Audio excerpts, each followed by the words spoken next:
Welcome back. I'm Alfred Lemmermont Weber, and it's an extraordinary privilege to be here today with author and researcher Timothy Cohen. Welcome, Tim. Thank you. How are you? I'm glad to be here. Thank you. And Tim has so many facets to him, and he is unfolding yet another facet in this program with us, and that is of a researcher of life on Mars and on other celestial bodies. So I'd like to ask you, Tim, how is it that you entered this area along with the other areas of hermeneutics that you are active in? Yeah, so hermeneutics means interpretation of scripture in this case. But this area, I started my life as a non-Christian, lived my life as a non-Christian till I was in college as a secular Jew, actually Israelite. My mother came out of Egypt along with that side of my family during the 1956 Suez Canal conflict as Jewish refugees. They'd been a really wealthy family over there, and everything was confiscated by the Egyptian government. Traveled through Italy, and then they made their way here. My mother, as a young teenager, attended George Washington High School when it was a brand new school in the United States here in Colorado. And I, decades later, ended up attending the same school, strangely, after having moved to various places around the country prior to that. So I started out in terms of fossils and dinosaurs, having a real interest in that as a child, like so many children do. And my father was a university professor and into geography and that whole arena, climatology. But he got me a little magnifying glass to look at fossils when I was, I don't know, 5 years old, perhaps, because I was interested in the topic. And it's just no different, really, from so many children who are fascinated by dinosaurs. And then later in life, I got into IT. At the age of 12, I was considered a prodigy nationally, and by 16, a global prodigy in IT for my age. I was a research intern with Atari microcomputers, when they still existed in Silicon Valley at the age of 16, researching a federal project for Denver Public Schools to teach foreign students English on the computer, in this case, looking into various Atari microcomputers and applications that Atari had intended to donate to the Denver public school system. DPS had the first high school computer lab in the whole country. A man named Erwin Hoffman started it, and I actually did a lot of things at GW under him. He invited me at the age of 12 to start to work in the high school computer lab there after he saw what I was doing with a programmable calculator in a math class in junior high under a friend of his who also had a doctorate in math. And then I attended the Air Force Academy later, and while there, became a Christian, had my world turned upside down in terms of a lot of my views and beliefs. And one of the things that the Lord did to me when I'd been a believer for less than a year is show me the actual identity of the Antichrist. When I asked him to explain strange imagery in Revelation 13 to me, and that started me on a journey of writing books, several of which I'm working on to this day. 2 to 3 years from now, God willing, I'll have more than 40 books out, 40, all of which are heavily documented. They're all serious works. They're all nonfiction. And a number of them, most of them actually took more than a decade each to write. In that series of books, that whole set of books are a few multi-volume series, one of which deals with non-terrestrial life. And had you asked me, Alfred, or anyone asked me 10 years ago, about 10 years ago, whether I would have thought there was anything on Mars or the moon or elsewhere in our solar system as evidence that there'd ever been any kind of complex life there before we had gone to the moon, I would have said no. There's nothing in scripture to indicate that. We have no evidence for that. I would have said, on the other hand, that UFOs are real. They exist. They're anti-gravity craft. The creatures in them are humanoid. I would have told you that since 1986, that time frame. And they are related to humanity. Their origin I wouldn't have been able to tell you prior to about 1986 or 87. I know that now, what their origin is and what they really are. But they had a hand in the things that actually exist in our solar system. Their ancestors did. And that's what we're going to talk about today. So now I am someone who has personally examined through photographs more fossils, obvious fossils, than maybe any other human being alive in history, maybe all of them combined. And that is because I have in my possession literally tens of thousands of examples off Earth of obvious fossils, complex biological fossils, many thousands of really good ones. And they're similar in many cases to what we find on Earth. And in other cases, they're dramatically different in appearance. There are a couple categories of life forms, for example, on Mars that we can see that they're related to life on Earth, but they are different enough to where we don't really have a direct analogy or direct comparison to make to anything on Earth with them. And so I'll show a couple of examples of that today. And so my background is in hard sciences, computer science, physics, math, chemistry, and computer science is the direction I primarily went. Other than theology, I should say theology as well. I'm arguably, based on the evidence in my books, and people will think this is a very arrogant statement. I have no problem with them thinking that until they actually go and see what's in my books, the top theologian on Earth, Christian theologian. And so I'm a really weird, odd person that way. God's got a call on my life to share a lot of new things with humanity, to expose things that both the church and non-Christians have been unaware exist, and to give the correct explanations and the real evidence for those things. One of which, of course, is the identity of the Antichrist. The other is the real explanation for fake, and I call them fake, quote unquote, aliens, and actual complex biological life that exists elsewhere in our solar system, some of which might still be alive. So I'll just start with that. And I think that you have showing perhaps a screenshot of a presentation I delivered in 2018, flash fossilized nodosaur on Earth. Yes, that Okay. that is what we're So I'll give some looking at background. right now. Let me give a little background to this besides what I've said. I first presented publicly on this topic at a Mars conference in 2016, one of the annual Mars conferences. I had not spoken publicly prior to that. Before that, however, I had done multi-hour interviews with a number of the people who claimed to have been, and who do claim to have been, on Mars surface as part of alleged secret space programs. And in those interviews I did, they were typically 10 hours in length each, roughly. And Andrew Basiago was among them, William Whitecrow was, some other people whose names you would know. The interviews are recorded, and someday I will share them publicly. I did a follow-up interview with Andrew Basiago. I did a follow-up interview with William Whitecrow, each fairly short. I wasn't able to do much with Andy because at that point his eyes were failing him, and he's not actually been able to see any of the things that I'm going to share publicly today with you and your audience. But I did show some of these things in 2016 to the Mars conference to include evidence that either Andrew Basiago had in fact been on Mars, or he received information from individuals or entities. And when I say entities, I'm talking about demonic entities, fallen spirits, who had been on Mars in the past. In other words, real information about what's actually there. Andrew Basiago had publicly, prior to 2016, for years, in fact, prior to that, described things on air and in programs and in writing that he claimed to have seen on Mars.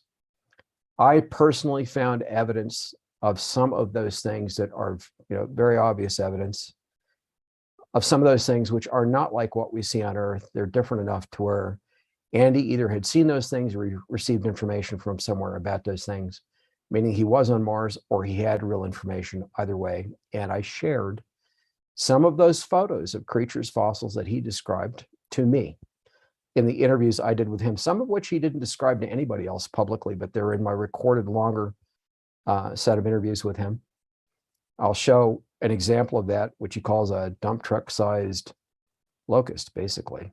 I'll show that. today in our photos, so people can see an example of that actually existing on Mars. William Whitecrow, likewise, he described some things that Andy hadn't described, and I found examples that were either those things or close enough to them to share with him, and I did that in a half-hour follow-up interview to capture his reactions live to those things when he saw actual photos, in this case taken by NASA, that he did not know existed, confirming some of the things he claimed were on Mars.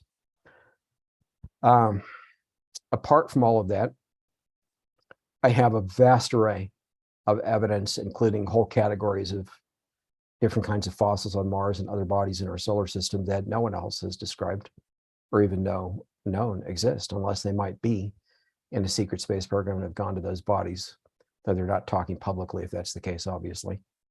So with that, we can proceed, but I'm going to give a little background, Alfred, when we start here, so people can accept some of the things I'm sharing so that they can actually understand what's being shown in context. Some things will be very obvious, others would not be without the prior explanation. So we'll be talking a little bit about the nature of fossilization on Earth and what exists here versus other bodies in the solar system and what the differences might be. And with that, I'll let you ask questions before I proceed. If you have anything you want to ask. Well, first of all, I just want to state, which I mentioned earlier before the show, and I want to share it for the audience, that I'm here in a dual capacity. I'm along with Andy Basiago. I'm the founding chairman and now the chairman of the board of advisors of MARS, the Mars Anomaly Research Society. So it is with great pleasure that we welcome Timothy Cohen to this program, whereby he is sharing to a wider audience on Exopolitics TV and to our subscribers and members this extraordinary find. And this is one more chapter in the history of the Mars Anomaly Research Society and in the history of the publication of knowledge about life on Mars. People can go to exopolitics.com, and right at the top there's a whole links where you can explore the early papers. I know that I helped Andrew Basiago author his first paper, The Discovery of Life on Mars, which we then submitted to the National Geographic Society, that officially here on Earth is one of the societies whose mission is the recognition of new species. Now, we haven't heard back from them, but Tim, if you ever want to, that is one of the institutional channels that you can follow. The National Geographic Society their mission is to recognize new species, and you're certainly providing evidence of that. And the Mars Anomaly Research Society would be very happy to join with you, to join their evidence with your evidence and renew our multi-year application, because this was some time ago that we initiated this with the National Geographical Society. And I believe that is an historical mission that should be continued. So that's an informal sort of opportunity that I think could be quite, if given the wind and tide behind it, could really change things for the better as far as cosmic awareness here on Earth and elsewhere. So that is sort of how I wanted to frame this this presentation in the context of our Mars Anomaly Research Society presentation to the National Geographic Society. And this is in that context. Okay, well, thank you. Yeah, I would be interested in looking into that. But in fact, the photo that I was showing, the Nodosaur, which I'll bring back up here in a little bit, is from the National Geographic. They had shared that in their magazine on a Nodosaur on Earth, flash fossilized fossil. Okay, so let me just state for the audience, Alfred, and I stated this in our prior interview that you and I had done on the subject of the Antichrist, that to the macroevolutionists, which I would expect most of those who are listening to us to be, many of them, rather than creationists, as I am a young Earth creationist, they're going to have a problem probably with some of the things I'm saying. But before our interview is over today, I'm going to turn on its head what they think they believe. I'm going to pull the rug right out from under them in terms of the science. They're going to understand that what macroevolutionists have been claiming about the age of our solar system, for example, and how it was formed, is literally impossible before this interview is over, based on evidence I'm actually going to show. So there'll be a vast amount more in the upcoming series that I mentioned on non-terrestrial life. That series is called Solar Apocalypse. It's found on Prophecy House's website. That's my publisher, prophecyhouse.com. It is not published yet, but it'll be at least 7 volumes in addition to some unenumerated volumes on top of that, dealing with specific topics. So it's a big work. I've been active on it now for close to a decade that I've been working on it, and really in high gear since probably 2015, that time frame. So that being said, let's talk about the actual history on Earth that a Christian would relate from a purely biblical perspective, and talk about the blind spot that exists in Christianity, which I myself also had in the past. And then let's talk about macroevolution and the blind spot that it has. So one of the blind spots. So Christians, of course, would say that dinosaurs, and we dig up the fossils all over the earth, right, were extant between the creation of Adam and Eve, just under 6,000 years ago, biblically, for the biblical chronology, the first man and woman, created directly by God, not evolved or anything like that, just spoken into existence, Adam, and then Eve created from a rib in Adam's side when Adam was under the equivalent of some form of anesthesia by God. And then God presented the woman to Adam, and humanity was born. The human race started with that, right before the fall of mankind spiritually in the Garden of Eden. That was just under 6,000 years ago. Between that and Noah's flood, which was less than 1,650 years, 1,650 years after that, is when Christians would say the dinosaurs were created. And some Christians think God made them. Others think that the Nephilim, who were human angel hybrids, were involved in the production of dinosaurs between the fall of mankind early on, just after the start of that creation of Adam and Eve, to prior to Noah's flood, which would have been roughly, we'll say 4,350 years ago from now, roughly. Between that time span, they'll say either the dinosaurs were present, and God made them, and somehow mankind survived without being destroyed by them, or they'll say that the Nephilim, human angel hybrids, who were unnatural creatures produced by fallen angels who came into human women, raping those women or taking them as quote unquote wives to produce unnatural chimeric hybrids, part human, part angelic hybrids, that those Nephilim, those offspring that weren't supposed to exist, set about to remake life on Earth to some degree. In other words, to take the life that God actually created here, the natural life, and hybridize it, to remake that life in their own hybrid image in a sense, or to experiment with what God made by, for example, combining the DNA of birds with the DNA of reptiles and other creatures to produce the dangerous dinosaurs. And scientists today, paleontologists, will largely acknowledge that dinosaurs like T-Rex, Velociraptor, etc., appear to be related to both birds and reptiles biologically. That's really not in dispute at this point by anyone. So that said, Christians, having gone that far, would still say there's no evidence of life beyond Earth in our solar system. No evidence that the Nephilim left Earth or did anything beyond Earth, for example.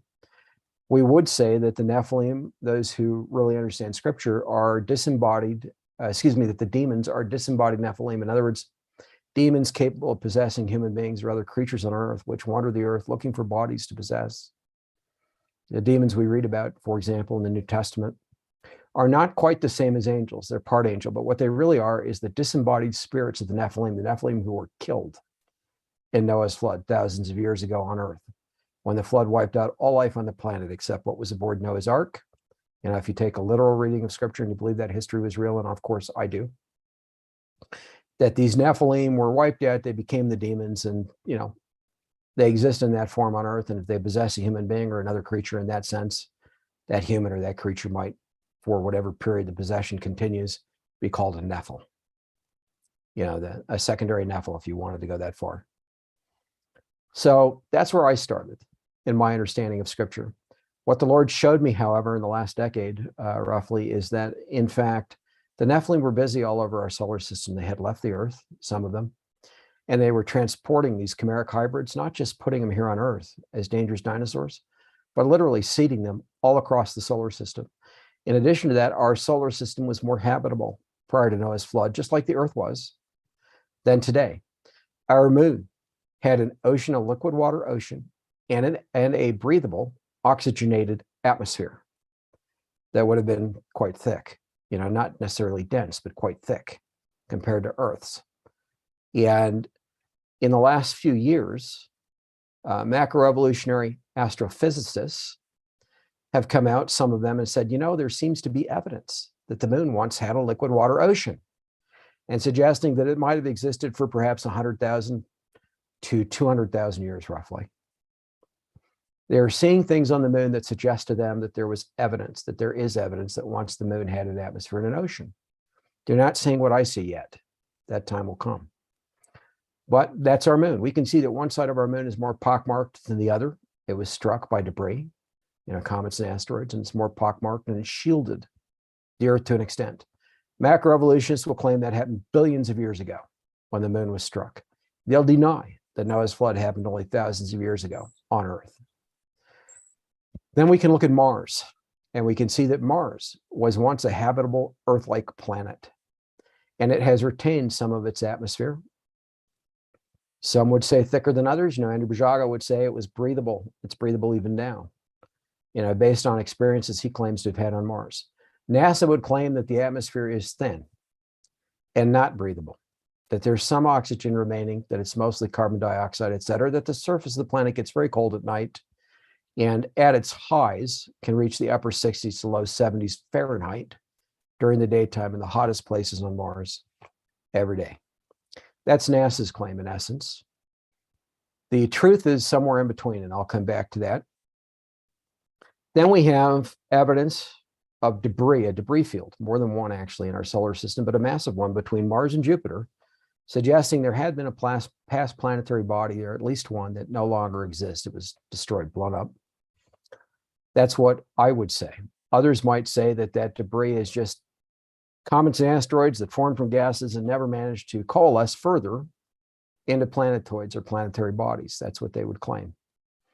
So starting with that, the solar system we see today, including Venus, which is very hot, and some people think it was once Earth-like, it's very hot, right? And to our knowledge, could not support life as we know it on Earth in any way, shape, or form, although some think that there might be some bacteria or possible life in the upper areas of Venus's atmosphere based on some things detected in the last few years by various satellites and probes. So that's the solar system we see today. I'm going to suggest that only thousands of years ago, our solar system had a habitable Mars, not billions of years ago, thousands of years ago. That Mars was habitable. It had liquid water oceans and a breathable atmosphere. our moon was habitable, as I described a few minutes ago. There was at least one habitable and habited body between Jupiter and Mars that was densely populated, as Mars was, just as our moon was. The Nephilim, when they seeded this life to other bodies in our solar system, those bodies became densely populated very rapidly, just as Earth did prior to Noah's flood. In that period of 1600 and some years, from the creation of Adam and Eve, which was literally only days after God began to create the other life on the surface of the earth, meaning the plants, the birds, the fish, etc., all the other creatures on earth that God created, that was only days, 24-hour days roughly. And I won't go into the exact details of that. The day was slightly longer than 24 hours back then, but 24-hour days. The earth had a 360-day year at that time, literally 360 days per year. Same amount of time to orbit the sun, but the day itself was physically slightly longer than it is now. We had 12 30-day months on the planet and a more uniform atmosphere globally than today. The earth was more habitable then than it is today, could sustain life more easily, and life could flourish on earth more at that time than it can today. And literally within that 1600 and some years, earth became very, very densely populated, much denser, in fact, than it is today. So with that being stated, where are we? So earth got bombarded. Yes, sir. Go ahead. No, sorry. I didn't, I thought you were asking me a question. You said, where are we? So continue. Oh, okay. So earth got bombarded. Astrophysicists, non-Christians, evolutionists will look at the surface of the earth today and see evidence of large impacts of asteroids or comets, meteors, that created craters, some fairly large, and they believe that the dinosaurs were wiped out. They might say 64, 65 million years ago, most of them, from some of those impacts. The evidence of the craters is not in dispute. Christians do not dispute the evidence of the craters. When they occurred is what is in dispute. And how quickly they occurred is what is in dispute. So Christians would say that that bombardment actually happened a little over 4,300 years ago, between 43 and 44 centuries ago, as triggering events, in fact, for Noah's flood. So what scripture describes is an earth that had a supersaturated atmosphere that was thicker than what we have today, where no rainbow could be seen on the surface of the earth. This is only thousands of years ago, because that supersaturated atmosphere that was thicker would have literally had the light coming in as it does today, but it would have curved and bent and exited the atmosphere before it ever actually reached the surface of the planet, meaning no rainbow could be seen on the surface of the earth at that time. Moreover, it never rained on the earth from the sky prior to Noah's flood. Instead, God had a literal sprinkler system, if you will, in the form of geysers built into the entire crust of the habitable surface of the earth, habitable by non-sea creatures, not fish, in other words. In that crust, there was a geyser system built in to literally keep the atmosphere moisturized 24/7 and to water the ground so that plants could grow. In addition to that, the atmosphere was more moist, so it was more humid. The entire surface of the earth experienced more humidity. We had a tropical planet globally at that time, either a super shell, a supercontinental shell, pockmarked by large, we would call lakes or small oceans, or we had one supercontinent that was surrounded by a large ocean. It was one of those two things. Christians can argue about that, but we can see today, looking at the current topography of the planet, that at one time, all the continents and so forth fit together in what looks like either a supercontinent or a shell. That also is not in dispute between Christians and non-Christians and evolutionists. We can see that from what we can photograph from space of the earth today. So with the flood, scripture says the windows of heaven were opened. What that means, and what that means literally, is you could see from the surface of the planet directly into space and see the stars. Where that happened, meaning the atmosphere was literally ripped open in those spots on the earth where the quote unquote windows of heaven were opened. The planet was struck We know that from the pockmarks that can be observed today on the planet, the physical evidence. The supercontinent, or that shell, whichever it was fractured. And the pillars that supported it, because there was liquid water beneath it, for that geyser system, the pillars that supported that supercontinent were crushed. So that not only was the surface fractured, it began to sink down toward the center of the Earth, the core. So the angular momentum of the planet changed and increased slightly, just a little bit. So that the spin of the Earth on its axis increased a little bit, physically shortening the days a little and tilting the Earth slightly from where it was. And water literally came up from beneath the fractured supercontinent or shell to flood the surface. And on top of that, in addition to that, the super saturated atmosphere, that water vapor canopy that had engulfed the whole surface of the Earth globally, was collapsed. So it literally rained for 40 days and 40 nights on the surface of the Earth. So the Earth flooded from beneath and it flooded from above. And literally all life on the planet died, except what was in the ark, and the natural creatures that God made, the ones he allowed to continue to survive in the oceans, they survived. But the dinosaurs, including the ones that were in the seas, there was enough change, acidically and otherwise, in the seas to wipe nearly all of them out, and likewise to wipe everything on the surface of the Earth, the dinosaurs that had been on the surface, the air-breathing ones, out. Only what was on the ark survived. And the dinosaurs were not brought aboard the ark because they weren't intended to continue to live. They weren't the natural creatures God originally made. And the Earth was repopulated quickly after that, and life took root again quickly after that, after the waters began to recede, exactly as we read in Genesis. Christians know these things. Those who've really paid attention, most of them know a lot of this stuff. What they don't know is the fact that the Nephilim did anything elsewhere in our solar system. Likewise, NASA and these space agencies and macroevolutionists don't know this. So if we talk to macroevolutionists, what they will say for the existence of our solar system, when they claim that it's billions of years old, and likewise claim that, our solar system is 3+ billion years old, and that the universe is 14 to 16 or more billion years old, eventually they'll revise that up until the Lord comes back and corrects everybody, because the universe just keeps getting bigger and bigger and bigger. As far as what we can see with our instruments today, it seems to go on and on and on. And when they think they've figured out how big it is, they realize they haven't. It goes even further, the further out we can see with the instruments that we have in space and on the ground. And that's because it's massively large, the universe is. And so they'll keep expanding their age for the universe till God comes back and corrects everyone. And they realize, no, he spoke the whole thing into existence like that. Fully functional from the start, just like Adam and Eve, when they took their first breaths, were fully functioning human beings. They did not grow. They did not evolve. They were not taught. They did not age before they were fully formed adults. When they took their first breath, you and I looking at them would have seen fully formed, mature adults who had knowledge from the start. God put it in their brains right from the beginning. They had the knowledge, in the case of Adam, to name the animals. In the case of Adam and Eve, to speak with one another intelligently. They had language from the start.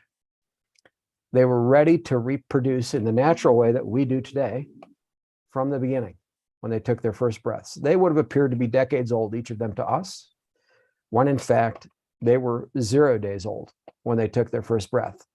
The exact same thing is true of the universe originally. And when God created our solar system, and it was more habitable than it is today, he intended for mankind to one day expand into it, and he made it for us to do that. The same thing with the rest of the universe, ultimately.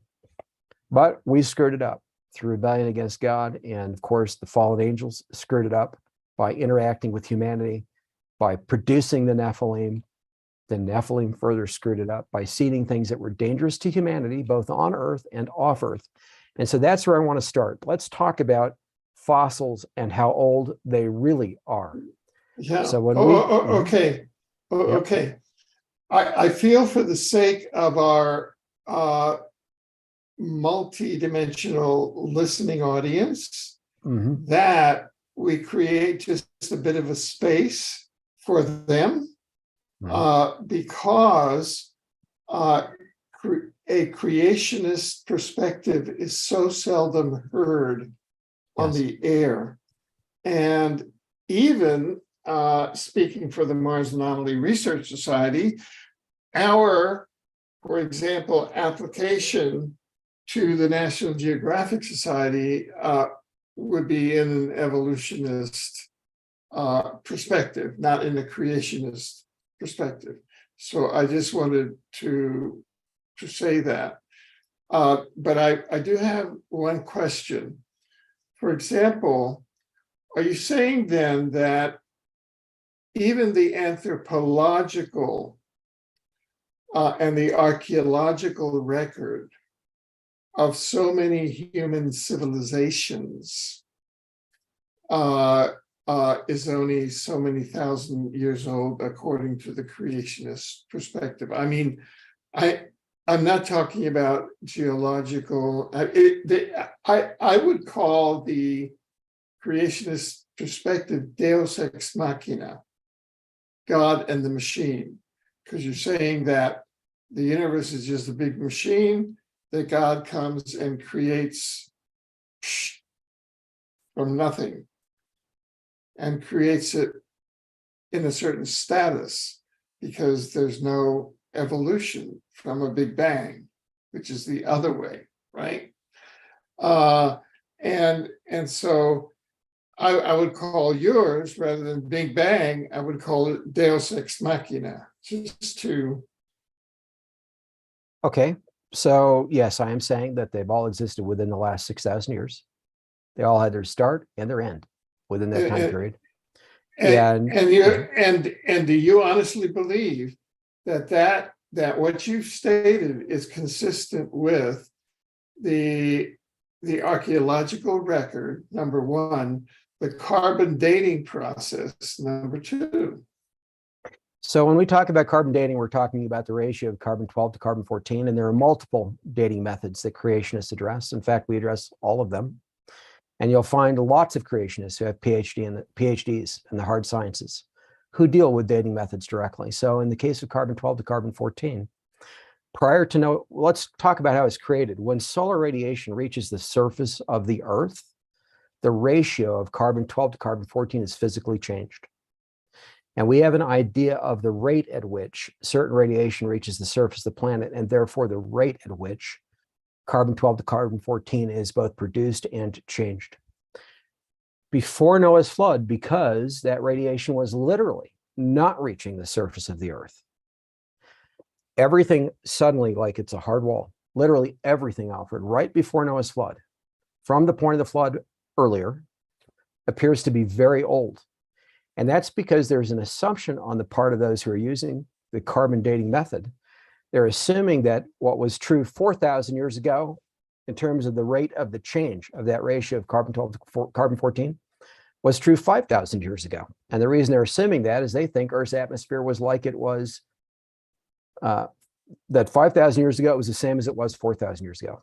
Not thicker, in other words, that we'd see a rainbow, for example, on the surface of the Earth like we do today, et cetera. In other words, they're starting with an assumption that is false. They're starting with the assumption that what was true 4,340 years ago was true 4,400 years ago of Earth's atmosphere and the rate at which carbon-12 to carbon-14 was being produced, when in reality, there was a very sudden and hard change by the collapse of that supervapor canopy, the thinning of the Earth's atmosphere, and suddenly all this radiation reaching the surface of the planet that before had never reached it.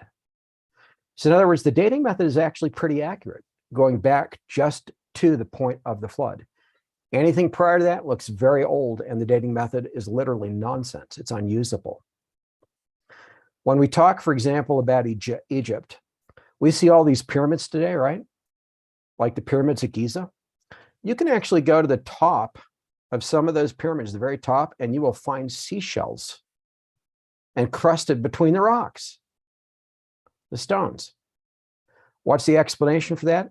Those pyramids were completely underwater at the time of the Noah's flood, just thousands of years ago.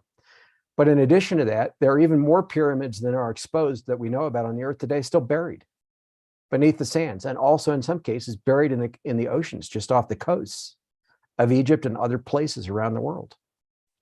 They're still buried under sediment from the flood. There are all kinds of pyramids yet to be discovered that are actually pre-flood constructions. Pyramids were a primary structure on Earth before Noah's flood. I also know why that is. The explanation for that is given in my books, but briefly, it's because the pyramids were a pagan counterfeit, a counterfeit that fallen mankind created to counterfeit something that God was going to bring to the earth in the future. And for us, it's still future. The New Jerusalem that comes down to the earth at the end of the book of Revelation, the very end of the Bible, is described as being the same height, the same depth, the same width. Some people will look at that and they think, okay, that's a cube. That's a mistake. It's actually a giant pyramid. It's a four-sided pyramid that's perfect in its dimensions. That's a huge spacecraft, if you want to call it that. It comes down from the heavens to the earth, a craft actually built by God. And it's so large that only one of it could actually fit inside our moon today, the moon that orbits the current Earth. That's how big that craft is. But in that craft, the Lamb of God, or the Messiah, God incarnate, in this case, Christ Jesus, Messiah Yeshua, the creator of the universe who took on a human body through a virgin birth.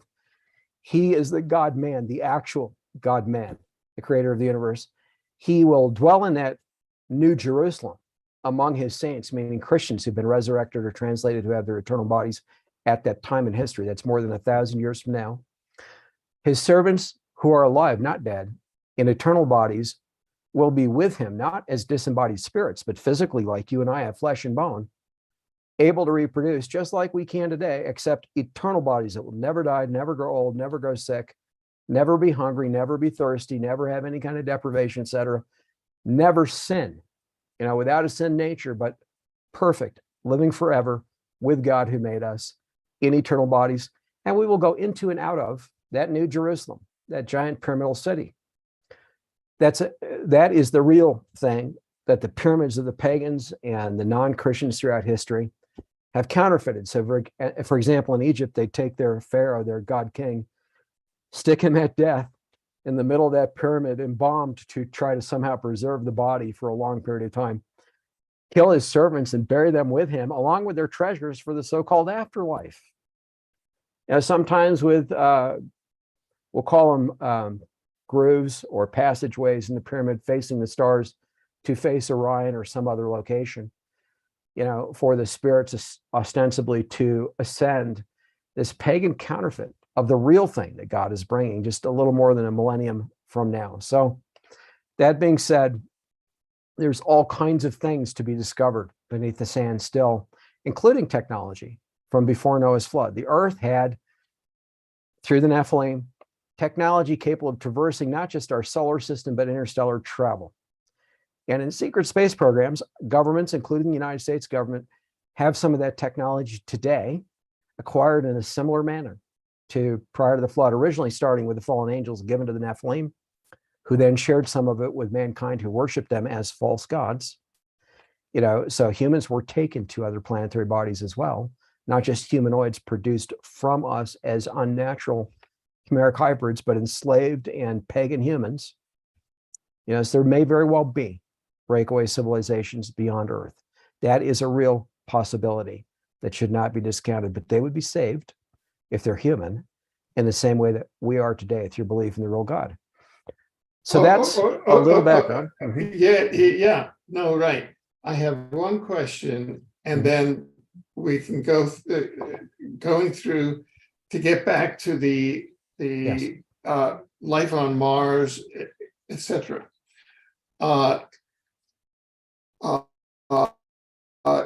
From your perspective, where would you put, for example, there's a thing that styles itself as the fifth epochal revelation, the Urantia book. Have you heard of it? Yeah. Yes, in fact, you talked about it in our prior interview. Yeah, and it was published in 1955, and it styles itself that Jesus was the fourth revelation in flesh, and this is kind of an update, which is the fifth epoch of revelation as a book. That's its terms, but it is it purports to present an evolutionary perspective of reality. I mean, it talks. I was reading today just quickly a history of the 7 bestowals of the creator sun god Michael, who one of whose 7 bestowals was on this planet as Jesus. And it says his first bestowal on some other place was a quote 1 billion years ago, with conflicts with this perspective, with your perspective. It's an evolutionary perspective. So how would you reconcile what I'm saying and sharing with you, right? The frame of reference that the Urantia book, which is, quote, about, it's supposedly about the life of Jesus, but it's channeled. How does that relate to what you're saying?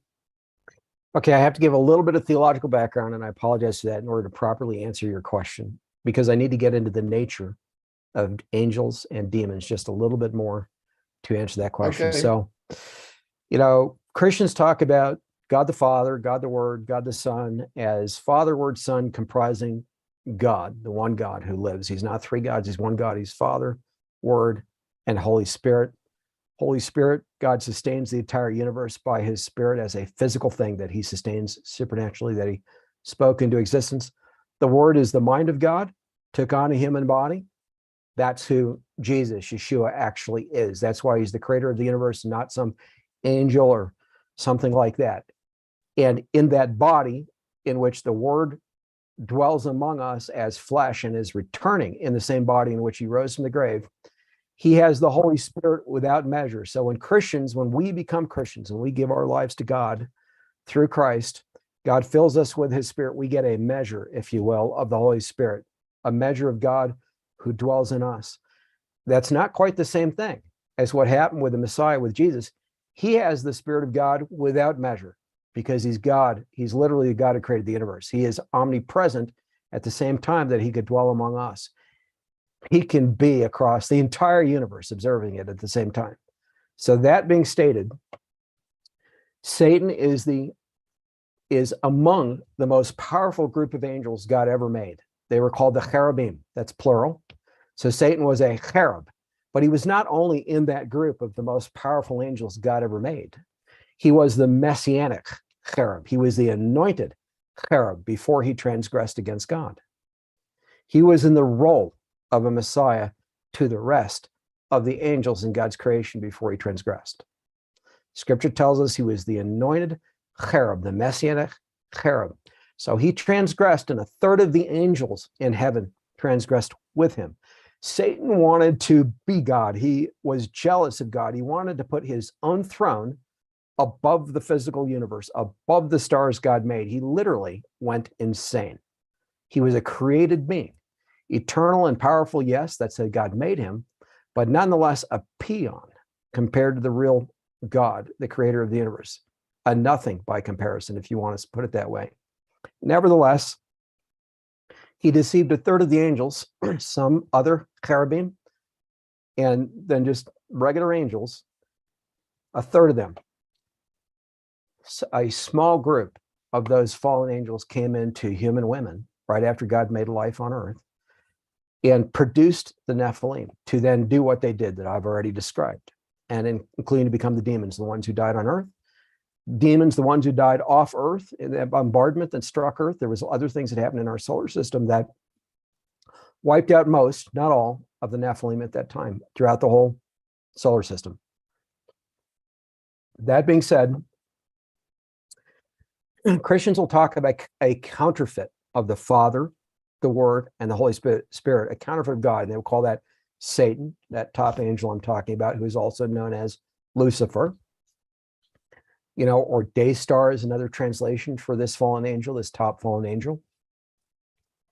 Some will translate it as morning star, but a good name that's used is Lucifer, good in the sense that it's an accurate description, that the meaning of Lucifer is similar to the meaning of the Hebrew text that's used to describe Satan, this fallen angel. The name Satan is actually a Hebrew word that means adversary. That's the literal translation. So we're talking about an angel who is who shines with a counterfeit light, not a righteous light, but a spiritually dark light, who is the top adversary of God. So we call this angel Satan, all right? So people will say that Satan, the Antichrist, and I've already in a prior interview with you talked about who that is, given hard evidence on the actual identity of the foretold Antichrist, who's alive now. Satan, the Antichrist, and then the false prophet is the counterfeit trinity that we read about in Scripture. It's not actually quite accurate, and I've realized this myself recently. The false prophet is really not the third member of that counterfeit trinity, if you want to call it that. It's demons who are that, because the third thing with God is the Holy Spirit, and the Holy Spirit possesses Christians, right? As I've described, and speaks through us. Not only teaches us Scripture, but helps us to understand it, and does a lot of things, joins us supernaturally into the body of Christ. Christians, we're joined as a supernatural organism, if you will, to God by virtue of the Holy Spirit. The counterfeit under Satan is demons, or these disembodied Nephilim. In other words, they will go about and they will possess humans, for example, and they've been around for thousands of years. In other words, they've actually seen Noah's flood. They've actually seen the destruction of our solar system. They've actually observed the lifespans of humans for thousands of years. They have firsthand knowledge, in other words, of all these things. They've been here, they've observed it, they've lived for thousands of years, like the angels have, both fallen and non-fallen. So demons will possess a human being, and instead of giving the truth through those possessed humans, they will give half-truths or lies. And most people know that the most effective lie to deceive anyone is a partial truth, right? People can hang their hat, if you will. They can verify the truth part, and while the rest, they can't verify it, but they'll say, well, they told me this and it's true, so I'm going to accept this over here and just say, okay, they're probably telling me the truth and I'm going to believe it. So when you get into the Urantia book and all these other things, and the Urantia book is just one thing, right? You'll agree with me that there are other stories that are told out there in other religions and through other people who claim to have been spoken through by aliens or spirits. But I want to focus on the Urantia book just for this question. Yes. Do you think that the Urantia book was channeled by Nephilim? Is my question. Exactly. And that is my point. And the reason is because they can sucker humans who have not been around for thousands of years, who haven't been firsthand witnesses to all this history I've described, right? They'll tell partial truths. In other words, there are some things that they'll say that are true, mixed with other things that are not. And because we as humans can say, okay, we can hang our hats on this part because we're able to verify this to some extent. The rest of us, we're just going to believe them over here, right? Because we don't know any better. And so we get suckered. And that's exactly what I'm saying. It's the same thing with the carbon dating. If you make a certain assumption that it's always been true, well, at some point you literally fall off the cliff. And in this case, the cliff is when Noah's flood happened. None of it is true prior to Noah's flood. Okay, good. I feel that we've gotten so far away from life on Mars, which was the advertised subject matter, that we may have lost our audience. I don't know, but let's get back to life on Mars. All right, so I'm not only going to talk about life on Mars, Alfred. I'm going to give an example on the moon, our moon. I'm going to give an example on comets and asteroids. And that is the thing that overturns modern astrophysics, that last thing, completely. Okay. So let's start out, though. Let me share my screen again. Let's start out with what is on Earth. Hopefully I can do this right. Yeah, you just hit the share screen button. Okay. There we are. All right, so most people, when they think of dinosaurs on Earth, are typically thinking of bones, skeletons, right? Often encased in rock that have to be dug out, chiseled out, whatever, sometimes partially exposed in the surface of the Earth and then dug out through great labor, right? Transported, put back together, in the equivalent of paleontologist laboratories or workshops, and then displayed to us in museums or in other venues. What a lot of people don't realize is that there's such a thing as flash fossilized fossils where the entire exterior appearance of the original creature is preserved. Not only is the exterior appearance preserved, but so are the organs inside the creature, so are the cell structures often inside the creature, so that if you were to slice through, for example, this nodosaur, this is a fossil on Earth. If you were to destroy it by slicing through it, what you would discover is that the organs themselves were suddenly flash fossilized. So you could see the actual structure, in other words, internally inside this thing of the organs. And if you looked more closely, you would even see the structure of some of the cells, the ones that were sufficiently preserved. Flash fossilization, you would look at this and you'd think, how is that possible?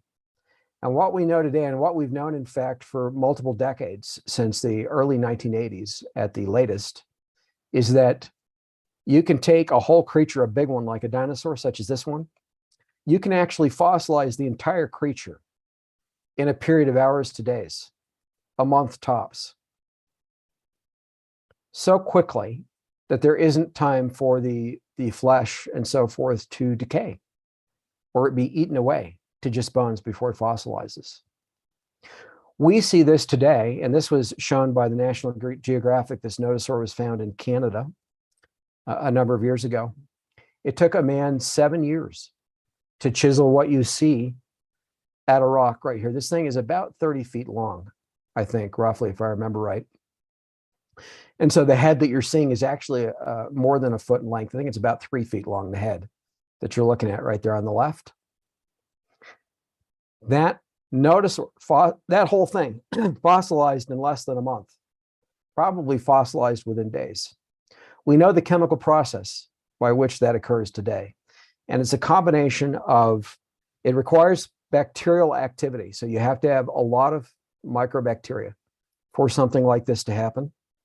You have to have calcium and phosphates, other chemicals in the water, particularly certain salts, certain phosphates. And you have to have water within a certain temperature range, liquid water. And when you get that combination and a creature dies, the creature can literally fossilize very, very quickly. And when the water recedes or it gets buried in sediment, what you have afterwards is something like this, either exposed in the surface in the case of receded water, if it's receded enough, or if it's been buried like this was, that has to be chiseled out later when it's discovered from rock that has surrounded it, rock that has formed from sediment that formed around it. That's on Earth. We see this today, and we think it is the exception rather than the rule. On Earth, we think the rule is skeletons, like we go see a T-Rex or a velociraptor or a triceratops or any other number, that people look at. We would see those skeletons and we would think, well, most fossils are like that. In reality, Alfred, there are a great many flash fossilized fossils, just like this nodosaur here, on Earth, often partially exposed, often decayed when they're partially exposed, much more so than on Mars, for example, but often quite decayed on Earth, but partially exposed and waiting to be discovered here on Earth. There are a lot of these things on Earth. There are some things on Earth that no one has discovered that exist only in mythology, and I have proof of their existence. I'll be actually showing proof of what's on Earth in the Solar Apocalypse series, some things that people don't know exist in terms of creatures that are vastly larger than the dinosaurs that humanity knows about. In other words, actual titans that existed on Earth, some titan-sized creatures. I will provide proof of that in the Solar Apocalypse series, proof that can literally be dug up today. So that being said, I want people to see this. And now think about this for a moment, because then we're going to come to what's actually on other bodies in our solar system. So if all we could see was the head of that nodosaur, Alfred, and let me bring you up so I can still see you and not get your camera keeps going away, or your image doesn't. I'll look in weird places when I do that. I'll look off center from the camera. At any rate, you can see the nodosaur here. There's 4 separate views. It's the exact same fossil, the same head that we're looking at of the same dinosaur that we were looking at in the prior slide. If this was all you could see, on the surface of the ground, or even just the top 2/3 of that, let's say, would you realize that you were seeing something other than a rock? Yeah, I mean, this, of course. You might just think it's an ordinary rock, wouldn't you? Maybe with a weird shape that kind of resembles a head. Particularly if you saw that lower right one or the upper right one, you know, from the side. If that's all you saw and some of it was still in dirt, you would probably just dismiss it and not realize that you were looking at one of the greatest fossil finds on Earth in history. Just waiting there to be dug up, chiseled out of the rock. Right? Right. Okay. So this is Mars. What we're actually seeing here is one of the rovers drove right up to this, we'll call it a rock for a moment, in the lower right-hand section. NASA doesn't hide any of this stuff. They just don't tell the truth about it, if they even bother to talk about it at all. So what you're seeing here actually is a piece of flash fossilized wood. It's proof that there was wood on Mars. But it isn't just wood. There's something growing on it. This is a colorized version, automatically colorized. This was not done manually and not done by me, of that exact same piece of broken fossilized wood, to which the rover literally drove right up to it to photograph it. This stuff that we can see in blue atop that piece of wood is lichen. It looks exactly like lichen on Earth does when it grows on rock or on wood. Lichen is complex biology. It doesn't compare to a dinosaur, right? But it is considered to be complex biology. It's a mixture of fungi or fungus and bacteria coexisting in a symbiotic fashion. It's complex biology. That's on Mars, and NASA photographed it, and they don't hide it. But they know it's there because they drove right up to it to photograph it up close.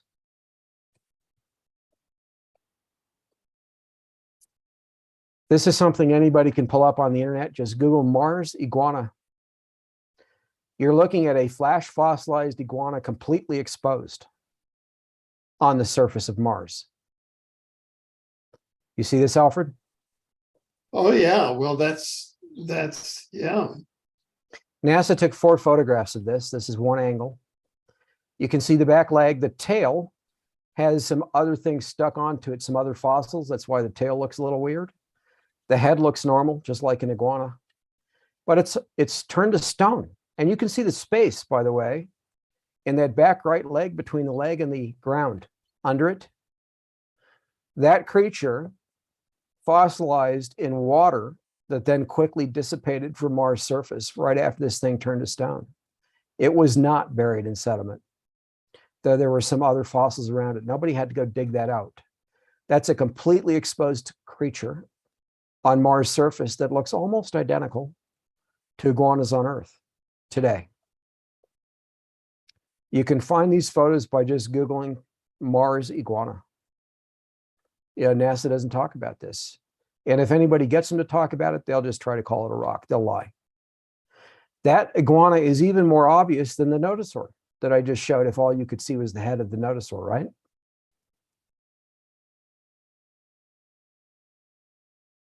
Are you with me? Yes, completely. Okay. Okay, pretty obvious. And by the way, that photo is not edited. It hasn't been edited by me. It's only been enlarged and cropped. That's it. No changes. Yeah.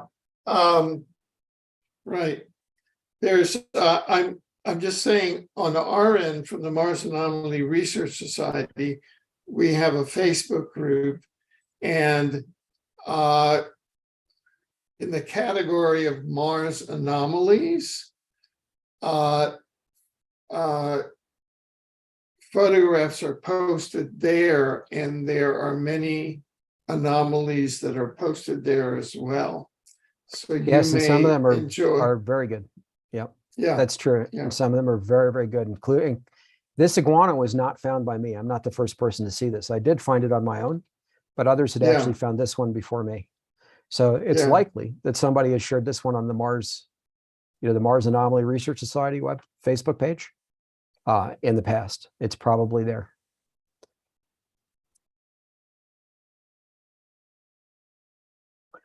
Okay, and I am gonna skip some things because I want to get into particular items and I'll come back. So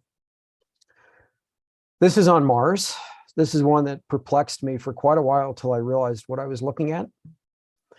You know, people have seen this and they've commented on it. I'm not the first person to see this particular object. And they thought, well, it looks like an artificial structure. It doesn't look like a rock. Yeah, that's the initial impression someone might have of this. That is not what it is. And in fact, this was photographed from some distance by the rover. I don't know the exact distance, but I think, and I've got the full photograph, there is more than one of them. I've got the full photograph that shows a portion of the rover in the photo in the background with this thing in front of it. I think that what we're looking at is about the same size as the rover itself, meaning it's meters in length. It's not small, I think. But however big it is, it's sticking out of the side of a small hill and exposed on the ground. Are you following me so far with that, Alfred? Yeah, Okay. I am. I have questions prepared. So one of the things that Andrew Boujago said he saw on Mars, and William Whitecross said the same thing, is dive bombing pterodactyls. That's what they called them. So on Earth, in our fossil record, we have pterosaurs and we have pterodactyls. They're a little different from one another. They're similar. The pterosaurs were larger than the pterodactyls, okay? What we're actually seeing here is the head of a pterosaur exposed on Mars' surface. And we're not only seeing the head, we're actually seeing a wingtip and some claws off of that wingtip. Just to the right, and imposed between the neck and the beginning of the jaw area of the head is a wingtip, kind of shaped like a bat's wing, the tip is. And then just below and to the right of that, you see these two prongs that are sticking out of the ground, and there's a shadow beneath the lower one. Those are actually two of the claws off the wingtip. And in fact, in the better version of this photo, which I'll be sharing in the Solar Apocalypse series, you can see a row of teeth between the upper and lower beak. And you can sort of see that it's there at the back of the beak, between the upper and lower portion of the beak. If you look closely, that's actually a row of 4 or 5 teeth. I think it's at least 5, in fact, that you can see. And then atop the beak, you know, just like on reptiles on Earth and certain other creatures, you'll see striations of color, Alfred, right? Where the color isn't uniform, kind of for camouflage, for example. The color on the lower portion, the lower part of the beak here, the lower half, is uniform.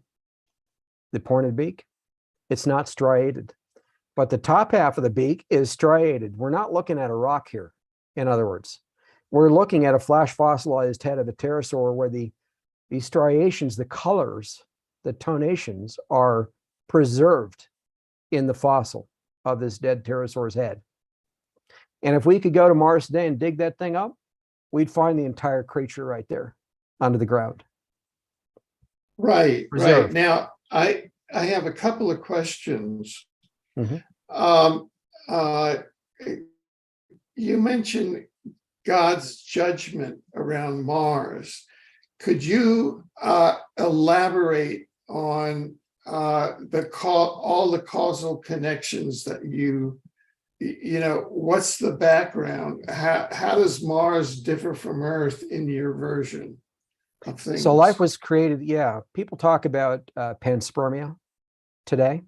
Right. People don't want to, and I'm talking about non-Christians, they don't want to accept the biblical narration, the narrative of Scripture that God created Adam and Eve here, that he created life on Earth here originally. This is where it began, in other words, rather than being seeded to Earth from some other place, because they want to maintain an evolutionary perspective and deny that they have to repent and give their life to God to one extent or another, you know, whether it's conscious or subconscious. They want to deny that.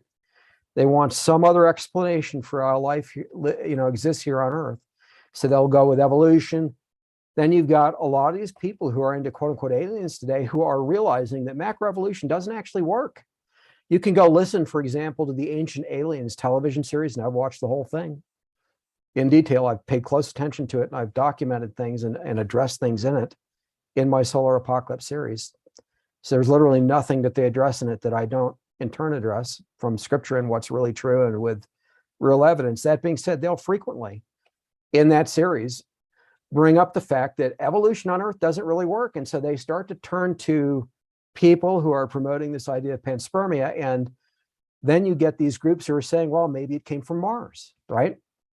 And so in the not too distant future, I would expect we're going to see NASA and others, when this kind of evidence gets out, trying to lie about it. And I'll just say right now, they're lying, because I'm telling you in advance, they're going to be lying about it.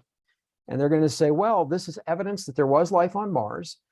And furthermore, because it is so similar in appearance to life that we have in our fossil record here, we think that life got seeded on Earth from Mars.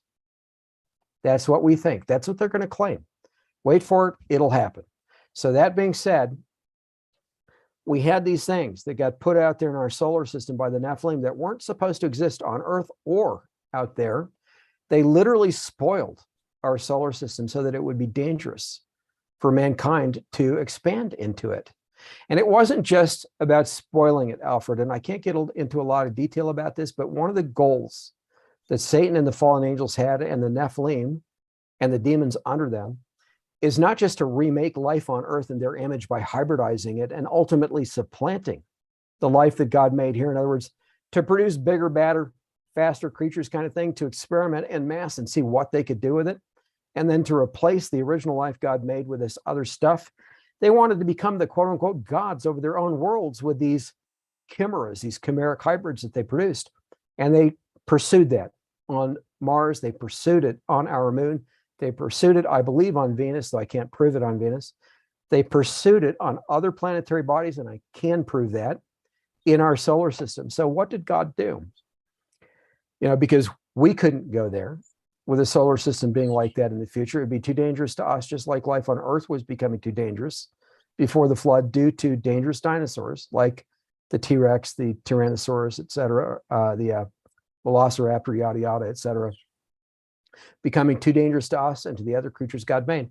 What did God do? He decided to wipe it all out without wiping out humanity and without wiping out the creatures he made. So the earth became filled with violence, just like Genesis says, and we're typically left with the impression that that was because mankind became violent, and certainly that is part of what happened. But in reality, the world became filled with violence, and part of that violence was from these creatures that weren't supposed to exist, these deadly creatures on Earth. And so God basically exploded, literally blew to bits, one or more planetary bodies that had been densely populated with these hybrids between Mars and Jupiter, and the entire solar system got pelted from there. Mars got badly pelted. Our moon then got badly pelted. Earth was partially shielded, but the portion that wasn't shielded by our moon got pelted, triggering the flood on Earth and the things I earlier described in this interview. So Mars lost most of its atmosphere, and the liquid water that was on the surface rapidly fossilized the creatures that suddenly couldn't breathe. They died. They fossilized rapidly. The waters partially receded and evaporated because of Mars' thinned atmosphere. What didn't evaporate receded and became ice. So a lot of Mars' surface, right beneath what we can see, the dirt and the mud and so forth, is actually ice. And NASA will discover that in due course. They're already starting to discover some of that. And it's covered with red dust, some of which is cyanobacteria, rust produced by bacteria. And then the rest, of course, is mud and clay and dirt. So Mars got covered in that, and some of the creatures were completely buried, but there's a lot exposed on Mars' surface that did not decay. So on Earth, we had a lot exposed initially after the flood on Earth. More buried than exposed, though, on Earth versus Mars. And on Earth, what was exposed, because we've retained a lot of our atmosphere, and there's been a lot of weathering and decay over a period of thousands of years, and of course, plant growth, et cetera, much harder to see and recognize on Earth, much more damaged on Earth in most cases. On Mars, however, things are extremely well preserved, and quite often there's very little decay, like we see on this partially exposed head and wingtip and claws of the pterosaur in this photo on the screen. On Mars, you can literally just see this stuff exposed on the surface. And the same thing, by the way, is true of our moon. And I mentioned that those bodies, body or bodies, this planetary body that was populated and blown up between Mars and Jupiter that pelted our solar system, was densely populated, like Mars, like Earth, like our moon, before all this. How do I know that? I can prove that. And I'm going to give you an actual photo proving that before this interview is over. I'm going to show you an example. And what am I going to show? I'm going to show a Titan's head exposed in the surface of a comet. A very obvious head with a jaw, ears, eyes, mouth, nostrils. A huge head that's tens of feet in size, just the head alone, jutting out of the side of a comet. That couldn't be possible. It's only one example of literally thousands I have, and I could have hundreds of thousands if I had the time. That would not be possible if comets and asteroids are really just mud, ice, dirt accumulated from coalescing gases over billions of years. In other words, those bodies cannot be building blocks of planetoids, like astrophysicists who are macroevolutionists claim. That explanation for the origin of our solar system, which is the starting point for every explanation the macroevolutionists, astrophysicists offer, no matter how their explanations diverge or differ. Beyond that starting point, they all start with the idea that all we had was gas initially, following the Big Bang, if you will. Eventually it coalesced into clumps all over the place, till you get groups of gases that then began to form smaller and smaller, or bigger and bigger bodies, to grains of sand type things up to clumps of dirt, whatever, coalescing over billions of years till you get things the size of, eventually small moons, small comets, small asteroids, just keep accumulating over time gravitationally until you get small planetary bodies, and then eventually things like the moon, like the Earth, like the sun, etc. They have all these models mathematically and otherwise, but it all starts with just gas. And if those explanations were true, there couldn't be any complex biology in comets and asteroids exposed on their surfaces. It just couldn't be there. You couldn't probably find bacteria on the surfaces of those bodies either, unless it had floated through space and landed on them from the Earth, from Mars, or some other body that had complex life on it that could have evolved. And that's in the macroevolutionist perspective, not mine. They could have evolved over time and been blown off the surfaces of those bodies to float through space and land on something like a comet or an asteroid. That's the only way you'd find something other than rock, dust, ice, or gas. What they're finding, and what they have found, however, on multiple planetary bodies, and I'll skip over that. I'll come back to that later when I show the actual image that I'm going to share.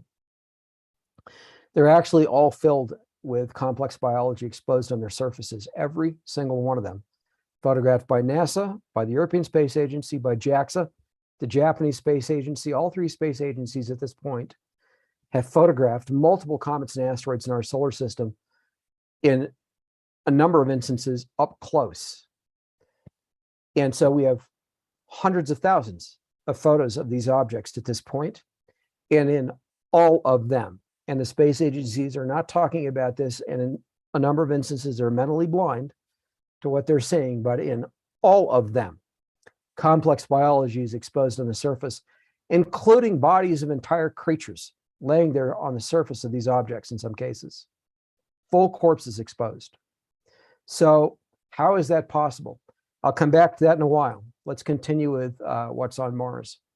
But I wanted to give you some context to this. So I'm going to say all this stuff was wiped out by God intentionally as part of what also wiped out the dinosaurs on Earth and led to Noah's flood thousands of years ago. Okay. Mm-hmm. Yeah. So these things could not continue on into beyond our solar system and so forth. Right. I see. I feel, have you heard of the law of one? at all? Refresh me. I have heard of it. Oh, yeah, I'm drawing a yeah, blank off okay. the top of my head on what you Yeah, mean by it. So, now the law of one version of what occurred uh, on Mars and on the planet that became the asteroid belt, which was Tiamat, is that 705,000 years ago, there was a reptilian human nuclear war that reduced Tiamat, a very large verdant human planet, to the asteroid belt. 2 billion souls that were incarnating there were transferred to Earth. But that war also occurred on Mars at the same time. And there's evidence of it, they said, in that the Mars rovers found the same radioactive nuclides that are used in hydrogen bombs. Boom. And that left Mars with a thin atmosphere, no surface vegetation, reptiles on the surface, and a human population under the surface of about 1 million people. The rest were destroyed. And Earth, Earth, the repercussions for Earth has since had the humans on Earth has since had, we're the victims of the human diaspora from Lyra when it was attacked by the Draco reptilians. And so here we're the last remaining functioning, apart from Venus. Venus is very fortunate. I've spoken to Venetians allegedly, and to a person who spent 6 weeks on Venus allegedly. They're up at 5th density, and they survived their war with the sentient artificial intelligence. So they're fortunate. They ascended. Boom. So there's that. I just wanted to say that is the law of one version. And so just for the record. yes. Okay. Thank you for that. So I don't know if I use the law of one terminology in my writing. And bear in mind, I've written this over a period of several years, so I don't off the top of my head remember precisely everything always. But I do address in great detail John Brandenburg's claims of radioactivity on Mars. He claims that the equivalent of large nuclear weapons were used on Mars' surface and that some of that radiation remains. And he claims that the nature of that radiation could only have originated with radioactive weapons. And that ties into the war you're describing, the alleged war. I have concluded that John Brandenburg is incorrect. And the radiation does exist. It has been detected, but in fact, it can be produced by an asteroid that came near enough to the sun and then struck Mars. So there's more than one possible explanation, in other words, for that radioactive signature that is detected on Mars. And I would say that it fits better, in my view, with the other things that I've described and that planetary body being blown up and Mars being bombarded to a more severe degree than Earth was. Mars took some of the direct impacts effectively close up compared to Earth and the moon. So it took more impact than Earth did and then our moon did. So the radioactive signature is there. I believe John Brandenburg's explanation, and of course he's a physicist, is wrong. And I have given documentation as well as scientific evidence as to why his explanation is incorrect and why there could be, in fact, is a different, better explanation, which is bombardment by a body that struck Mars from that explosion of the planetoid or planetoids between Mars and Jupiter. That being said, there is evidence of complex technology in the past, of artificial structures on Mars' surface. I'm not just showing better evidence than anyone has ever been able to produce of complex biology. And I'm about to give some examples of that. Beyond this, pterosaurs had even better stuff that no one else has seen. I show evidence of structures, artificial things on Mars that cannot be from life and cannot be natural, that people have missed, most people looking at the stuff, or all of them in some cases. So there is evidence of a past civilization, in other words, on Mars. There's also evidence of humanoids in the past on Mars. A humanoid or human breakaway civilization, or a combination of the two, is what I would actually say, seated there between Noah's flood on Earth and the creation of Adam and Eve. So with that said, yes, there was a war. Yes, God did bring about the destruction on Mars. No, it was not hundreds of thousands of years ago. It was only thousands of years ago. That's what I'll say about that. And probably, not definitively, but probably it didn't involve nuclear weapons. Probably. Okay. Though I wouldn't say it's impossible. All right. So this is something I shared starting in 2016. I shared this with the Mars conference. This image, the one that's a little obscured with the text, because I want to show the unobscured image, including the source to link it. It comes from NASA. NASA is not talking about it at all. I'm going to give people the ability to download it directly from NASA. In fact, I do give it, but I'm just not sharing it yet. In the Solar Apocalypse series. What you're looking at here is an insectoid creature that's partially human. It's intelligent. It appears to have wings. It's got a folded leg right here. Can you see my cursor on your screen? Yeah, Alfred? yes, Good. we can. So I can point to some things here. Yeah. So yeah, notice where I'm moving. This is a shoulder joint, and around it are nodules right here. And it's more obvious in the better image. This is not the best image. This is what I was willing to share in 2016 and 2018. Anyway, there's this shoulder right here, and the leg is folded. So here's the joint, and the rest of the leg is hidden right here. Back here are folded wings. You have an amphibian mouth. So it goes around a lot like a frog's mouth, but instead of teeth, there's actually a serrated lip, upper and lower. Right here, where I'm circling, is actually a creature, a small thing that this bigger creature is actually eating. It has a rectangular rather than a round earlobe. This is a rectangular ear. It has a bony structure, bony or exoskeletal structure across its forehead right here. Looks a lot like a crown. It's very obvious in the better images. It has eyes that very strongly resemble human eyes and eyelids right here. It has a nose, a bridge of a nose that comes down in a strange way right here. This creature is completely exposed, other than this portion of the leg that's buried on its left side. Around it are all sorts of other complex biological fossils, and behind it in the background is a rectangular box. So this is the full image. I don't have the copyright text on this. This is unedited by me.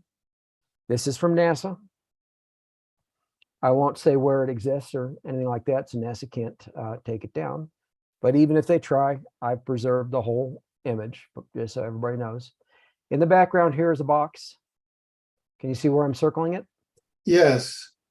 That box actually has a physical X on it right here. You can't easily see it in this smaller image, but it is a perfect rectangle. The box is not natural. Around this creature right here are all kinds of other fossils sticking up through the ground. They're everywhere, in fact. If I were to enlarge this, they'd be more obvious, but this one right here is perfectly obvious. Here's another image, same thing.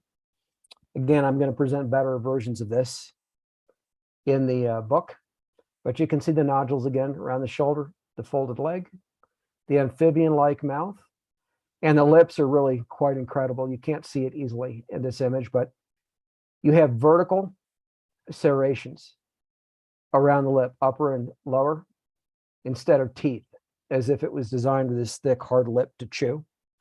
Rectangular ear and so forth, and the eyelid is very obvious in the better image.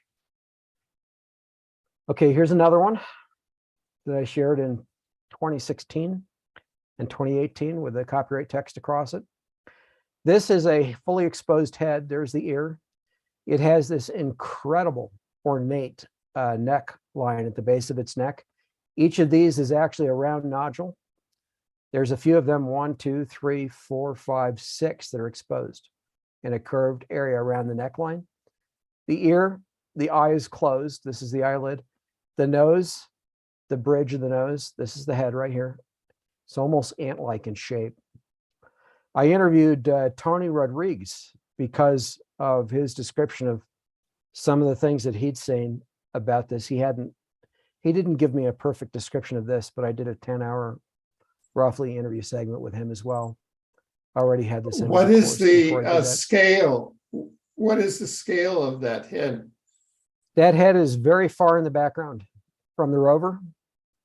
I don't know exactly what its size is because I haven't taken the time to precisely figure it out, though I think I could. Could be wrong, but I think that head is as big as or bigger than the rover itself.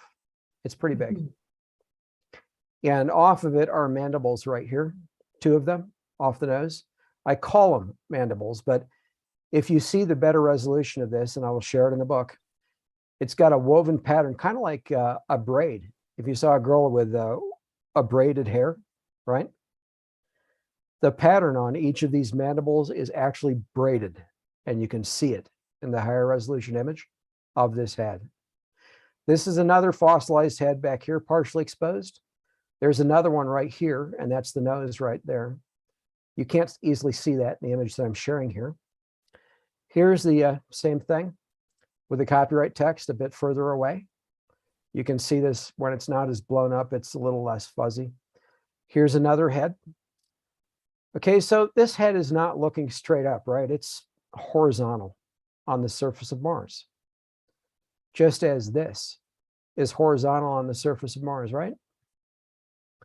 This head, on the other hand, is sticking straight up, looking toward the sky. Most of the heads that are exposed on Mars' surface are like this, or they're a creature looking straight up, pointed to the sky.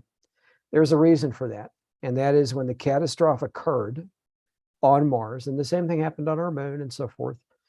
When the catastrophe occurred, these creatures were suddenly buried, and the atmosphere was suddenly thinned, ripped away, and they suddenly couldn't breathe, and they were buried and so forth. They literally tried to claw their way or make their way to the surface. Some creatures survived, like this one that's fully horizontal here, past that point, and were able to fully expose themselves on the surface. Others tried to make their way to the surface to breathe, to survive, in other words. They took their final breaths as they reached the surface and died right there in place and fossilized right there, frozen in time. And there's an enormous number of exposed heads on Mars' surface like that, more looking straight up toward the sky than are horizontally preserved, like these right here. I love the horizontal ones, right? Because they're just really easy to recognize when we see them. Okay. And by the way, this is not color adjusted. I want to point that out, Alfred. This is as NASA shared it. Okay. Right. In other words, these details can be made more obvious by simply adjusting brightness and contrast or doing some automatic adjustments that involve no manual editing whatsoever. Okay. Just to point that out. By the way, I don't know if you can see it back here where I'm circling with the mouse. Is another head. These are nostrils. There's the mouth. There's the forehead, a little head, partially exposed. They're all over the surface of Mars like that. Here's another one. Nostrils, mouth, the eye area, partially exposed head. A lot of these are not really obvious till you have looked at these things for a while and really just, they stand out at you because you realize what you're seeing. But then there are others like this that are extremely obvious. So for example, this might not be so obvious. This is fairly enlarged, but again, it's not adjusted. This is actually reptile, the head, partial neck, the head biting down on the head of another reptile. That's how they died on the surface of Mars. One creature biting down on the head of another. All right. This is as NASA presented it. NASA has realized, some people at NASA, that this exists, and they've put out some other images, alternate versions of this, where they've intentionally destroyed the image. Fortunately, I have the originals and links to the originals still, and we'll be sharing that with the audience. You have 2 creatures staring at each other across the divide. This is unedited, so this is not edited, not color adjusted. It's a little bit enlarged. This is how NASA shared it initially, okay? If you'll notice the red right here, that's a red reptilian eye. This is the head of a dinosaur, an actual dinosaur sticking out from behind a hill on the surface of Mars, looking at a bird-like creature with the wings hanging off of its, I'll call them arms, its legs right here. The wings are just hanging down here, kind of like you'd see on a bat. It has a pointed head in the back, sort of like a pterodactyl, but not quite, kind of in between a pterodactyl and pterosaur. The eyes, the nose. This is not enlarged by me right here, right? If you can see these details. And in between them is another thing they're looking at. There's actually a creature in between them, okay? You can't see it in the detail that I'm showing right here. Here's the same thing, a little enlarged and color adjusted. You see the difference? There's the eye again, the mouth, the reptile sticking out from my nail looking at this. They're staring at each other across this little divide here. Same thing again. Now you can see a little more. You can see what this thing is sticking out from behind. Up here are some flash fossilized fossils. This is one. There's the mouth and the eyes and the head right here. Just laying there on the surface, exposed, partially exposed through the rock. That's how it died. This is a dinosaur's head sticking out from behind this rock, looking at this thing across the valley. Same thing again. All right.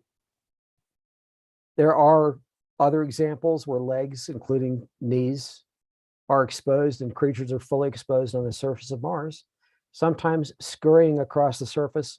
Usually they're dead. They're flash fossilized in place like that iguana that I showed earlier. This is one I found. Nobody else has found this or shown it. I showed this back in 2016. It's a little bit of a dog-like creature, kind of angular head. Got a bent knee, a back leg exposed here. Some shadow exposed from it. It's actually looking at some other things over here that I'm not showing. This is a head popped through the surface, staring at this right here. Both fossils, I believe. This one's hard to see again. It's a great magnification, but it's a humanoid face on a very strange, almost, I'd say, I want to say turtle-like reptilian body, but there's not a shell here. It's got these weird appendages that are sticking out here. I think that's a creature staring across a valley. This thing right here is actually in the vicinity of this right here. But again, not color adjusted. When you make it smaller, I don't know if I can do that right here, it becomes a little more obvious. Can you kind of see this a little better right here, even though it's smaller? A little more obvious as a creature? Yeah, the features are a bit more definite. Yeah, it's got this very rough skin, fossilization on the outside of it, but the face, the head, is why I shared it. It's unusual. All right, this one is a bigger deal. So Andrew Bajagos, and again, this is not the largest I have, but let me see if I can enlarge it a little bit. Andy shared with me in my 10 hours of interviewing him that he had seen and been told about in the secret space program he says he participated in, something called a dump truck sized locust, a large carnivorous locust-like creature with 3 legs on each side and a mantid-like head. But he described this creature and not able to fly. But if you look at this, this is a fossil that I found on Mars surface. Here's another version of the same thing. It's got copyright text going across it. It's got this V-shaped structure on the back, a segmented body. It's got a mantid-like head, a heart-shaped head here on the left, 2 eyes that have ridges around them, a mouth, a nose. This is a very obvious head, pardon me, in the better image. This is actually a humanoid head and in the better image, and I'm not showing it here, but I'm doing the best I can with what I was willing to share back then. This is a humanoid head right here between its front legs. So these are its front legs right here. They're jointed. The other leg is over here. You can see the interior part of it right here.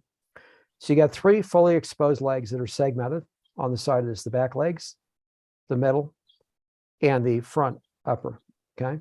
With this V-shaped structure in the place of wings.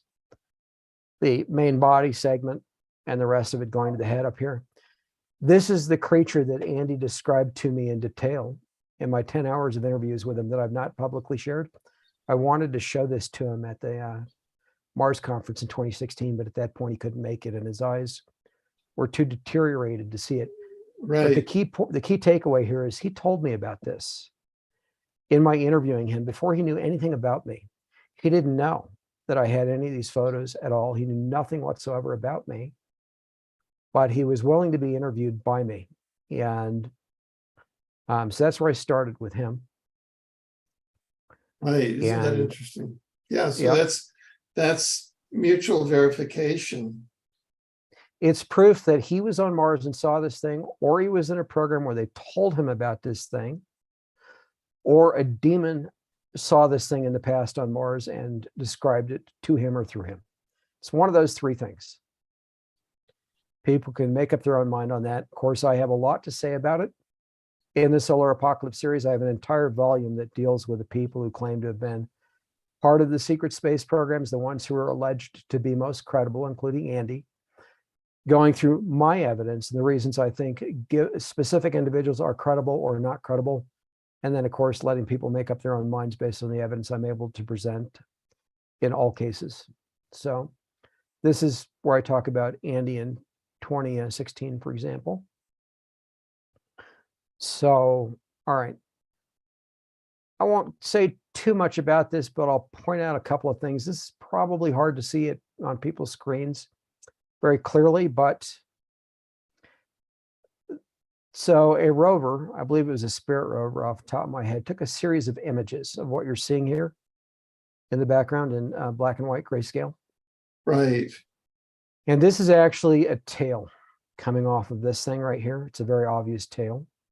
Okay. You can see it split in the middle right here. You can't believe what I'm saying from me just calling this a tail at this enlargement level. So don't expect it. I'm just telling you what it is for the moment without expecting to be viewed as credible necessarily. Okay. There's a creature right here with rabbit-like ears. You can't see it, but I know it's there from larger versions of the photo. There is something else that'll show up over here. So between this thing here and this crack here and what I'm going to show you over here, there's movement between the series of photos. In other words, evidence of continuing life on Mars. Right. So this is the same thing. That's the same tail-like object, same crack that I described right there. Right. And you can see over here, I want you to notice how this looks. What is in the image, okay? I'm going to show you some things in the image that aren't here right now in another image. So pay attention to this area here, okay? And by the way, notice this right here, okay? These are the pointy ears I said are on the rabbit-like thing. This is kind of a poor image where you can't really see it clearly right here. But I just want you to notice this thing right here where the mouse is, between this and between this, between these two things. And then, of course, is this tail-like structure that I mentioned. All right, here's the next image. Notice that that thing, the ears are gone. It's not here in this image. You do see the crack. You do see that tail-like thing, right? Mm-hmm. Again, that ear-like thing, not here. You see the crack. You see the tail-like thing. Okay. And if we go across here in this,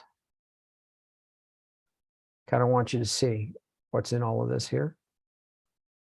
Get a feel for it. I'll go back to this one again. Same thing. If I go across, notice what's here. Okay, so you'll have to tell us what I'm going to show what you. are we what are we looking for? I'm going to show you.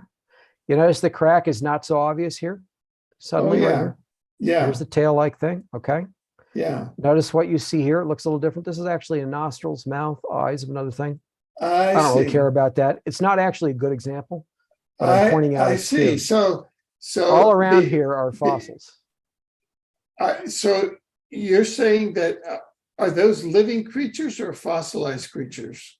What I'm showing here, not living, Yeah. I don't think.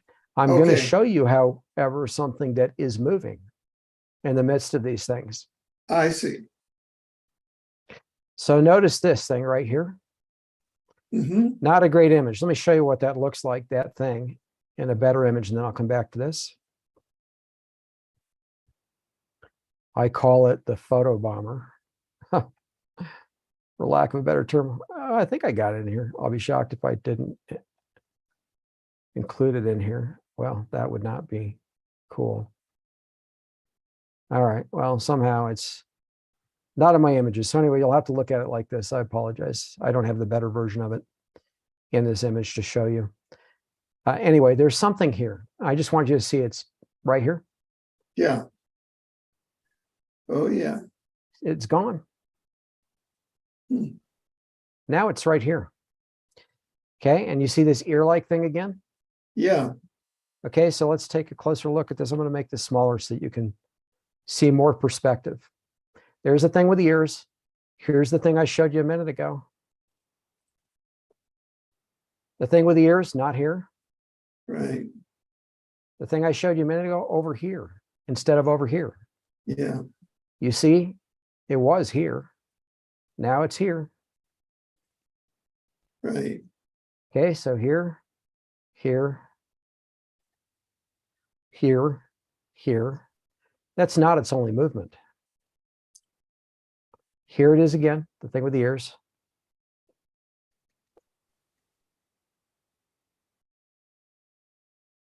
And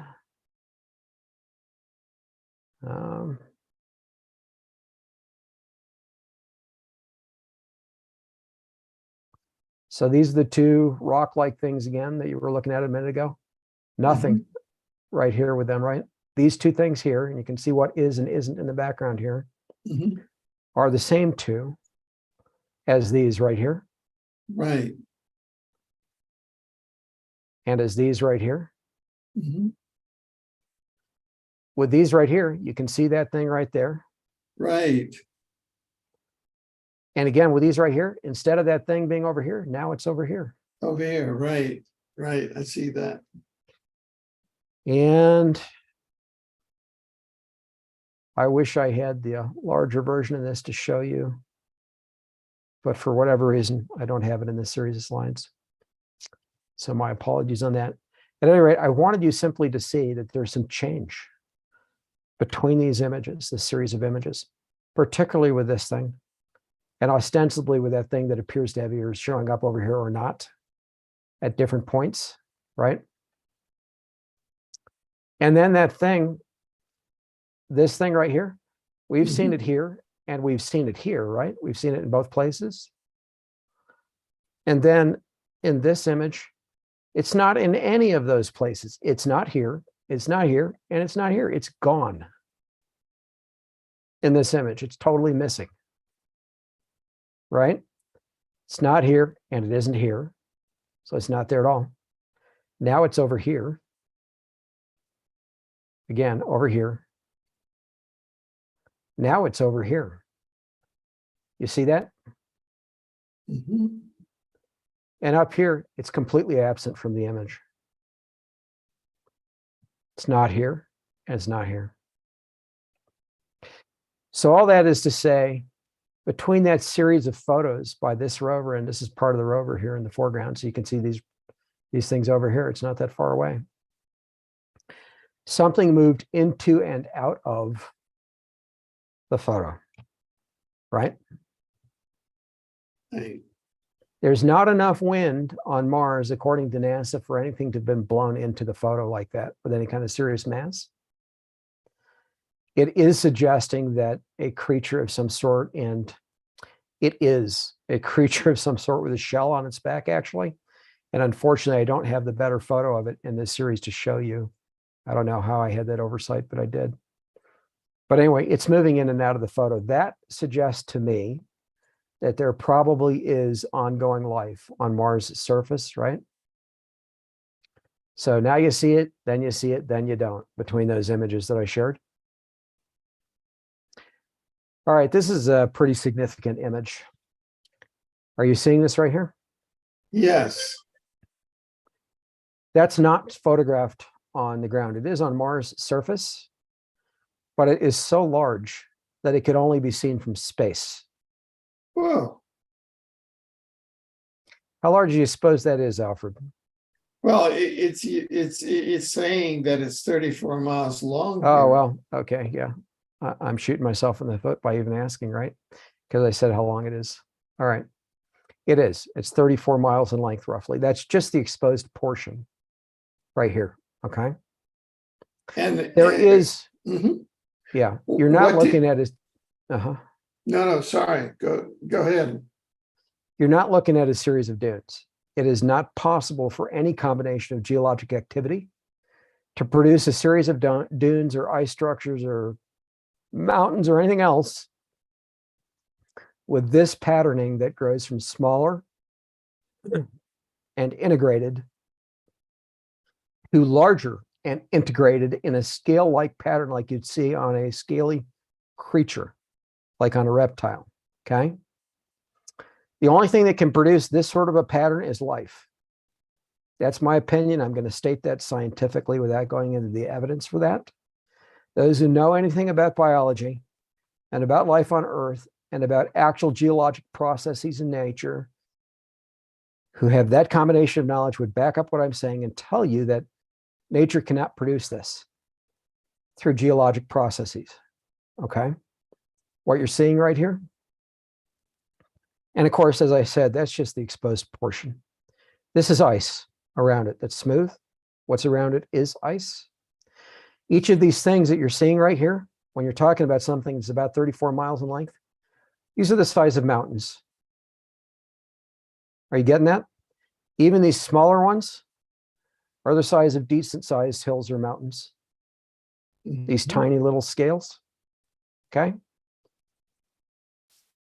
So NASA JPL took an infrared of this object. They took more than one kind of image.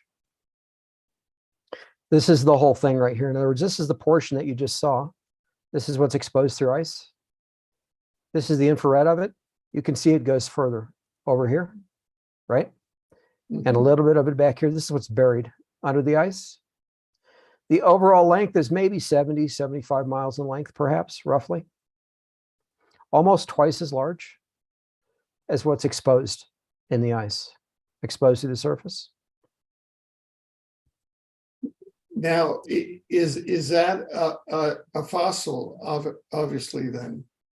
Well, there are two possibilities. It's an artificial structure. But then you have to ask, who would build something like that big, right? On the surface of a planetary body, you know, and that could only be seen from space. And why make it look like scales? Okay, that's a possibility, but who would do that, right? And who could do that? It's not mountains, I'll tell you that right now. It's scientifically impossible for what you're looking at to be mountains through natural processes. It's either artificial or it is a gigantic Titan-sized fossil that would make Godzilla look like a, you know, like a teacup poodle by comparison, if so big. Okay. Oh no! I mean, if you saw 70 miles and Godzilla would be like a flea. Yeah, right. You know, if you saw Cloverfield, I think it was the second Cloverfield movie. At the very end, they've got a teaser in that movie where a giant reptilian creature, a Godzilla-like creature, presumably, but a head that resembles Godzilla's, is literally in the clouds. You know, it's standing on the earth, but the head is up in the clouds. In other words, the thing is miles in height, probably. Okay. What they're portraying at the end of that teaser of Cloverfield. Even that creature, a creature that size, would be very small compared to what you're seeing here on the screen. Okay, it would take several creatures that size to be the length of just what you're seeing here on the screen. Photograph from orbit, okay? And yet the real length of this is perhaps 70, 75 miles, whatever I calculated it to be. I actually did take the time to get a scale on this thing here. And So I will say that JPL talked about this object privately, and they said that to them it looks like a reptile. They basically said it looks like a creature, and then they said nothing further. In other words, they wouldn't allow themselves to admit that that's what NASA had photographed, because for one, it's too big. For two, it's impossible to explain by any science that we know. Although our science today, biology, for example, will admit that reptiles, as long as they don't die, seem to just keep growing and growing and growing and growing, right? They just get bigger and bigger over time if they don't die. So we could ask ourselves, and it's reasonable at this point to ask ourselves, what might the Nephilim have achieved with their hybridization of the creatures God made on Earth and tampering with the genomes to perhaps allow unfettered growth, to accelerate growth, to maybe allow creatures such as reptiles to absorb nutrients directly through their skin so that they don't actually have to eat to continue growing, in other words, the way that we would eat. And by the way, there are reptiles on Earth, a certain category of them, that do in fact absorb nutrients through their skin and can grow from that if they absorb enough. And there are reports that gray humanoids, absorb nutrients through their skin, that's how they consume nutrients. All right. And grays do exist as part humanoids who are chimeric hybrids, and they're not supposed to exist. They're fake aliens, but they exist. There are some of the creatures in the anti-gravity craft that are not ours. So what I've shown to this point, Alfred, is evidence of complex biology on Mars' surface. Before I go on to show more of that and what's in comets and asteroids, let me give some better examples of what's on Mars. And frankly, what I've shown, some of these things, is better than anyone else has ever produced. In other words, segmented legs that are obvious, geometry that can't be produced in nature unless it was grown or produced artificially, okay? No matter how you slice or dice those things, it's proof of intelligent life at one point influencing Mars and putting things on Mars. Are you with me so far? Yes. It's proof that Mars was habited in the past, if not currently. And then, of course, the evidence I suggested of movement of Mars indicates that perhaps there's current life still surviving on Mars to some extent. Some creatures have adapted, in other words, to survive. All right, so these photos are all from Mars. These are a few examples. You see, for example, this one is numbered 21,505. I didn't skip numbers in numbering these. We're still on the impossible creature size slide. Okay, well, this is terrestrial. You can see this on the surface of Mars. Okay, this is not the size of. So you're not seeing this. You are seeing my slideshow. Yeah, we're still on the slide that says impossible creature size. All right, let me fix that. Thank you for telling me that. Or I would have rambled on and people would have said, what are you talking about? Okay. You see it now? Yes, now we can see a matrix of photographs. Okay. When it's the same thing, it's because I enlarged these to different sizes so I could have ready-made enlargements to share in different venues. Right. These are not edited other than being enlarged. There's no adjustment to brightness, contrast, sharpness, nothing whatsoever. This is as NASA photographed them, just some of them are enlarged, that's all. Okay? Okay. These were photographed by the rover. Everything I'm going to show here, photographed by the rover. These are only a few examples. So, for example, between 21,499 and 21,506, these are all the same object, right? So you might say, let's see, 1, 2, 3, 4, 5, 6, 7, I don't know. I've got 8 instances, right? So if you divide 21,000 by 8, you might think I've got a few thousand different things here, right? I've actually got several thousand in this set. I've got hundreds out of several thousand. I've actually got tens of thousands of images, however, that I've decided were worthwhile enough to capture and eventually share. These are only a few of them. If I could take the time, Alfred, I, or anyone else could have hundreds of thousands, if not millions, of images like this that NASA has already photographed with its rovers, not including Perseverance, okay? Perseverance has taken some pretty stunning photos too that people have missed. But this is what you're seeing here. This is just curiosity, some of these, okay? Again, flash fossilized. So remember what I shared when we saw just the head of that nodosaur on Earth and how hard that might have been to recognize if you didn't realize you were looking at a flash fossilized fossil. And I've already described what happened to an extent on Mars, that creatures, those who were not able to fully reach the surface after the cataclysm on Mars to try to survive, just managed to expose their heads off and either looking straight up or the side of their heads to try to take their final breath, and they died right there. They couldn't breathe. They died and fossilized in place, partially exposed, right like that. And in many cases, were not further buried by the cataclysm, all right? So they're exposed enough for us to see them. Well, there are things like this right here, and I don't know the scales of what these are off the top of my head because they're all, as thumbnails shown, about the same size. But at any rate, let me see if I can just open one of these, an earphone view. I'll enlarge it just a little bit, and I'll do an automatic adjustment. You can do better. Yeah, we're still with the original matrix of all of the photographs, if that's your intention. It's so not, I don't know. I don't know why it's doing that, but let's stop the share and go to this here. And if there's a way to share my screen rather than the window. I'm trying to share the screen.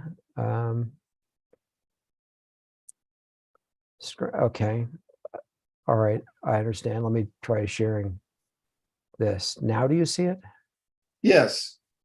Okay. I think this is what I was intending to do and not succeeding. Look at the geometry on this.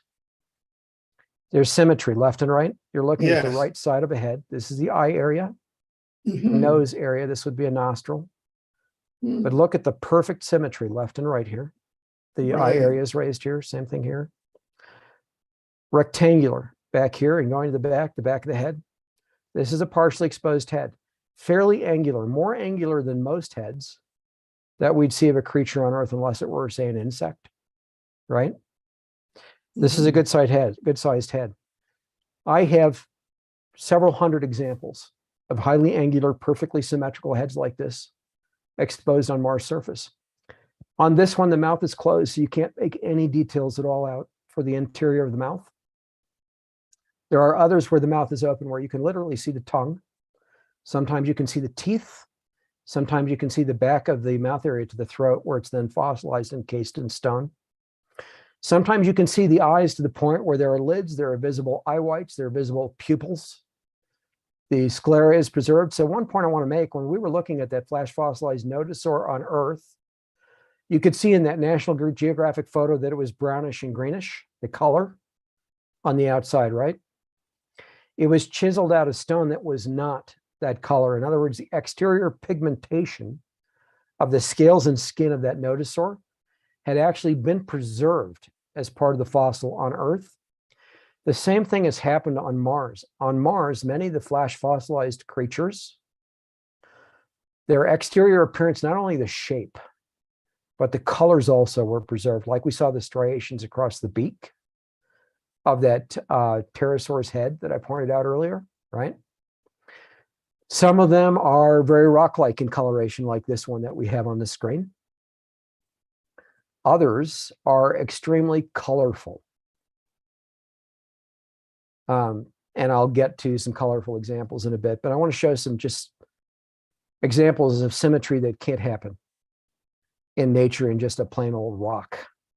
So this is almost cloven. You notice this right here? Center line. Perfect symmetry left and right here.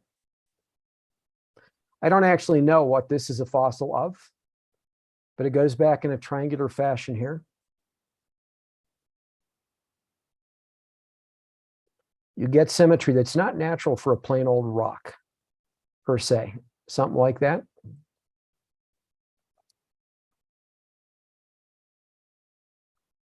When we look at, let's say, this for a moment. You see this white line right here that I'm moving the mouse across? Right. That's actually the teeth and the gum line of a fossilized head. Ah, Sometimes the gum line is white like that. Sometimes it's pink, like you might expect.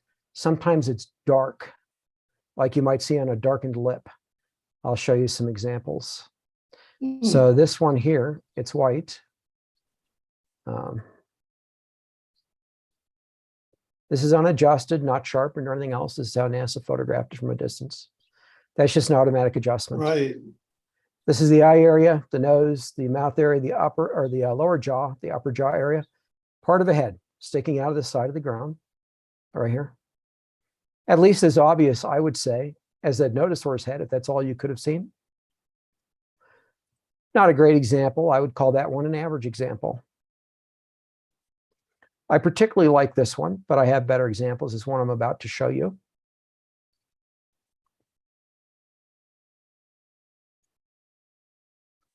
So this is a creature. There's the nose, lower mouth, lower jawline, upper head right here to the forehead, almost going up to the bridge of the nose. I'm just outlining it with the mouse.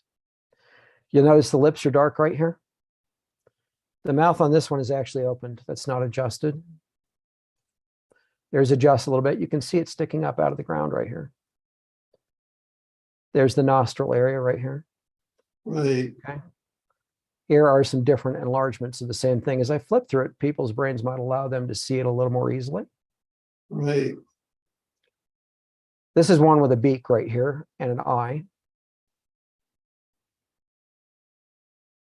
Okay, I won't go into this one. This is another fossil right here. And I'm not going to even go into this beak very long because I've got much better examples I'm going to show.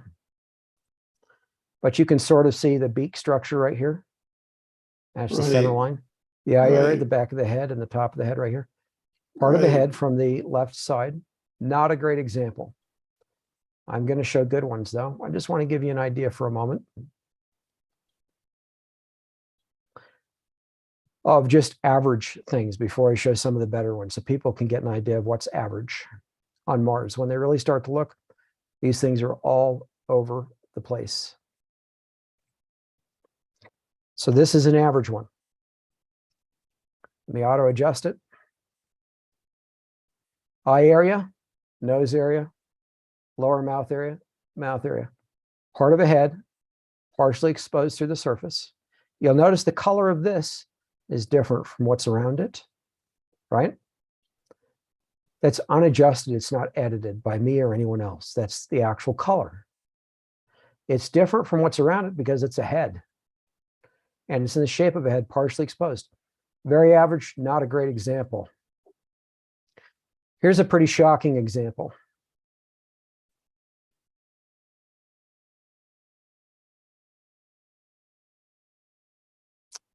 Pointed ear, eye. This is not the best example. This is what I'm willing to share publicly right now. Here is a sharper, more focused version of this. Visible eye with sclera is actually what you can see in the better image. Beak-like pointed nose part. This head is literally popped through the ground, and this is part of a shadow behind it right here. Pointy ear, popped right through the surface of Mars. Okay, I won't go into that one. Is that a fossil or a living creature? Which one? This? They are. I think it's a fossil. Right. I think it was a living creature for sure. Right. I think it's fossil. That's a fossil too, but this one's a little harder to see. There's two eyes right here. Mm-hmm. The top of head, not a great example, so I won't go into details on that one. This is just a set from the same area. This one has visible teeth. And if you could see it more focused, you'd see 4 teeth clearly right here on the side. Fossil, a head sticking up through the ground. If I make it smaller, the teeth might become a little more obvious. You can see the lines here. Okay. Let me get into some more incredible things here. All right. This is one I like because of the eye on it. So let me show this again. This is unedited. This one is looking straight up. It's not looking, it's looking straight up. This is how it died. Let me auto adjust it. You'll notice the eye right here. This is the eye right here. Big eye. Notice the slit, like a reptilian eye. That's how this one fossilized. This is the tip of the nose. This is the head right here, sticking up, straight up, looking up toward the sky through the ground. That's how it died, with its eye open right there and fossilized. Now, I won't stop on these until I see one that I definitely want to share. I'll share this one because I just think, wow, that's kind of cool. It looks a bit like an iron with an ironing board. Okay.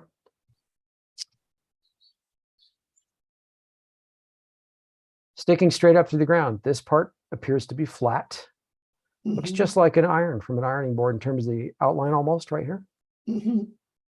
Not focused. You know, I haven't done anything to adjust it except right now just adjusted the brightness and contrast, right? There's the shadow from it. You can see that it is pointy. If I make it a little bit smaller, more obvious. Let's look at, sometimes you have to make them a little smaller for them to be more obvious. I'll come back to that one because that's pretty weird. That one is. So is this. I'll just zip through some of these actually because I want to get to some of the better stuff without belaboring. Is eye, nostrils, mouth, kind of resembles a cow's head right here a little bit. I mean, that's not what it is, but a fossil sticking through the ground. Not a great example, but it caught my eye. This one's pretty stunning. Frankly, if this wasn't over here on the right-hand side where I'm circling it, I would have just ignored this whole thing and not cared. Okay. You're familiar with staple removers. Everybody's seen staple removers, right?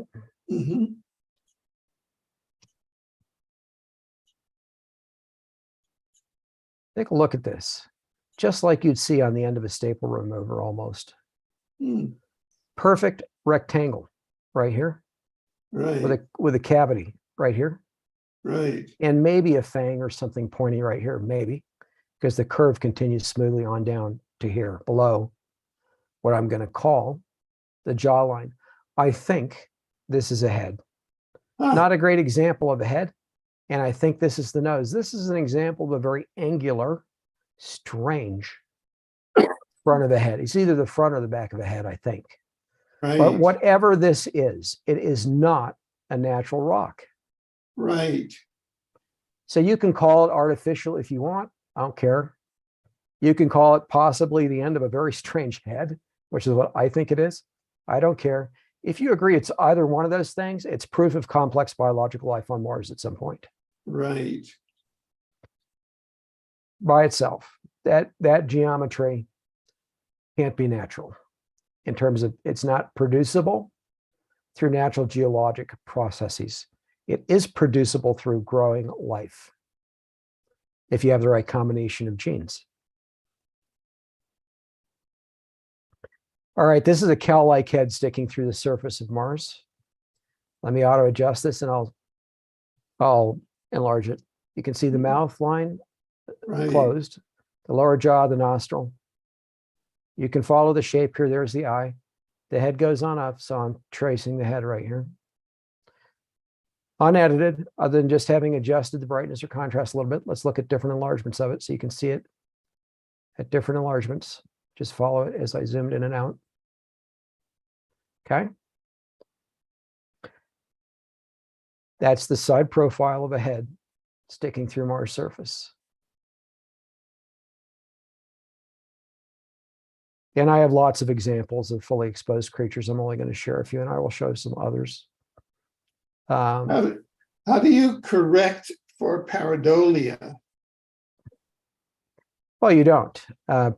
Pareidolia means seeing an object that's not there, right? It's a psychological condition.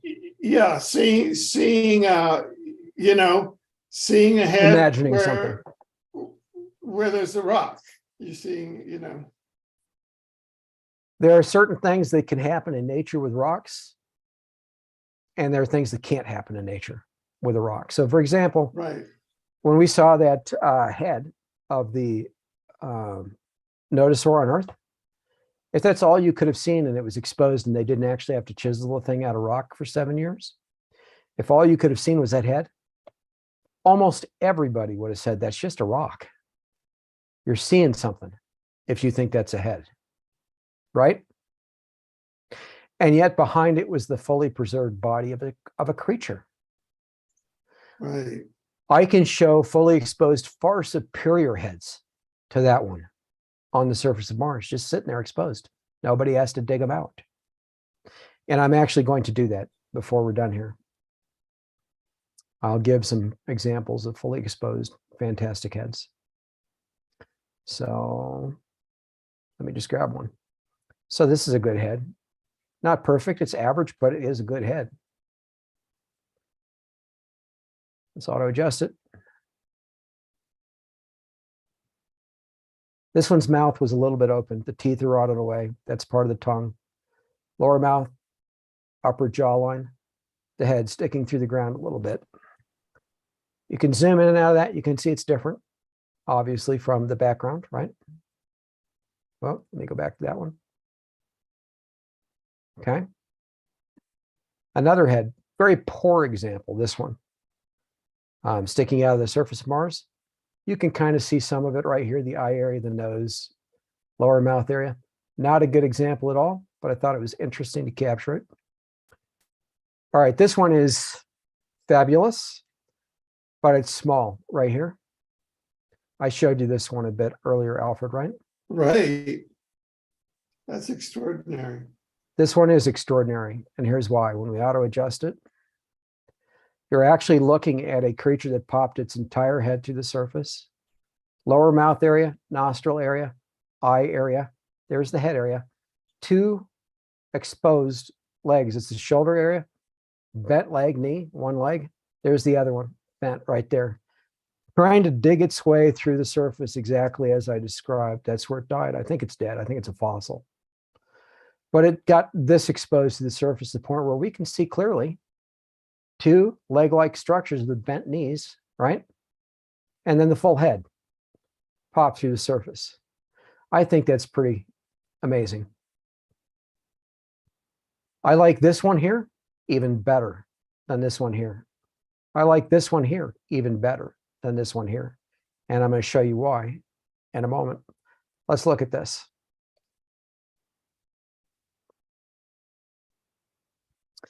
So these are at least 2 heads side by side, broken at the base of the neck right here for the bigger one. Literally ripped from its body and laying on the surface of Mars. Whoops. I had auto adjusted the color there. Let me do the brightness. Well, I guess I can do the color and then the brightness and contrast here. Auto adjust. No? Okay, never mind. Can't find what I want right there. But that's fine. Maybe this is what I've been doing. Anyhow, notice this shape right here. Nostril, lower jaw, mouth, nostril, eye, ear area. This here is a head. It goes back. This is part of the base of the neck of this head over here. There is another creature's head lying right next to it at a slightly different angle. Lower jaw, nostril area, mouth right here. Mouth, nostril, lower jaw, eye area. So there's a head right here. Both are torn off from their bodies at the base right here. 2 heads lying stacked against each other, exposed on Mars' surface. Here's the same thing, different enlargements. Just sitting there for the rover to photograph. Not rocks. This geometry, especially right here, you couldn't explain as a rock if you tried in nature through just geologic processes. You combine it with the rest of this, you're looking at exposed flash fossilized fossils of at least 2 creatures. And this is not great, but it is interesting. There's a head that's coming through the surface right here. This is the mouth, and you've actually got the teeth right here, upper, lower, hard to see at this magnification if I automatically adjust it. And you have some of the pink gum line right here. The color is preserved in the fossil, partially decayed, but the gum line exposed here. Sets of teeth. This is the body right here, part of the creature's head. This is the thing I'm outlining it. This thing over here is a different head, different creature. So this is the head partially exposed to the surface. Just showed it because it popped up. I want to get to better stuff.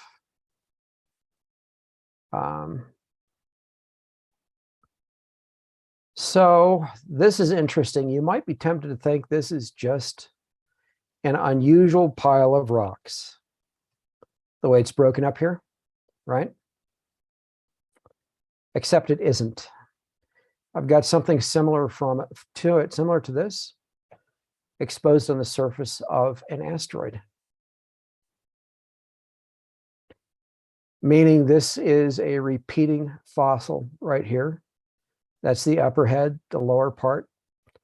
I don't know if those are scales or that's just how it broke up when it fossilized, no idea. But there's something almost identical to it sitting on the surface of an asteroid that NASA also photographed. So I thought that was worth capturing. This is another fossil in the background. Bent knee right here, exposed leg, head, partially exposed in the background. It's actually quite in the distance in the background. But this is how it appears to the rover. I thought that was interesting. I'm going to show a better one that I shared with William White Crow in a bit. This is a fossil I've shared with a copyrighted text across it. Online now, I've shared it for years, but here it is. Exposed to the surface of Mars, lying on a rock, actually. Right here, popped through the surface. This is a fossil. Yeah, and if you look at it from a distance, the difference in coloration of this versus what's around it makes it look pretty bizarre. All right, this doesn't look like much, but it's actually one of my favorites, and I'm going to show you why.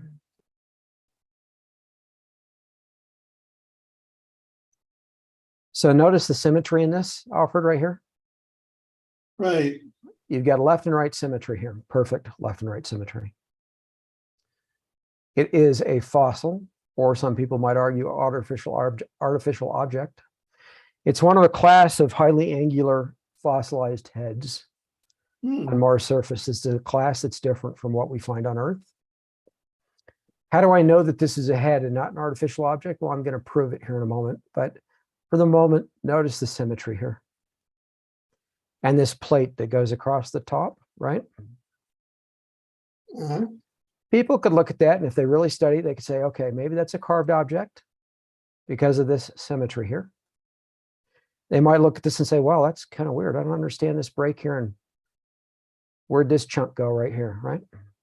They might wonder about that if they're thinking it's a rock or something artificial. Here's the problem. This part right here, you see this? That's an eye. Right. There's the pupil right there. There's the sclera, if you will. This is a head plate over the exposed eye. You're seeing the upper portion of the head right here. The lower portion is buried. The lower jaw is not photographed and it's buried. This is actually an eye on the side of this thing right here. This is a fossilized head. One of the strange categories I mentioned. Try having a geologist explain this. If they're honest, they will not be able to do that. Okay. I like this one. I don't love it, but I do like it. Notice how different, and I'm not the first person, by the way, to see this. I might be the first person to notice a couple of details in it that I'm going to point out. This is jutting straight through the surface of Mars, right? Totally different in color from the background. People might look at that and think, boy, that's a weird looking set of rocks, and why is it so, I don't know, mud ball looking, if you want to say that. Broken up right here, right? So rough. You might look at that and you might look at this pointy part up here and think, well, this part here is especially a little strange on top of that, right? A little angular. You might look at that and you might think, what in the world could that be? And just dismiss it after thinking about it, right? The problem is this piece right here. You see this, what I'm circling? You know, bones are hollow, right? And if you break a bone and you catch it at the right angle, it's going to look just like this. A little round, and there's the part where the center of the bone would be. It looks to me as though, and I'm not going to say definitively on this one, but it looks to me as though this is a broken bone jutting out of the surface of whatever this thing is. And I actually think this also is a fossilized head or a fossilized body part sticking up through the surface. But this part is tubular and probably a broken bone sticking through the surface. Would I, wager a bet on that? No, probably not. That's just what I think. All right, this here is pretty stunning, actually. Fully exposed on Mars surface. And again, these are average.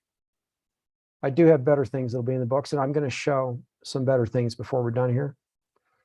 This is the top or bottom, I don't know which it is, half of a creature.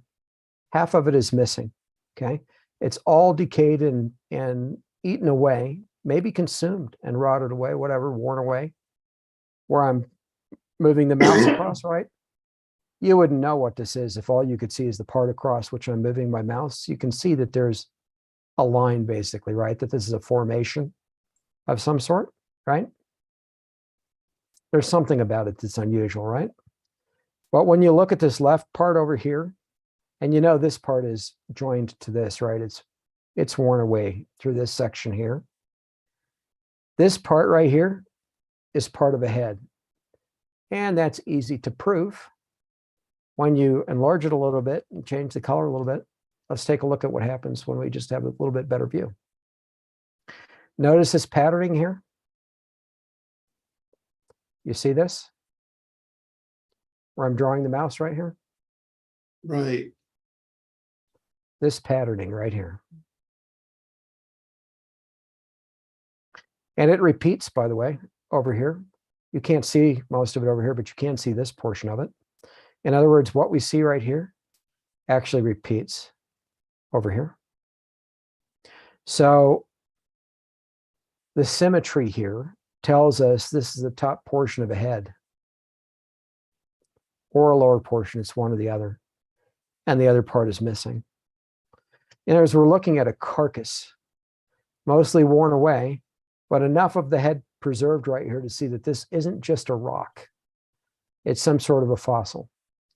You see that right there? Okay. Here's another thing jutting through the surface of Mars. Others have seen this one.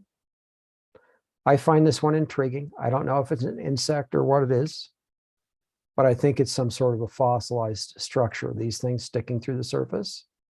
This particularly is not an ordinary rock. There's enough symmetry preserved here to suggest that looks like some sort of insectoid fossil or something like it sticking through the surface. All right. I think these are pretty stunning. I wish they were bigger and in higher resolution right here. What I'm going to show you here.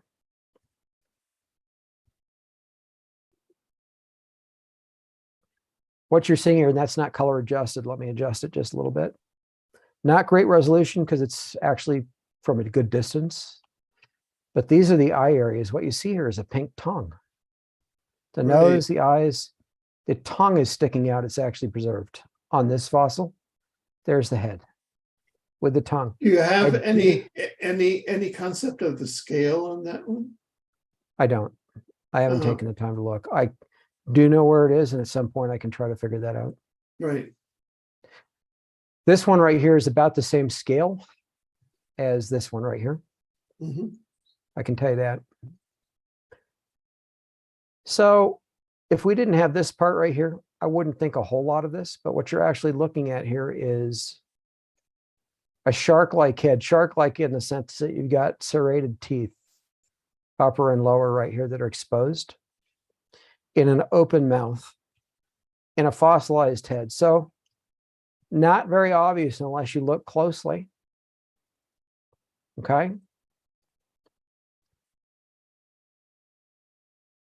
But what you can see, which is obvious, is this line right here and this line right here and the V-like opening right here, right? And what could be a head-like shape, maybe right there, and a lower jaw, maybe right there. What intrigued me about this one is the teeth, right? And by the way, I have some excellent examples of fangs and teeth. These are not those that I'll be showing in different fossils. This is just a set that I happen to have handy to go over with you. But to me, this is some sort of shark-like head that was fossilized, exposed on Mars surface, where enough was preserved of the teeth to see some upper and lower teeth remnants. All right, now I want to show you some pretty stunning things besides what I have. All right, this is actually one of my favorites right here. We've all seen Roadrunner and birds like that on Earth, right? In cartoons. This is a fully exposed left side of a head on Mars surface. If I adjust it a little bit, and this was just an automatic adjustment, so I'm not doing anything fancy right here. If I undo that, this is how NASA photographed it, okay? I can make it larger or smaller, right? And we can go through different enlargements of the same thing. And in fact, you can actually see it's in the same image with this one right here.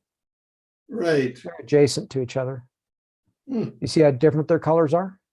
No editing. That's how NASA photographed it. So let's look at that head, what happens when we adjust this a little bit.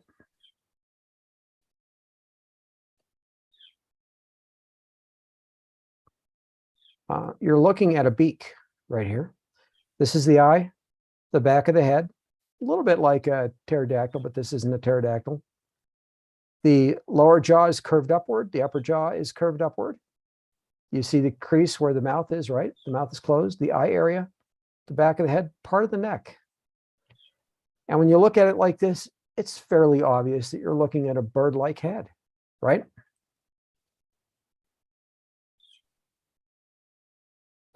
Not a rock. And you can see how different the geometry is from between this one and this one, right? This is one of the things, and there are several, but one of the things that makes it impossible for things like this to be formed naturally. Whatever this was subjected to, if it were a rock, let's say, to make this shape geologically, whatever set of geologic conditions this experienced, you know, wind, blowing dirt, water, other chemical processes, whatever. This thing here would have been subjected to the exact same processes. They're right next to each other, right? Their shapes are totally different from each other. And the other interesting thing here is notice that they're both, and this occurs frequently on Mars as well, they're both kind of pointing almost in the same direction, right? Right, sort of as if when they died, they were observing the same thing that startled them. Could you again hypothesize and put it in perspective? Why is Mars the way it is, and why are these fossilized creatures the way they are?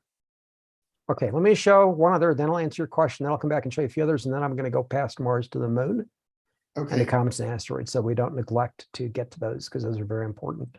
Okay. So this is only a head right here, although the entire side of the creature is exposed. I'm going to show you the rest of it in a moment. Notice the ears. Perfectly pointed and shaped ears. This is the nose area, part of the head. So this is the head. This is the side of the head. Okay. Where I'm drawing the mouse, that's the portion that's exposed. above surface, okay? Let's look at the rest of it. Let me find it here. I don't have all these together as I would like. Here it is.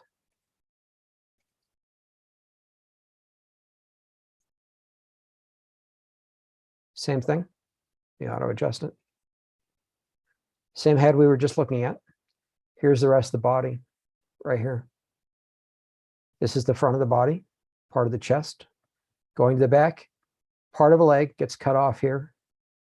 Part of the legs right here cut off. So what you can see here is a little portion of the legs, the main portion of the body on the, I suppose, the left side of the creature. Its head bent. So in other words, it died and it keeled over, lying on its right side and fossilized like this. You see it? The ears are the giveaway. You don't get two ears like this, along with the rest of the symmetry, from rocks. Can't happen in nature, not through natural processes. Either it's carved, it's artificial, or this is grown and it flash fossilized, turned to stone, just like the notosaur on Earth. But fully exposed, you didn't have to dig it out. All right. So let me show you some others. Okay, so here's another head. I told you there's a whole bunch of these on Mars, right? And they're often different. Notice the symmetry and coloration here. This one's coloration was preserved to the flash fossilization, so it's a little bit lighter right here than the rest of it. But notice these lines right here. Okay, there's left and right symmetry. Bilateral symmetry is what we would call it. So here's the back of the head, the front of the head, the nose area. Okay, you don't see the mouth open on this, not enough is preserved to see that, but you see the head-like shape. And what really gives it away is the bilateral symmetry here. And there's some coloration preserved. This is one that I particularly like. You know what snails and slugs look like on Earth, right?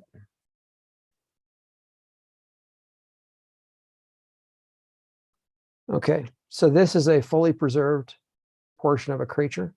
Very snail or slug-like. Here are the two antenna-like protrusions right here. Hard to see in this image, but here they are. The head, the mouth is closed, the eye area, and part of the neck goes back into this, and you can't see any more beyond that. But if I adjust this to make it more visible, you'll see that this resembles quite a bit a slug or snail-like creature from the left side. That's on Mars, just sitting there, exposed. And if I make it smaller, you can see it a little bit better. Not a great one, but it was interesting enough to share.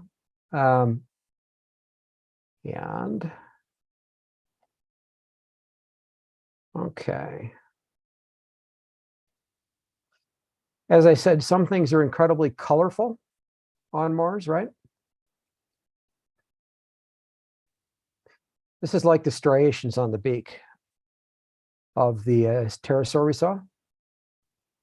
Totally different sort of creature and head, though. So this is the head right here. Not a very good one, not especially easy to see. What you can see is the transition and the coloration from this half right here to this half, and then the coloration is darker across the top. You might argue that could happen in nature, except I have a bunch of them just like it, showing that it's a repeating pattern. Okay, this is a group of fossils that's pretty stunning. Highly colorful. So this is without any adjustment to the colors on Mars. What I want to show you here is this area right here, from up here to these right here, where I'm drawing the mouse. Fully exposed. Just adjusted it a little bit. So follow with me here. The eyes, the nose, this is a head right here. I'm circling it with a mouse. There's a nostril, there's a nostril, there's an eye, there's an eye. This is a head. Just down here, here's another head, totally different creature. Nostril, where I have the mouse pointer. The mouth, okay. That's the upper jawline, the lower jawline. Part of the body back here, decayed but colorful, right here. Okay. This is another head next to it. Not that easy to see, but it is in this combination easy to see that these are not just rocks. You're looking at relatively decayed fossils exposed on Mars surface with enough preserved of at least 3 heads to realize you're looking at heads between this one, and this one. So let's look at just this one right here. I was just showing you that a moment ago on the upper left. You see the head, nostrils, eyes, part of a head. Let me undo that adjustment. Not adjusted, okay? We could easily adjust this. You know, somebody who's better at this than me can make it much more obvious to see the details in this. That's one example. I particularly like this one. This is an almost dragon-like head. I'll show you why I like this when I auto-adjust it. This one is mostly encased in rock. So if you look at this closely, you see the outline right here, right? And indentation basically right here. This is an ear. Over here is an ear, and it's just kind of covered a little bit by dirt that turned to rock. This is the lower jaw, the upper jaw, the nose area. This is an eye right here. Let me undo the adjustment so you can see it better. You know, an Irfan View is a fairly primitive program, so its adjustments are not great. Sometimes it helps us, other times not. It's easy to do better adjustments with different programs. This is just a defect. You know, NASA took this actually in 2 images. So this is a half and this is a half, and this is where the 2 halves were put together, you know, in a panorama. So there's a little breakup across this, unfortunately, so it's not a perfect image. But notice the eye area, the ears, the almost reptilian-like look to it. And if I make it smaller, if you don't over enlarge it, it becomes more obvious that this is a head, right? Some of the color preserved. Okay. So I'll show this. I will say this too. Let me show this right here. I might have not bothered to share this were it not for the fact that I found something identical to it also on a comet. So you see this portion right here? Mm-hmm. You see these vertical lines, evenly spaced, right here, across this portion that's horizontal. Yes. If all we had to look at was this, we could pretty easily dismiss it and say, that's a little weird. Yeah, maybe it's a rock. Probably it's a rock. I don't know exactly how that formed, but yeah, I'm going to dismiss that as a rock. Even though the coloration is off here, the problem is I found something identical to this with the exact same pattern exposed on the surface of the comet. Whoa. And this is on Mars. Whoa. So you got 2 of the same thing, whatever this is, on Mars and on a comet. All right. I do love this one, but unless your mind is allowing you, it won't make sense immediately. When I explain it, it will make perfect sense. So this, I'll just tell you what this is. This is the decayed body right here. Easy to dismiss as just rocks and ignore.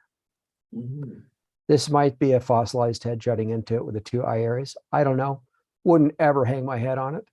But this part right here, if you adjust the color in a different program to get better adjustment, and I'll just take away the adjustment here for a moment. This is unadjusted. Let's outline the shape here with a mouse. Follow my mouse. Curved right here. Right. Curved right here and darker at this point than it is between here and here, right? Right. Kind of like you'd see on a nose or a lip. Going back, what you're looking at here is actually the top of a head. And what you're looking at right here is the neck extending behind it to the base of the body. And the body's all worn away. Oh, yes, I can see that. So the worn away body, the neck, and the top of the head. Right. And if I auto adjust it, a little more obvious, right?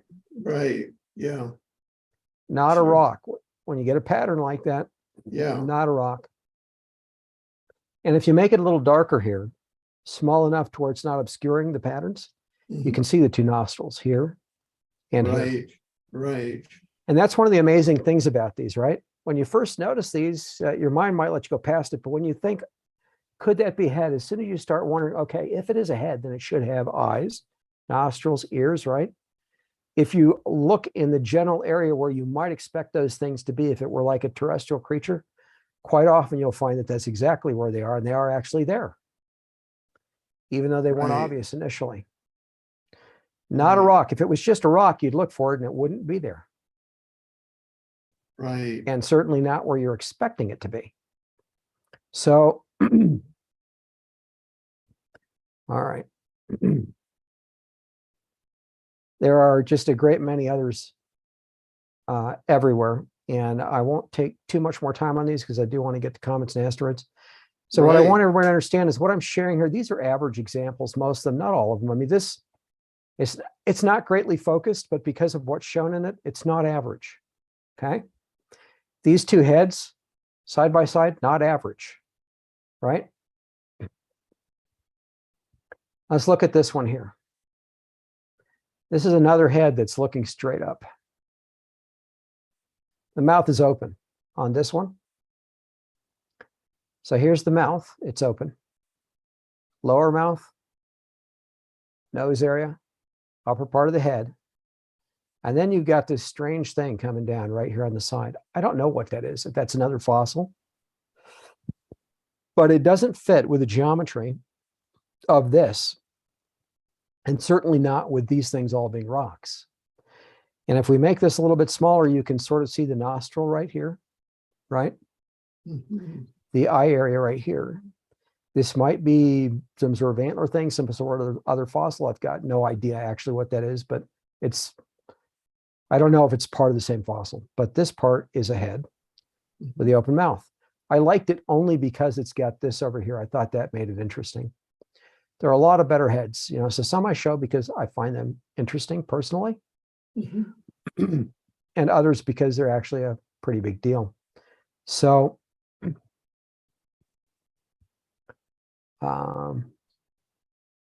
I want to show you some more bird-like heads because there are quite a few others exposed on Mars' surface. I've got another one that I particularly like in this set, so I'm just looking for it. Here it is. Everybody's seen Big Bird on Sesame Street, right? Right. Think of how Big Bird's head's beak looks, right? The head of Big Bird and its beak. Mhm. Here it is on Mars. Right. Something very similar. Hmm. You auto adjust it. If we were to sharpen the focus a little bit here, we'd see the beak. And you can see where it changes, the transition does, the coloration from the rest of the head. Exactly as you'd see on a bird's beak on Earth, right? You can't see the lower part of the mouth really, but you can kind of make out that that looks like a beaked head from the side, partially exposed on Mars' surface, right? Right. We look at it at different magnifications.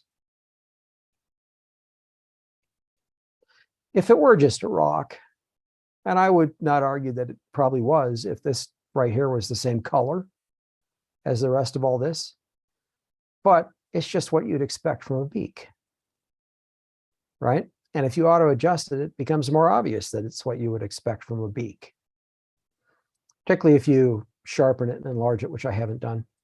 So I like that one because it reminds me of Big Bird. This is another beaked head right here. Let me show this one. So just look at it as I go zooming in a little bit. This is not a very obvious one. If you auto adjust it, you can see it. Let me just do the beak part to auto adjust it, see if it's a little better to see. All right, so hard to see once enlarged, but if you make it a little bit smaller, let's go in here.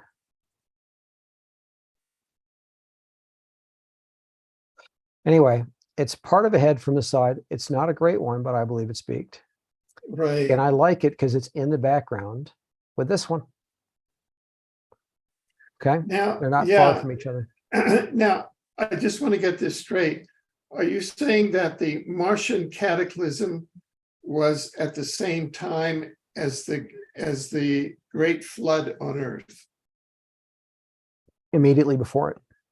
It takes some time for comets and asteroids to transition from Mars to Earth, or to transition from a planetary body that exploded, and pelted the solar system in all directions between Mars and Jupiter. And then for the debris to reach and strike Mars. Oh, I see. And then keep going and reach and strike our moon and reach and strike Earth. I see. Okay.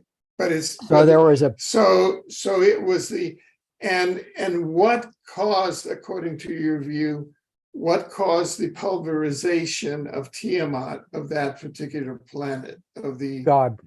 Scripture explicitly tells us that God caused the flood. He did it. Of that planet, of that original planet. Everything that caused Noah's flood on Earth, all of Yeah. it, God did it. And the evidence suggests to me, and the evidence just suggests, and Scripture agrees, that Earth was pelted. In other words, the windows of heaven opened, right? Mm-hmm. The pillars beneath that supercontinent were shattered, and the supercontinent was crushed, or the continent was shattered, I should say, and the pillars beneath it were crushed, and it sunk down, changing Earth's angular momentum, as I described. But for that kind of cataclysm to occur on Earth, right, and to destabilize the planet's crust as it did, and to allow water to come up from beneath that crust, not just to pour down from above, from that collapsed water vapor canopy, Earth had to be struck pretty substantially, and it was. And we can look, in fact, at the moon. There's an impact on the moon that is so huge that there's a big chunk of an asteroid that's quite large, buried just beneath the surface of the moon. Now, you're looking at all these signatures.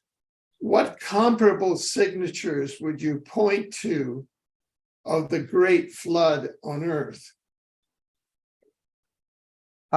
Everything on Earth was wiped. The surface was almost wiped clean. As a clean slate in a sense. And what I mean by that is a lot of the stuff that was present is buried under sediment to this day, like pyramids. Whole pyramids are buried beneath the sands of Egypt's desert right now. Buried between, for example, Cuba and the United States on the ocean's surface, under the water. There are pyramidal structures right now between Cuba and the United States on the ocean surface. What was on the Earth's surface, in other words, before the flood, a lot of it got buried. Some of it didn't. The pyramids at Giza got, inundated with water, so there's seashells and all that, but the water receded. And then those pyramids were reused, reoccupied, if you will, by humans, in this case, the ancient Egyptians, post-flood. And they claimed, that they built it, when in fact they didn't build those structures. And those pyramids are different from a lot of the others in Egypt because they don't have the same hieroglyphs inside them. They're mostly a blank slate inside, actually. They're different in various ways than a lot of the other pyramids in Egypt. So, and then the Sphinx is there, right? And people look at all the wear and tear around the base of the Sphinx, and they think that the desert sands did that. A lot of people do over time, but we now know scientifically that water did that the Sphinx was inundated in water, and that what we're seeing there is the wearing away of water around the Sphinx. And then the head of the Sphinx was recarved from a lion's head to a pharaoh's head later, post-flood. So that's what we can say about the Sphinx. The Sphinx itself is a pre-flood object. It's been weather-worn through the flood. The water receded, and then somebody carved its head away to change it from a lion to a pharaoh's head, basically part of it. That's the Sphinx. There's a lot of stuff buried beneath the surface of the Earth from the pre-flood civilizations on Earth, including some technological artifacts. So, and that's all over the Earth. It's not just in Egypt. The surface of the Earth, much of it has that. And then in a lot of areas too, things literally got flipped. Kind of like you see in that movie 2012, where whole sections of crust were flipped, and just the surface of the planet was remade in a sense, right? But with the flood, those who were aboard the ark were able to survive. on I the see. water. And then when the waters receded, the surface of the planet was largely changed, not entirely so. So they knew, for example, where the mountains of Ararat were, right? And where Israel is today is actually in scripture called the navel of the earth. Where Jerusalem sits in scripture is explicitly called the navel of the earth, or the center of the earth. A lot of people think the center of the earth is where the pyramids are today on Giza, the Giza platform, the Giza plateau. They think that's where the geological, longitudinal and latitudinal center of the earth is. It's originally right where Jerusalem sits today. And there's a lot to that. I go into it in my books. I don't have time for it here, but the point is, Earth's surface was dramatically changed with the flood, but not completely. Some things were re-exposed, others remain buried. Others are so buried we'll never ever see them again. And then 1,000 years from now, a little more than 1,000 years from now, this planet that we live on today is going to be completely replaced by a brand new, larger one per the end of the book of Revelation, at the end of the New Testament. So what we see today will go away as well. But and in fact, our whole solar system is going to be replaced when that time comes. Supernaturally, just like that, same way God made the universe initially when he spoke it into existence. A little more than 1,000 years from now, he's going to replace this planet and our solar system with one that's not damaged, that doesn't have what the Nephilim did to it in it anymore, because it'll all be gone. In other words, a clean slate, a completely habitable new solar system. And he will undo what the devil did. So, but make things better than even before. So anyway, continuing with that, let's move on. I could go on and on all day with comparable and better examples. I will say this, Alfred, there are thousands, minimally, of different examples of creature types just on Mars that I can show from the fossils I've got, and a number of very specific categories. So you get creatures that look very, very similar to those on Earth, like the iguana, like these heads that I showed lying on their side that look horse-like, you know, where I'm putting my mouth here, my mouse, that is.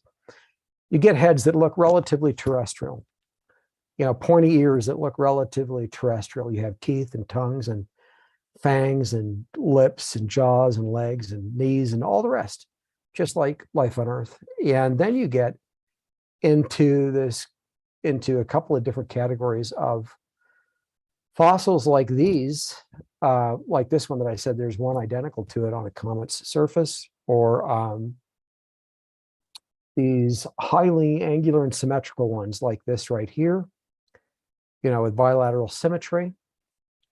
Here it is again.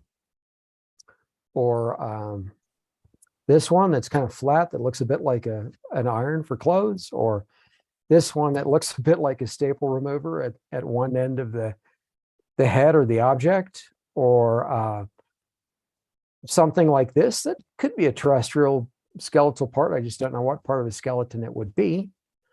Or this mouth that looks highly terrestrial, sticking through the surface with these darkened lips and nose and so forth, or the slit eye like this, like you'd see on a reptile. It's an oval eye with a slit in it.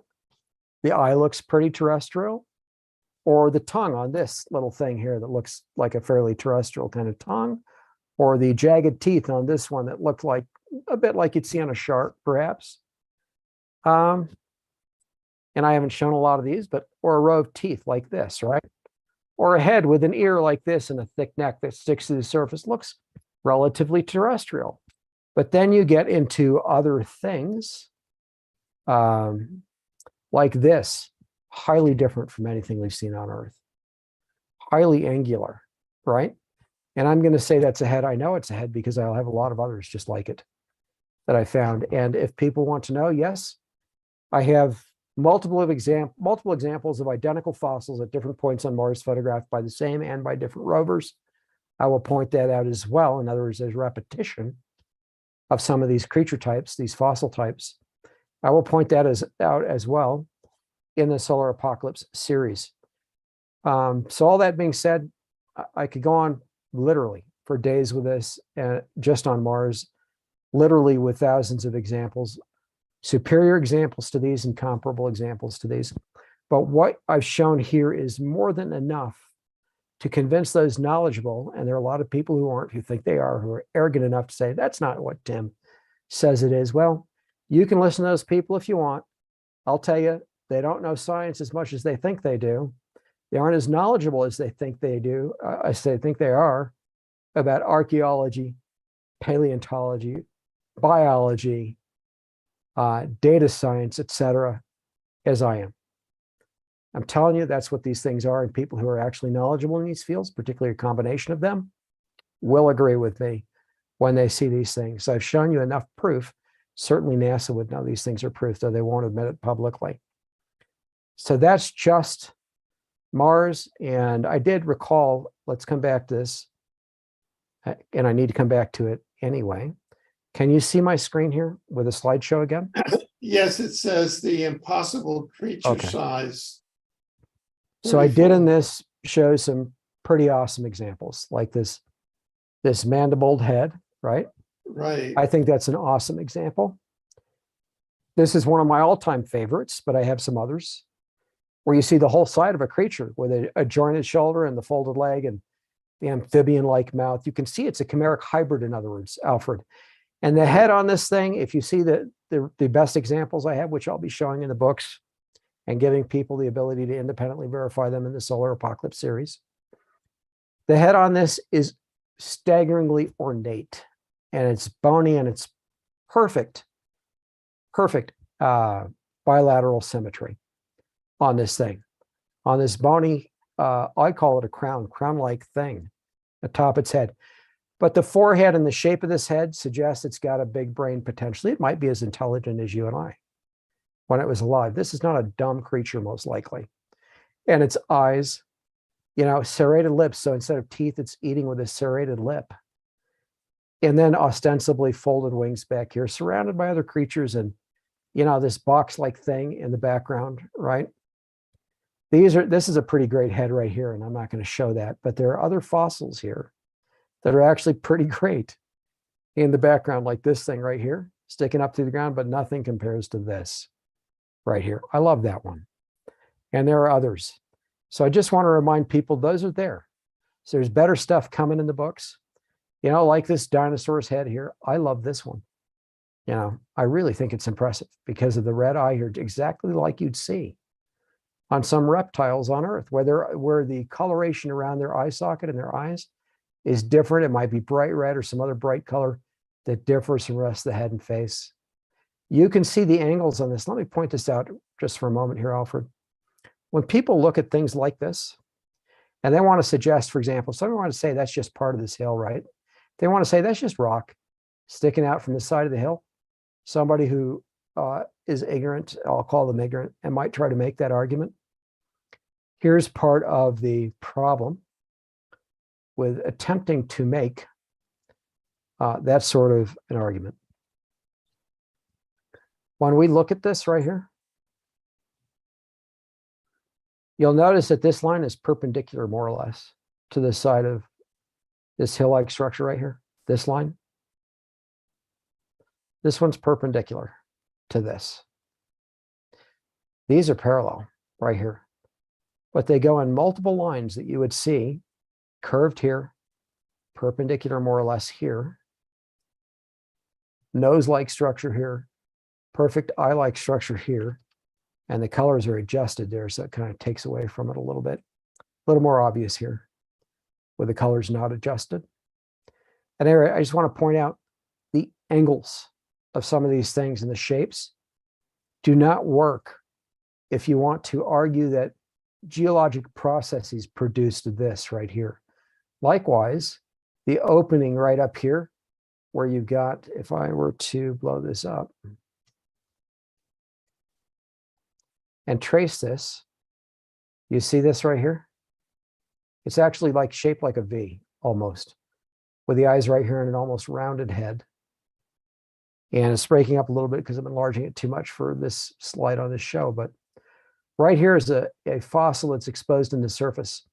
One of the things I point out in the Solar Apocalypse series is you've got paleontologists literally every day of the year, somewhere in the world, pointing out a fossil that's exposed on the surface of the earth or some fossil that they've discovered and showing a photo of it. And 9 times out of 10, what they're showing is inferior to this thing that I'm moving my mouse across. And they're saying, that's a fossil. And you know, unless they were paleontologists, most people wouldn't believe them. They'd look at that and they'd say, I don't see what you see right there, right? Those same paleontologists would immediately recognize something like this as a fossil. They would immediately recognize this as something they can't explain as just a rock if they're honest. This thing right here, this head. So I just want to point that out, and then let's move on. And then, of course, the same would be true of this. Look at the shape right here. Notice that this is oval, and it's flat. It's flat here, and it's oval here. This is angular here. It's not oval, but it is flat here, right? And then it's segmented here, and it goes upward. Again, angular here, different angles. Again, another segment here. This here is angular, but it's curved right here, right? This is segmented. Here's one segment, curved right there, flat right here, curved right here. Another segment right here, a little bit harder to see that segment, but geometrical. Another segment that goes up right here, comes back here, goes over here, part of a leg, hard to see. But my point is, when you combine this geometry, this segment, with this segment, with this segment, with this very angular segment, if all somebody could see was this portion of the image right here, this little rectangular portion, any honest, intelligent person, including a geologist, would look at that and say, that's an artificial structure. It's been carved. Somebody put it there. Somebody molded it. Or it's a fossil, if they were to look at it in the context of the rest of this right here. Particularly in the context of this heart-shaped or manted-shaped head with the depression for the 2 eyes, the nose-like portion right here, the opened mouth right here, positioned exactly where you'd expect it to be on a body-like structure that's segmented like this right here, and above these leg-like structures here. You understand what I'm saying? When people look at the combination of the geometry, if they're honest and they're actual scientists and they really know their stuff, they will immediately know they're not looking at just rocks. They might be looking at fossils, but they're not just rocks produced by simple geology. They're either rocks produced by fossilized creatures or they're artificial structures. They're one or the other. Either way, you're talking about intelligent life on Mars, minimally in the past. Okay? So let's move on and let me show you. Let me remind you, by the way, we saw this thing from orbit on Mars, right? Still with me, Alfred? Oh, I'm right here. Okay, I'll make sure I'm not losing you. So quiet. Yeah, no, Okay. it's because you're giving us the show here, and you Right. know, I come in with my strategic questions. All right. Well, this is one of the most stunning things. In fact, I will say it is the most stunning thing most people have ever seen in their life, what I'm about to show you. Now, this probably would have been it until the next slide right here, to suggest that there could be a Titan-sized creature that that's tens of miles in length. Well, Such a thing we've could have done ever this. existed. Yeah, we've done this slide, right? We have. But Yeah. again, I want to say that's pretty stunning, isn't it? And even JPL looked at that and they didn't know what to make of it. They were so jaw-dropped by this that they said, that looks like a creature. But then, of course, they know that the photo is from orbit, that the thing is tens of miles long, and they weren't willing to say any more than that, and they weren't willing to go public about it. Because, well, they thought they'd look like idiots, because who can call something that size a creature, right? How do you explain it? See, those guys know something about orbital science and taking pictures. But the truth is, most of the people at NASA are actually not very knowledgeable scientists. They know a little bit about their area. They've got fantastic engineers. So I don't want to ding those people. But most of the ones dealing with biology, exobiology, paleontologists, they do not know their stuff like they should. And they aren't multidisciplinary scientists. So they don't have enough knowledge of enough areas to look at something like this and draw proper conclusions about what they're seeing. So instead they get scared, perhaps they look at this and say, gosh, that looks a little bit like a creature, but their brains won't let them go any further about, than that and try to explain it or anything else. And they don't show it, for example, to people who might be experts on reptiles and say, what do you make of that? What do you think that is? Does that look like scales to you? Right? They don't go that far. They ignore it after they make their explanation. It looks like a creature. And to be honest with you, that's the most incredible explanation I think anybody from NASA or JPL has made about any photograph, orbital or on the surface, that they've taken to date, was what they said about this photo. So I just want to point that out. And most people have never seen this photo, right? What I'm going to show you next blows this one away. Okay? I've suggested this might be a Titan. That's what I'm suggesting. And I'm being honest about the fact that I can't explain this. I can try. And by the way, I have made a valiant effort to explain how that sort of a Titan, something that size, could have existed in nature and been alive at one time, thousands of years ago. I made a very valiant effort in the Solar Apocalypse series to offer a credible explanation of how something like that might exist. Okay? I'm going to say it's either an artificial structure, in which case, who would build something like that, right? Seems kind of insane. Or it is exactly what it looks like. It is a partially exposed, scaly part of a giant, unimaginably large creature. It's one of those two things. All right, so that's on Mars. Here is a comet. You see this?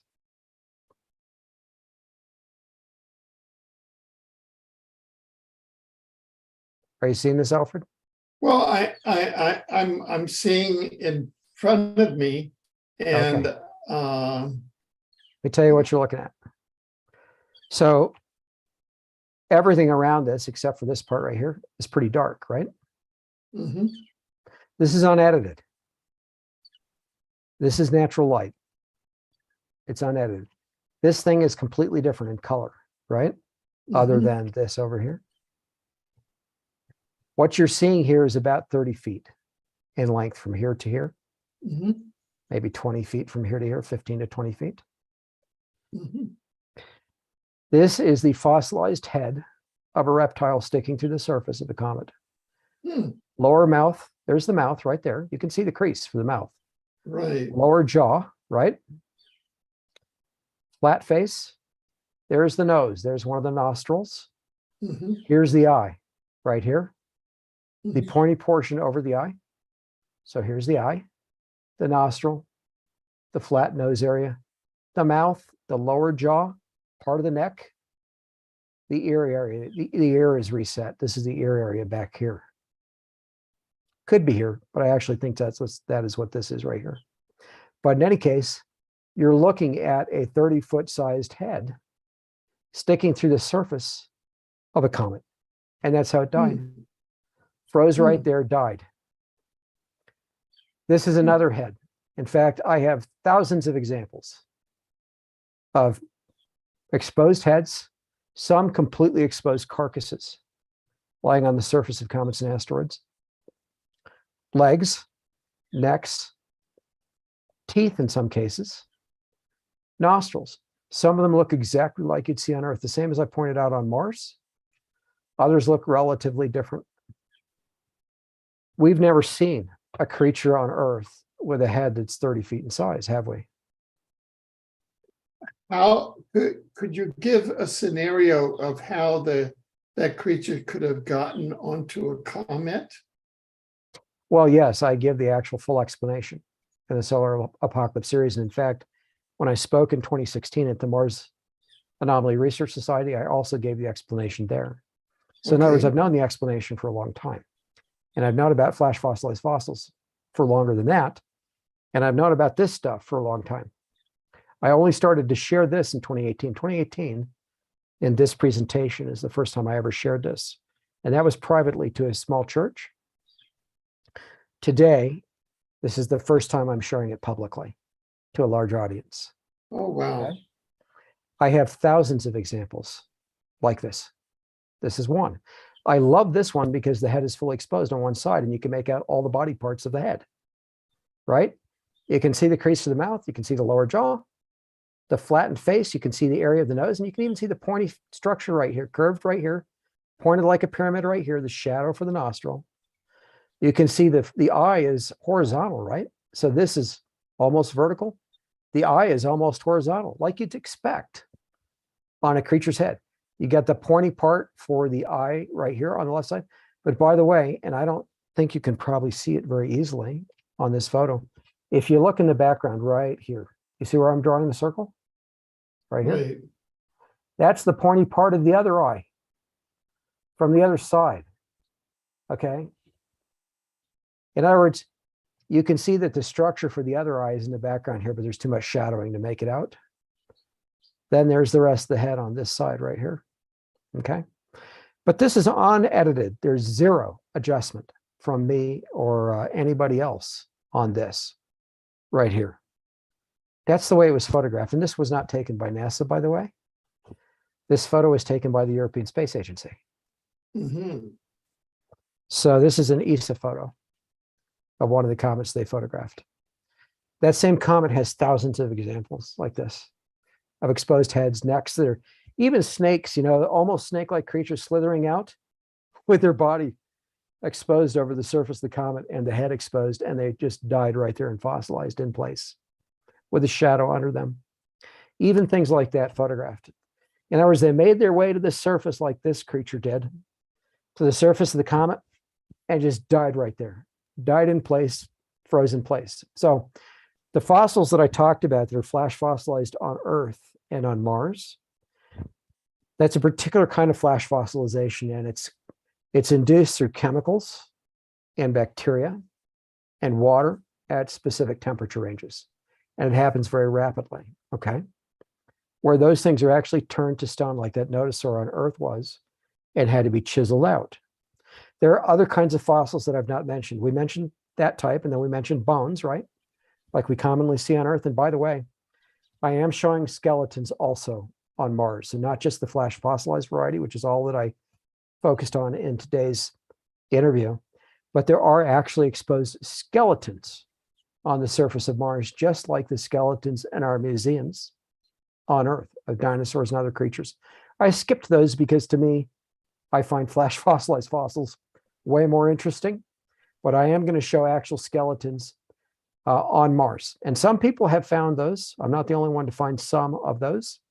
There are other people who found some of those and shared them publicly. If you go look on the internet, you'll find some examples that others have shared.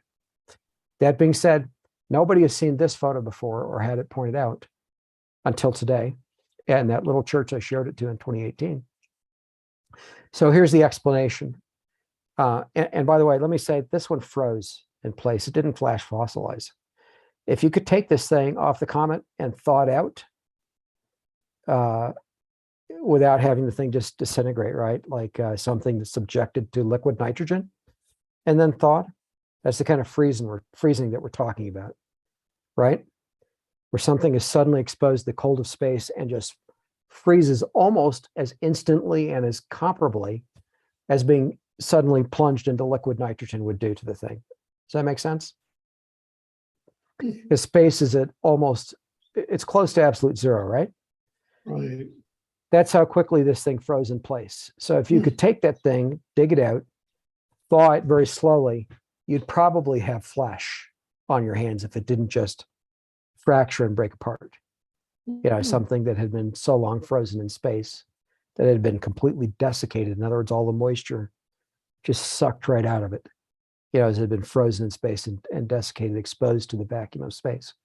Because of the volume inside that thing, I imagine there's probably a lot of frozen ice inside of it still, meaning the water from its cells. And in that case, you might get some flesh out of it, maybe some DNA, I don't know. But regardless, it's not rock. That thing is frozen in place. It was flat. It was frozen by cold suddenly, not by flash fossilization. So how did it get there? When the planetary body, which was densely populated between Mars and Jupiter, was exploded by God, destroyed by God, and it might have been more than one, but at least one, All those creatures that were on the surface of that body were suddenly ejected into space along with debris from the surface, right? In chunks. In other words, they weren't all loosely expelled. In many cases, the whole volume almost of comets or asteroids were expelled as partially loose, loose end debris into space, including chunks of the surface of that planetary body, which was populated, right? And with that expulsion and the events accommodating it, a lot of creatures would have suddenly been buried in the process of that expulsion into space. Others would have remained exposed. I don't know what's going on with my computer there, but let me ignore that. Can you hear me? Sure. Okay, I didn't know if my headset died. If it does, then Yeah. I'll replace it with a it's- wired it- headset. It's fine. Okay, so I don't know what just happened, but at any rate,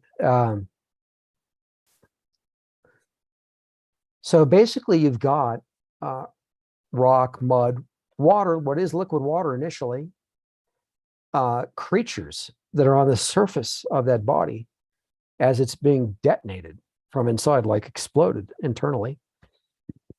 Presumably that's how God would have done it, but pardon me, exploded internally. So it just explodes in all directions into space. And that means that surface portions of the body, which would have been, from our vantage point, pretty large chunks, right? Could have been anywhere from meters to many miles in size. Are you following me?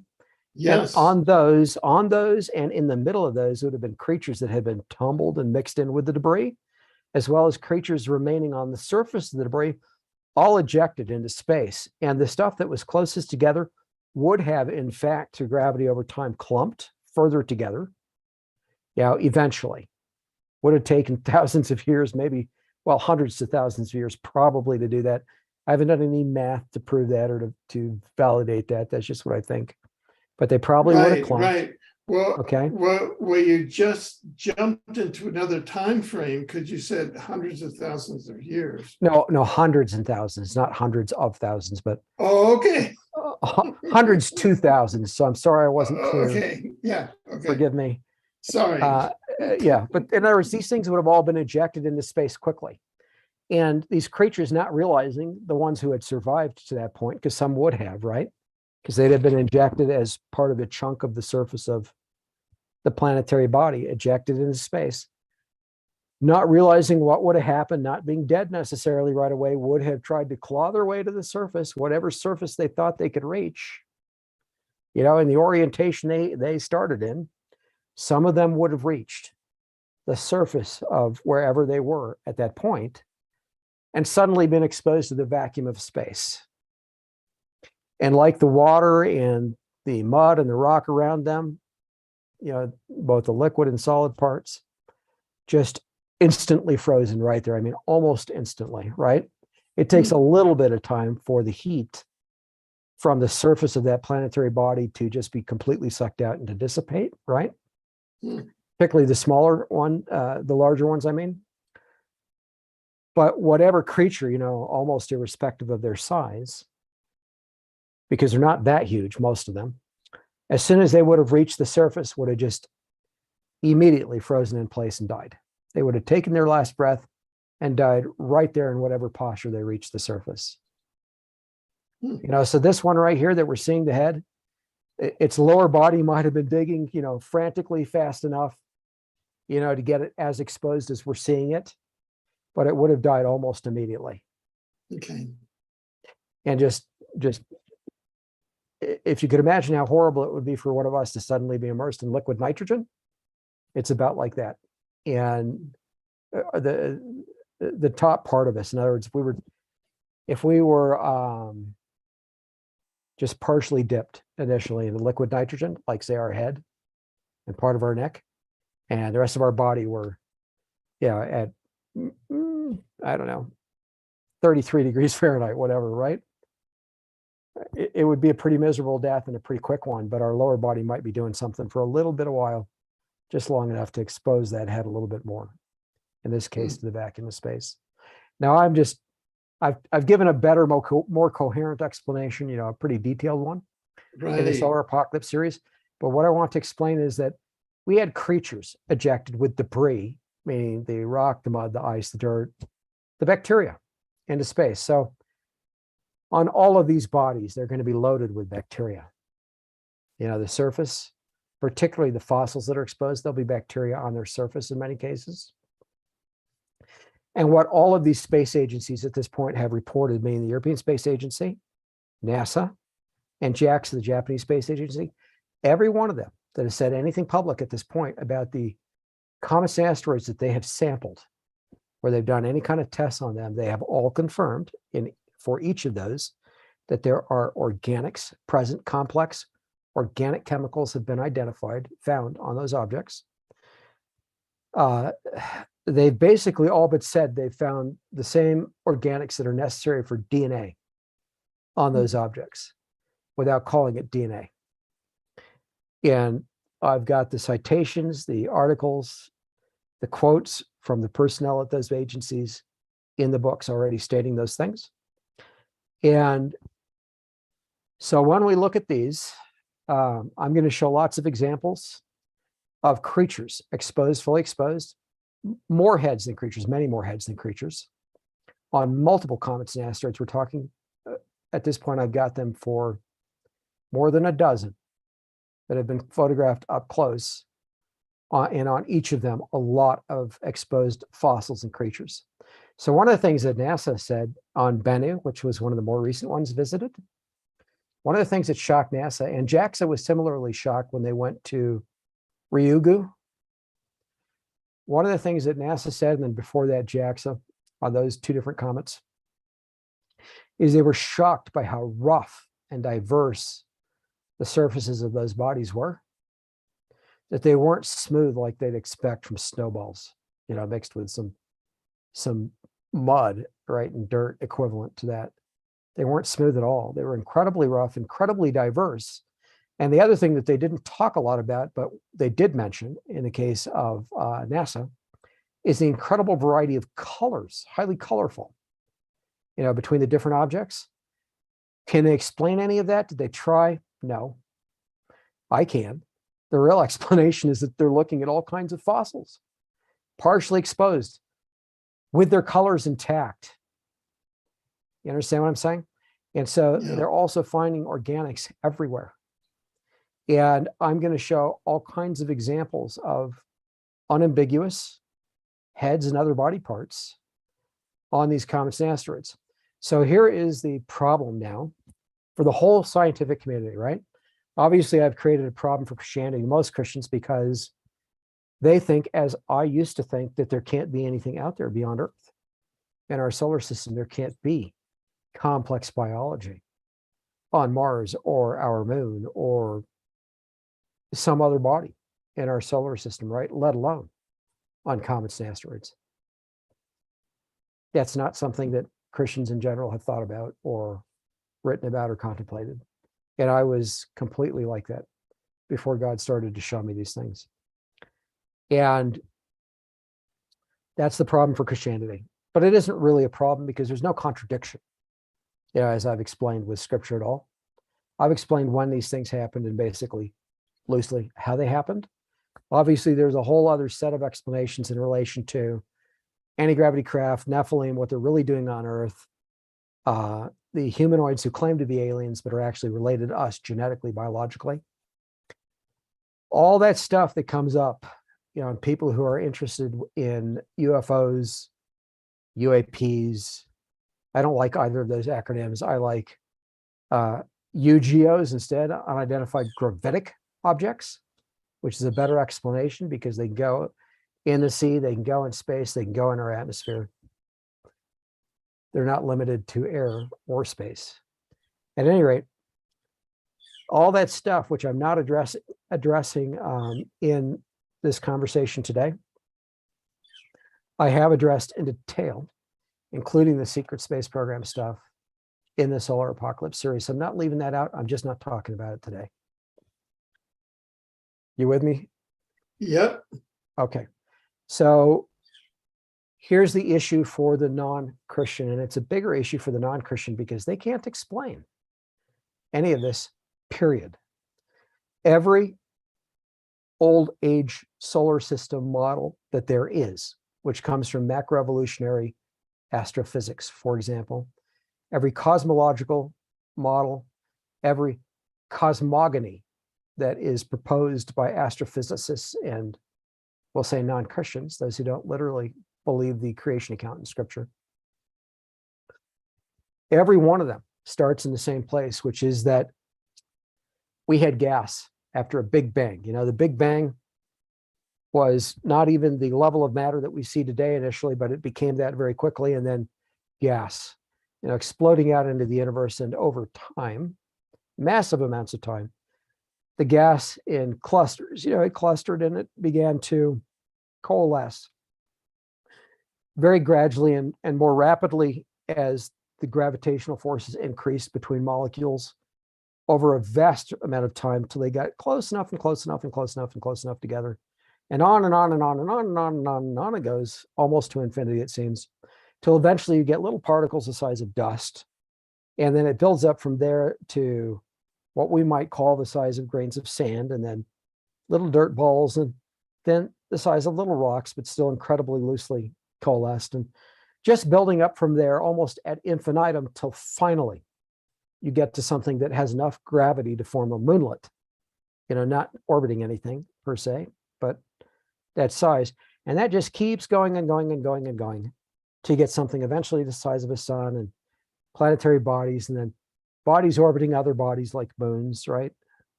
All this stuff. And that's a very non-scientific way to try to explain it to the layman, right? To somebody who just has no idea what you're talking about when you start. But basically it's gas.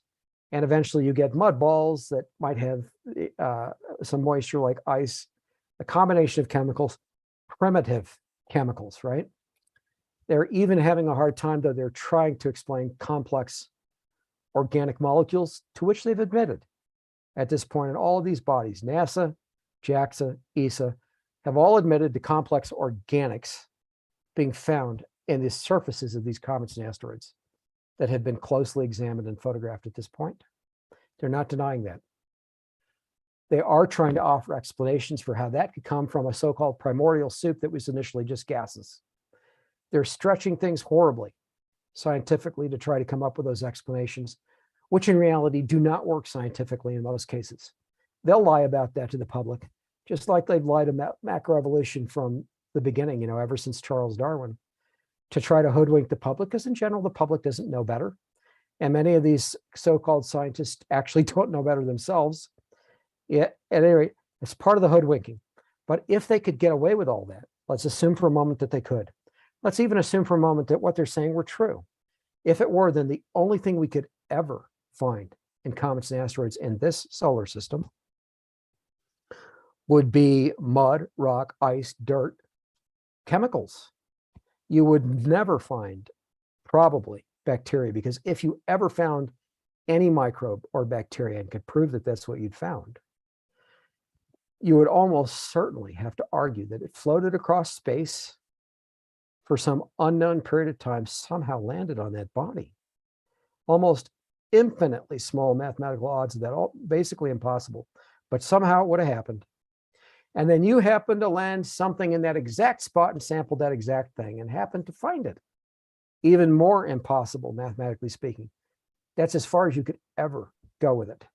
And if you wanted to say that the microbe or the bacteria originated on that body, well, then you'd have to show the same sorts of things that they attempt to show in junior high and high school, maybe elementary school, chemistry and biology classes, but usually chemistry, to try to say, well, okay, there was some sort of electrical activity here, maybe the equivalent of lightning, across gases, striking some combination of a primordial soup that might be liquid water somehow, or some sort of ice or whatever, and mixing with this or that chemical, you know, forming some primitive thing that eventually builds up into the most primitive version of RNA or DNA or some basic protein, really, before you get to a protein-like chemical, before you get even to DNA.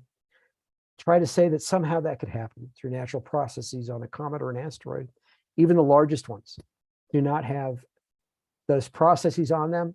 And if any argument could be made, the very largest ones might have some sort of liquid water in their center, and that's if they're not very old and they're relatively close to some body that can keep some sort of gravitational heating occurring in the center of those bodies over the periods of times that astrophysicists and macroevolutionists are talking about. So I'm going to say the weather patterns, the electrical activity, the liquid water, and pretty much anything else that they could try to propose does not exist nor could exist on any of these comets and asteroids, any of them. And because those things don't exist, it's even more impossible for a microbe or a bacterium to exist on those bodies and to have originated in those bodies. Now, if that's true, then it is obviously impossible for complex biology such as reptiles, like this head that we're seeing right here, of a creature popping out through the surface, or insects or any other complex biological creature, to be on any of these bodies. If you find even one on any of these bodies, all of a sudden the entire explanation that astrophysicists, old age solar system and universe astrophysicists propose for the existence of planetary bodies, planetoids, if you find even one such example of complex biology on a comet or asteroid, then that object cannot be a building block for planetary bodies as they have claimed these things are. Instead, it could literally only, Alfred, be debris. It could only be debris from a planetary body that had complex life in the past. It couldn't possibly be anything else at all. And then when you find out that all of these comets and asteroids, literally every single one of them that have been visited and photographed up close, and even you can even see it on a lot of them that have been photographed close enough with high-powered telescopes at this point, but every single one of them that have been photographed up close by multiple space agencies now are covered in fossils, just like Mars' surface, of complex biological fossils exposed in the surface. When that reality is exposed and people realize that that's true, and it can be proven, and I do prove it, I do show it's true, I offer a large number of examples that can't be gainsaid or contradicted in the upcoming Solar Apocalypse series in a volume that's dedicated only to comets and asteroids. When that is shown to be true, all of a sudden, every model that exists among non-creationists to claim that our solar system, let alone the universe, coalesced from gases, all those models become impossible. Certainly, they become impossible for our whole solar system. And because every one of the comets and asteroids in our solar system appears to have the kind of thing that I'm showing right here on this one, which I'm not identifying here, but I will identify in the book. In fact, I'll show exactly where this head is and on what body and who photographed it. All the details will be given and people will be able to independently verify it, just like all the other photos. So in other words, I'm not just going to show this and say it's there. I'm going to give people the ability to go verify that it's there directly from the space agencies themselves. So that being said, when they realize that, we're only left with one other option, and that is special creation, just like Scripture proposes and states is true. You can believe the account in the Bible, or you can try to go with some other account, but either way, you have to go with special creation in terms of our particular solar system. And of course, I'm going to say, if the Bible's true on that, it's true on the rest. And when we talk about, and I haven't gotten to the moon yet, but I will in a moment very quickly. I don't need much time for the moon after all of this explanation. But if we accept the account for the Bible, in the Bible, I should say, for our Earth and our solar system, why wouldn't we accept that account for the rest of the universe?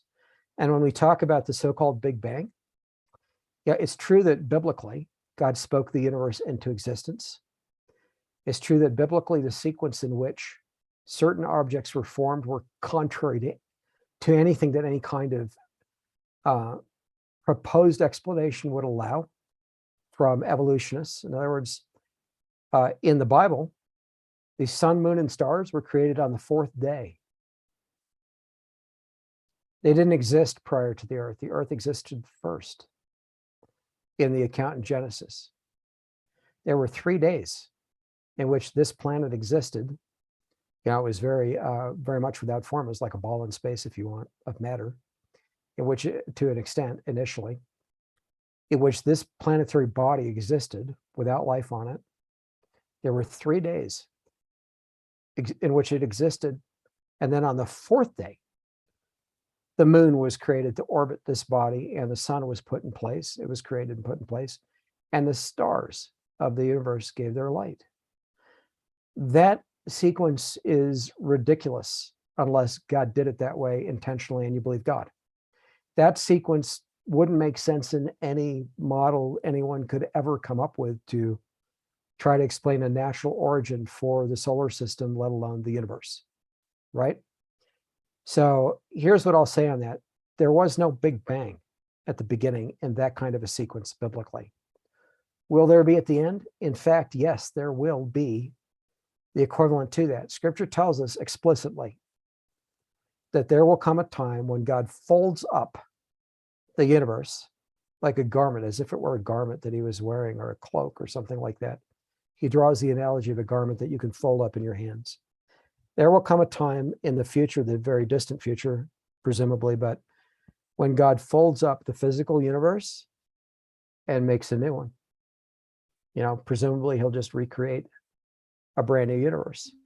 That universe, we might argue now, with what little we know, with what little scripture does tell us, will probably occur through the equivalent of something like a Big Bang. And first, of course, God will collapse this universe, a lot like some scientists have proposed could happen in the very distant future through natural processes, observing the universe as it functions now, since God put it into motion, if you will, since he turned on the machine. At some point in the distant future, the universe will collapse in on itself and a new universe will be born from it, explode, if you will, into existence. That kind of scenario does not contradict scripture. It could happen very much like that, but God is the one who will do it when the time comes. He'll choose and he'll do it when the time comes. But those to whom he gives eternal life, we won't die when that happens. We won't perish. We'll continue to live with him forever, like we are now, but in eternal bodies. So let's move on for a moment to the moon. Can you see this right here?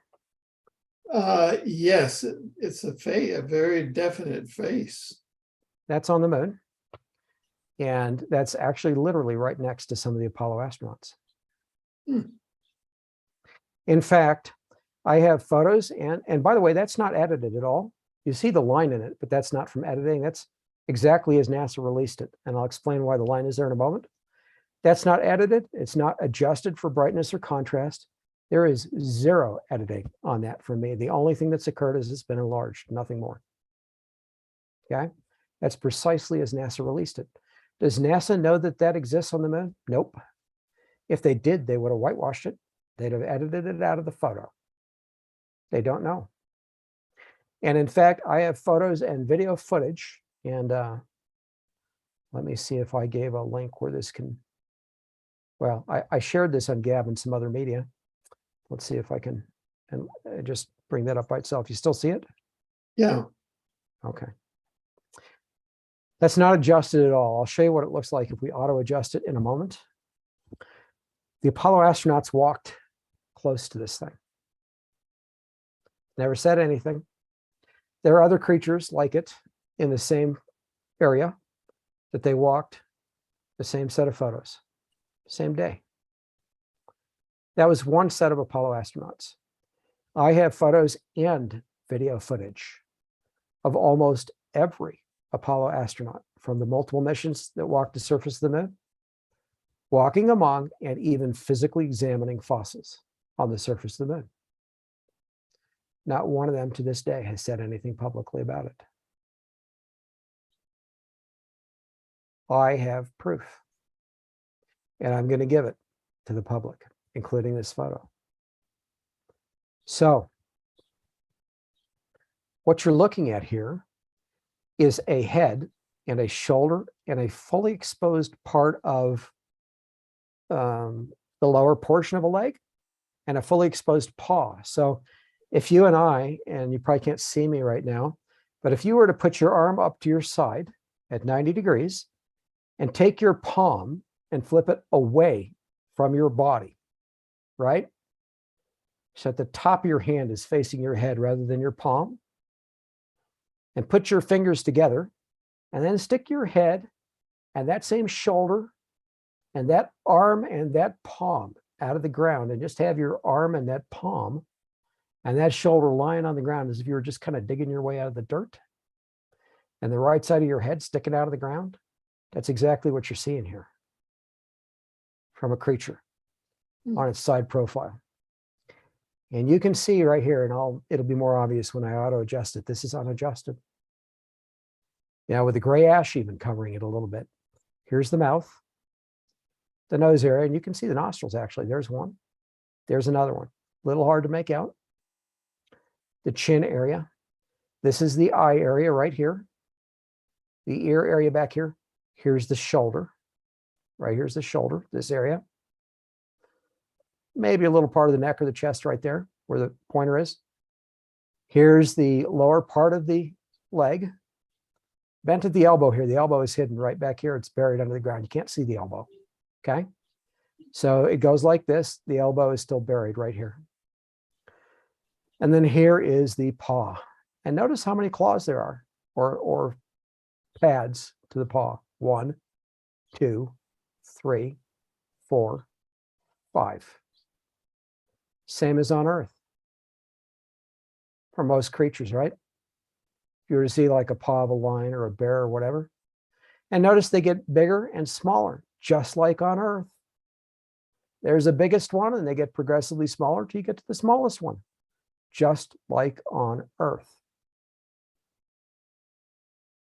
Okay, so let's take this now. I'll copy it and let's put it in Earth on view. Paste it in here. And let's auto adjust it. And again, we could do much better if we were using, professional software and taking our time and not just doing everything automatically. How much more obvious is it all of a sudden?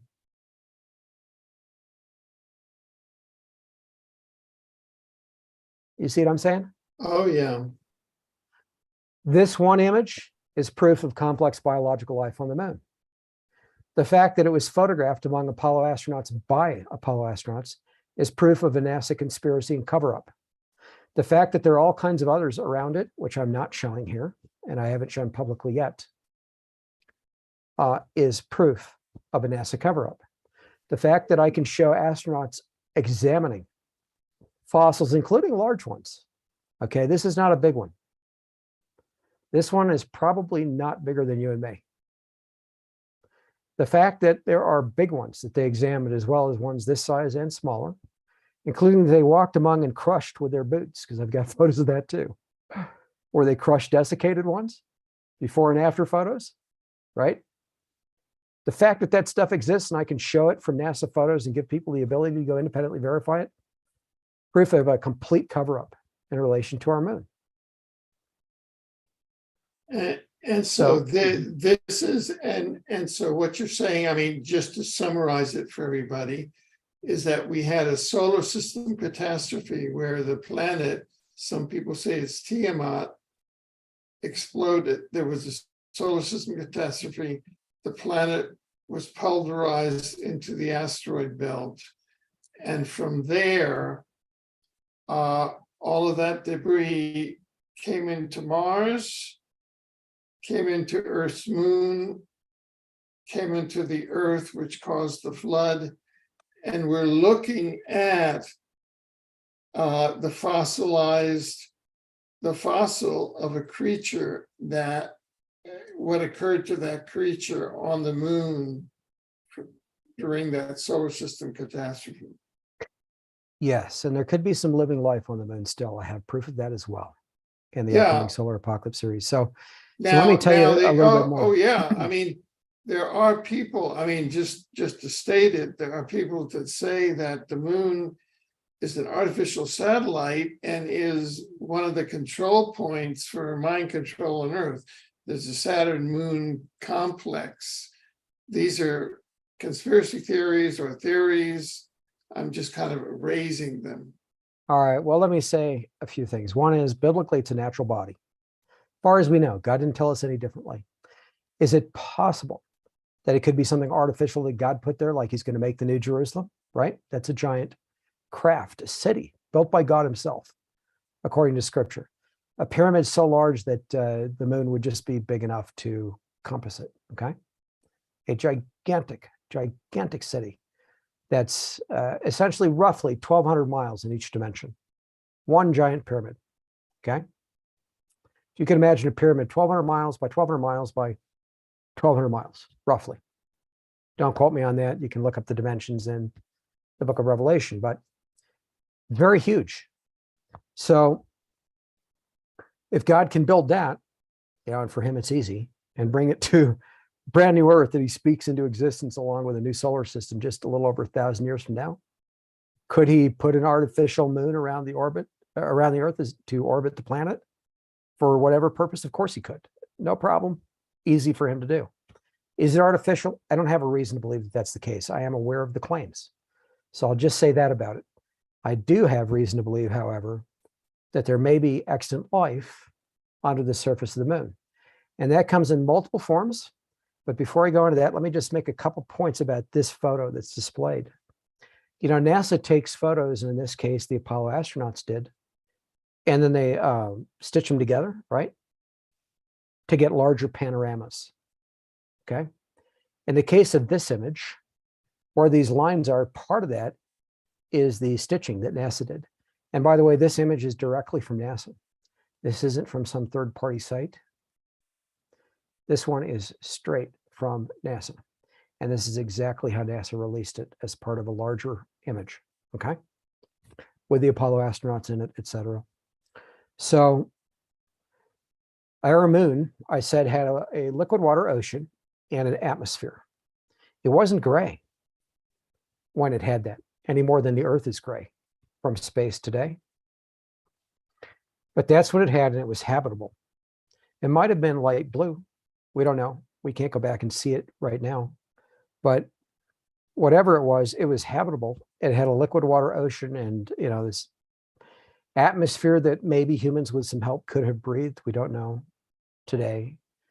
But it was capable of sustaining life, like other planetary bodies in the solar system were, the life that God made here originally.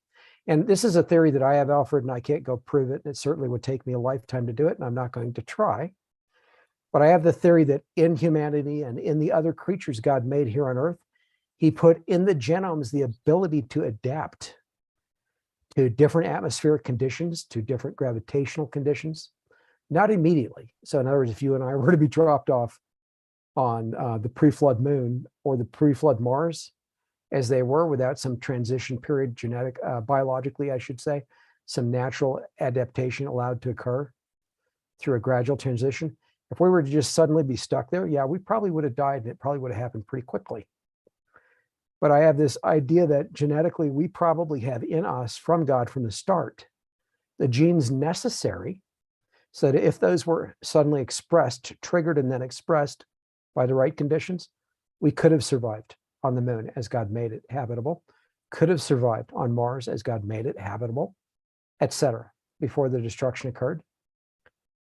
We can still survive here on Earth. We would still today have the genes in us right now that would allow us to adapt in that way in the future if we had the original Mars and the original moon undamaged, still present in our solar system. So having said that, there's a certain amount of adaptation in these chimeric hybrids that could be possible.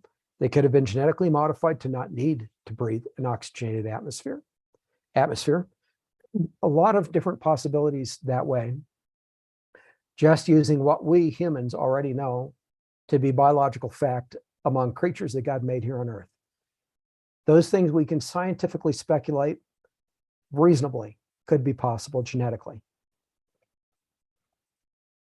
And yet the Nephilim, pardon me, very, very quickly, very early on, had the technology necessary to traverse our solar system in craft.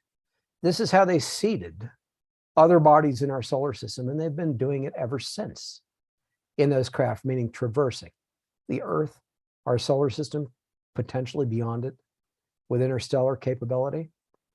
We have craft like that now in secret space programs locked up in black projects. Presumably Russia does, China might, possibly some other nations. But that being said, what could they have done genetically early on, the Nephilim, if they already had the knowledge necessary to produce anti-gravitic craft? I'm going to suggest an awful lot. And we're already today, humans, reaching the point where we could produce chimeric hybrids. We're very close to being able to violate those genetic barriers that God put in place to prevent creatures from naturally mixing with creatures of different types that he made. He put genetic barriers in place, for example, to prevent, a dog crossing with a cat or a human crossing with a sheep or any number of things you could think of, right? But when those barriers are broken down, it becomes possible to produce unnatural things. And the Nephilim managed to do that. And they seeded this all over. As far as the moon goes, it was habitable. Whether it had plant life on it, I don't know. I don't have evidence of that. It did have algae, almost certainly lichen. I have evidence of algae. A lot of the life on Earth, Alfred, is bioluminescent. This is something that people have only more recently become aware of. The vast majority of life on Earth, including in our oceans, bioluminesces. Most humans don't realize that. Most people don't know that. A lot of biologists know that now. If life is bioluminescing, in most cases, it means the life is still alive. There are a few cases where something that has died will continue to bioluminesce. In most cases, the bioluminescence ceases upon death. So there are two things that I can document and demonstrate with relation to the moon. One is there are tracks exiting craters with dead creatures at the end of them, fossils. Pairs of tracks going in multiple directions from some craters. You can see from that boulders unnaturally rolled up and out of the craters and down their sides, or unnaturally rolled up the sides of the craters and into them in pairs, or that somehow creatures exited the craters, made their tracks, and quickly died, going in multiple directions.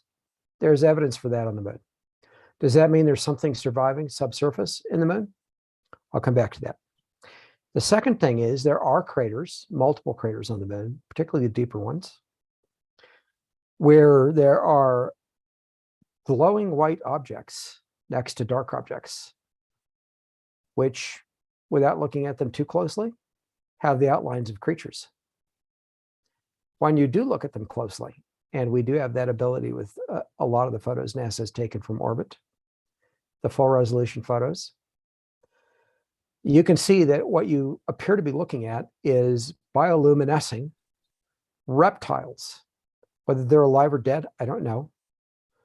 Partially or further exposed on the surface of the moon. And in some cases, there's enough light to where they are illuminating darker ones next to them that don't bioluminesce. In some cases, it appears that there are creatures eating creatures, pardon me. In others, there's reasons to believe that there might be lichen growing or algae, either one. So having said that, we know that creatures on Earth eat each other. Certain creatures do. A lot of creatures use algae and lichen as primary food sources. And oddly enough, that includes reptiles. A lot of people don't know that. Both reptiles and insects, and even some birds, will use lichen and algae as primary food sources. So if there's algae all over Mars today, and there is, not just lichen, if there's algae on the moon, and there's a good chance that there is, and algae can grow in conditions that don't require an oxygenated atmosphere, and can grow in extreme cold as well. In certain circumstances, when warmed up enough, even in freezing and warming, freezing and thawing circumstances, tardigrades can survive in space and be thawed out and live subsequently. They don't die when they're completely frozen solid. They can be thawed later and can live. And they're complex biology, even though they're tiny. They're little animals. Tardigrades, they're also known as water bears. So any number of things could have been done by the Nephilim, but here's what's true. There are tracks exiting multiple craters. There are creatures like this thing on the Mars that have died as they've exposed themselves on the surface of, on the moon, that has died as they've exposed themselves on the surface. There are complex biological fossils all over the surface of the moon, just like on Mars. Our astronauts encountered them and examined them, walked around them and photographed them. Our orbital platforms have photographed many. I haven't gotten into Titan-sized things yet, but they exist on the moon as well, including Titan-sized heads exposed in the centers of craters, reptiles. I have evidence of that, including evidence that NASA tried to cover some of those up before and after photos, in other words. There are photos that suggest technology, structures, in other words, on the moon in certain places. I'll say two things about those. One is I've got extreme proof of highly angular fossils on Mars that you wouldn't expect unless you could see the eyes and the noses, the mouths, the teeth, certain other portions of those heads in certain fossils. They're highly angular and they can be proven to be heads. Without that knowledge, they would look like artificial structures that are highly geometric to most people. There are highly angular structures in some places exposed on the surface of the moon, which could be artificial structures. I wouldn't argue against that as a likely explanation. Another possibility, however, is that they are these angular creatures like what's on Mars. And I think I've seen enough to suggest that those are on the moon also, so at least to a certain extent. So that being said, if the moon is really only thousands of years old, Alfred, rather than tens of thousands or hundreds of thousands or millions or billions. And in fact, you could say it's true even if it's only hundreds of thousands of years old. And I'm going to say it's much, much younger than that based on the biblical account. But if our moon were hundreds of thousands of years old, and at one point, any point in that period of time, it had a liquid water ocean and an atmosphere, there would to this day be enough heat retained on the interior of the moon for there to be liquid water at some depth, probably a depth that could be reached through volcanic lava tubes with some digging, possibly a depth that could be reached with very advanced boring technology. If we were to put it there in the future, we could possibly run into liquid water under the surface of the moon today with the technology we have.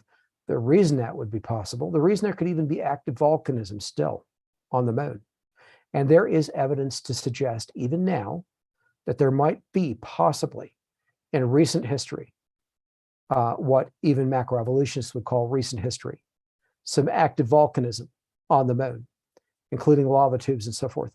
If there's any activity like that, and there could be, or any liquid water under the surface of the moon, and there could be, then that would be argumentation enough to suggest there might be some surviving life, dangerous life even, under the surface of the moon that had been seeded there.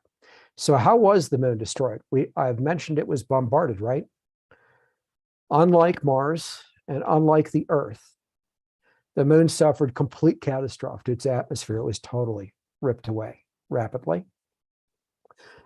Almost the whole surface of the moon was engulfed in flames with some of those impacts. So that what was there was burned, most of it, and ash formed across the whole surface of the moon and didn't just stay on the surface. It was up in what had been the atmosphere, just above the surface and lower in, low down in space. Would have rained down over the surface of the moon for a significant period of time, but eventually landed. And what you would see is exactly the moon we have today, covered in this gray stuff that, by the way, isn't dirt. That regolith isn't just dirt. It is ash. That is what it is. It is fine ash. It is volcanic type ash in many cases, but it's fine ash. And that's the reason it looks gray, by and large. So the whole surface of the moon, not all of it, but much of it, you can see is that gray ash today. And when they put those pods, those dish-like pods on the bottom of the Apollo landers, right? Before landing on the surface of the moon. The reason they did that, Alfred, is because they were afraid that without those, there'd be so much dust accumulated on the surface of the moon that the landers themselves, touching down even lightly, would suddenly be buried completely in dust, suddenly engulfed and completely buried in dust, loosely accumulated on the surface of the moon, over, in their mind, millions or billions of years, right? And they, had estimated that based on what they thought to be the amount of dust from space reaching Earth's atmosphere on an annual basis, on a regular basis. They had estimated that. And on that basis said, well, okay, if about the same amount is reaching the surface of the moon, then over this period of time, there's going to be this massive amount of dust accumulated on the surface of the moon. And there's no water, right? There's no anything to blow it away, to prevent it from accumulating just forever, basically. And so they put these pods in the landers, right? What did they find when they got to the moon? A tiny amount of dust covering the surface. A tiny amount, 2 inches. Pretty much that's it, everywhere. Enough to accumulate over a period of thousands of years, maybe 10,000 years, 20,000 years, 30,000 years. They've estimated it, but over a period of thousands of years in general. Perfectly fits with the scriptural account.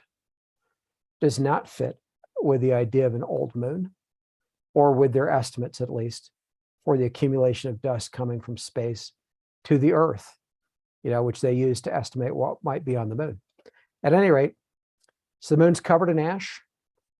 We know that there are organic chemicals all over the surface of the moon, just like comets and asteroids, just like Mars. They know that about Mars too now. They admit that publicly. We know there are tracks going in multiple directions out of multiple craters. NASA doesn't talk about that. They don't admit the obvious. NASA has covered up both fossils and heads that they know about on the surface of the moon. I have evidence that they've covered it up in before and after photos. This is one they missed. And so I won't say where it is till the books are released, but I have a lot of things like this. This is my favorite because of that paw, right? But I actually have better heads than this one, but they don't have the paw like this one. I love this one because of that. It's so obvious. And so that's what I'll say about it. The real history of our solar system, Alfred, fits in with scripture. It fits in with young earth creationism. It fits in with the biblical account. To date, there is no explanation from non-Christians, and they don't know this yet, but after today they will, those who are paying attention to all of the stuff I've shared here so far. After today, they should. I am the first human being on Earth, first human being in history, that's what I'm trying to say, to share this stuff publicly. Some of these things, I did talk about some of these things. I did not show a photo like this back in 2016. I did not show this in 2018. I didn't give any evidence for what's on the moon, though I did talk about it back then. I've begun to share it now because I'm close. So with this, it overturns the idea of an old solar system minimally. If not an old universe, certainly an old solar system. It overturns all the models that today's astrophysicists have proposed for how our solar system or any planetary body, including the sun, formed in it. It destroys all their models in one fell swoop immediately, instantaneously. It wipes out all those PhDs, shows they never knew what they were talking about in the first place. That being said, it does fit the biblical account. And we would call this not cosmology per se, that would be an astrophysical term, cosmogony, which has to do with the origin of things. This overturns astrophysics in terms of how the universe, particularly the solar system, formed, and will force people to re-examine evolution from a completely different perspective, because it all starts with evolutionary astrophysics, right? For example, if the Earth is young, the solar system is young, even if they want to try to come up with some other explanation, they don't have enough time in that circumstance to explain evolution of any form on Earth. There are other reasons macroevolution is not possible scientifically, including the second law of thermodynamics, thermodynamics. There are including information theory, including a dozen other things I could mention scientifically that disprove even the possibility of biological evolution. Okay. Without any of that, this one photo, and particularly the stuff I showed in Comets and Asteroids, especially that, overturns the idea of an old age solar system, destroys any possibility of evolution on Earth due to timeframes, any possibility of our solar system forming over billions of years, because now there aren't any building blocks left to point to. They had been pointing to comets and asteroids, right? As the building blocks of planetary bodies. Suddenly, those can't be building blocks anymore because they're filled with complex biological fossils. Provably so, demonstrably so, already photographed by more than one space agency. The photos are already public. People just have to go look and find the stuff I'm talking about. I already have. I'm going to serve it up on a silver platter. So here we are, close to the Lord's return. I gave you a hard evidence in our last interview. People who are seeing this one can ask you for the link to that to go see it. I have it on my YouTube channel and other places on the internet where I've shared stuff. But I provided to you hard evidence of the actual identity of the foretold Antichrist and biblical prophecy who's alive now, and the fact that we are now nearing, provably, the time of Jesus's, or Yeshua's, his Hebrew name, return to judge and save mankind, meaning Armageddon is not far away. I will say this, in closing, before I answer any questions you have. People, particularly Christians, but also others, really want to understand the purpose of the UFO phenomena, why these humanoids are seeming to visit Earth, why they're abducting and impregnating human women and taking the unborn humanoid children, what their real agenda is, why they seem to be colluding with governments, those who are really looking into this and becoming aware of this, why they seem to be colluding with governments, what's the purpose of that behind the scenes? Why are governments willingly, do they have a choice, but why do they seem to be willingly letting these creatures abduct or take human men and women to acquire reproductive materials, eggs, sperm, different kinds of stem cells from behind eyeballs? I mean, I could go on and on with different weird things that they're taking, different sorts of chemicals from the bodies. Why are they taking human beings to take those things and then returning those human beings, leaving them to think that nothing happened other than some mark or puncture wound on their body that seems mostly healed, or some memory they might have later under hypnosis, or might happen later where they think they had some strange or disturbing experience? Why is that being done, and why is it being seemingly allowed by governments? There are a whole host of questions beyond even those to ask and answer. All the questions are asked, they're all actually answered in my Solar Apocalypse series, in many cases with hard evidence like what I'm showing here. That being said, there's a purpose to this, and there are multiple purposes. The first one is to engage mankind directly in the war against God and against Christ at his return. To make humanity think that when Jesus, Yeshua, returns with his angels from heaven, 2/3 of them never sinned. They didn't transgress. They didn't fall with Satan and the other angels. They didn't follow Lucifer in his rebellion against God. 2/3 of the angels remained on God's side, their creator's side. When Yeshua, who is the creator incarnate in a human body, returns with his angels, following behind him, looking like bright burning stars toward the earth, and that's exactly how they'll look, because the sun will be obscured. The moon won't be shining any light. The sun will be turned off like a light bulb, seemingly, so that the only light that's seen on earth is the Lord himself, looking like a bright burning star, coming from heaven toward the earth, with angels looking like bright burning stars behind him, coming from the heavens toward the earth.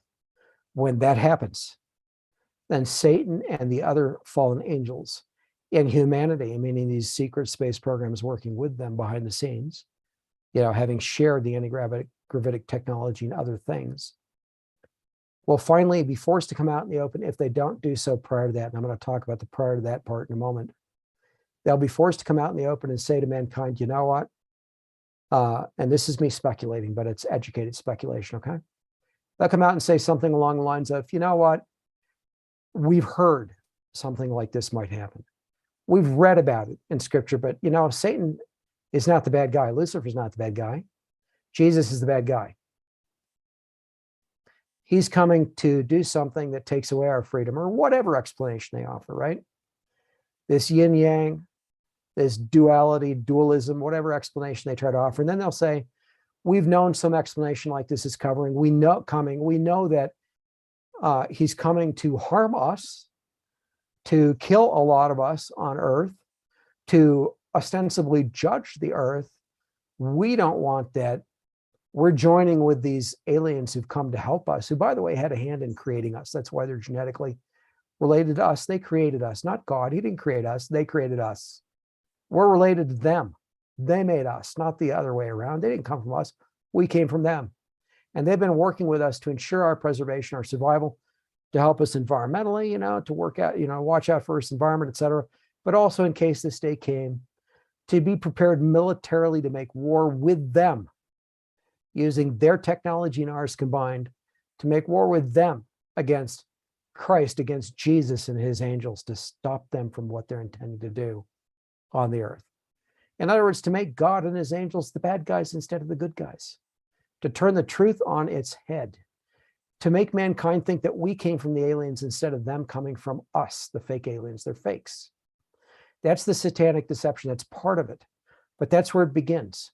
The devil and his fallen angels are deceived enough to think they can get away with this, that maybe they have a snowball's chance in hell to actually prevail. They don't, but they're insane. They're going to try it.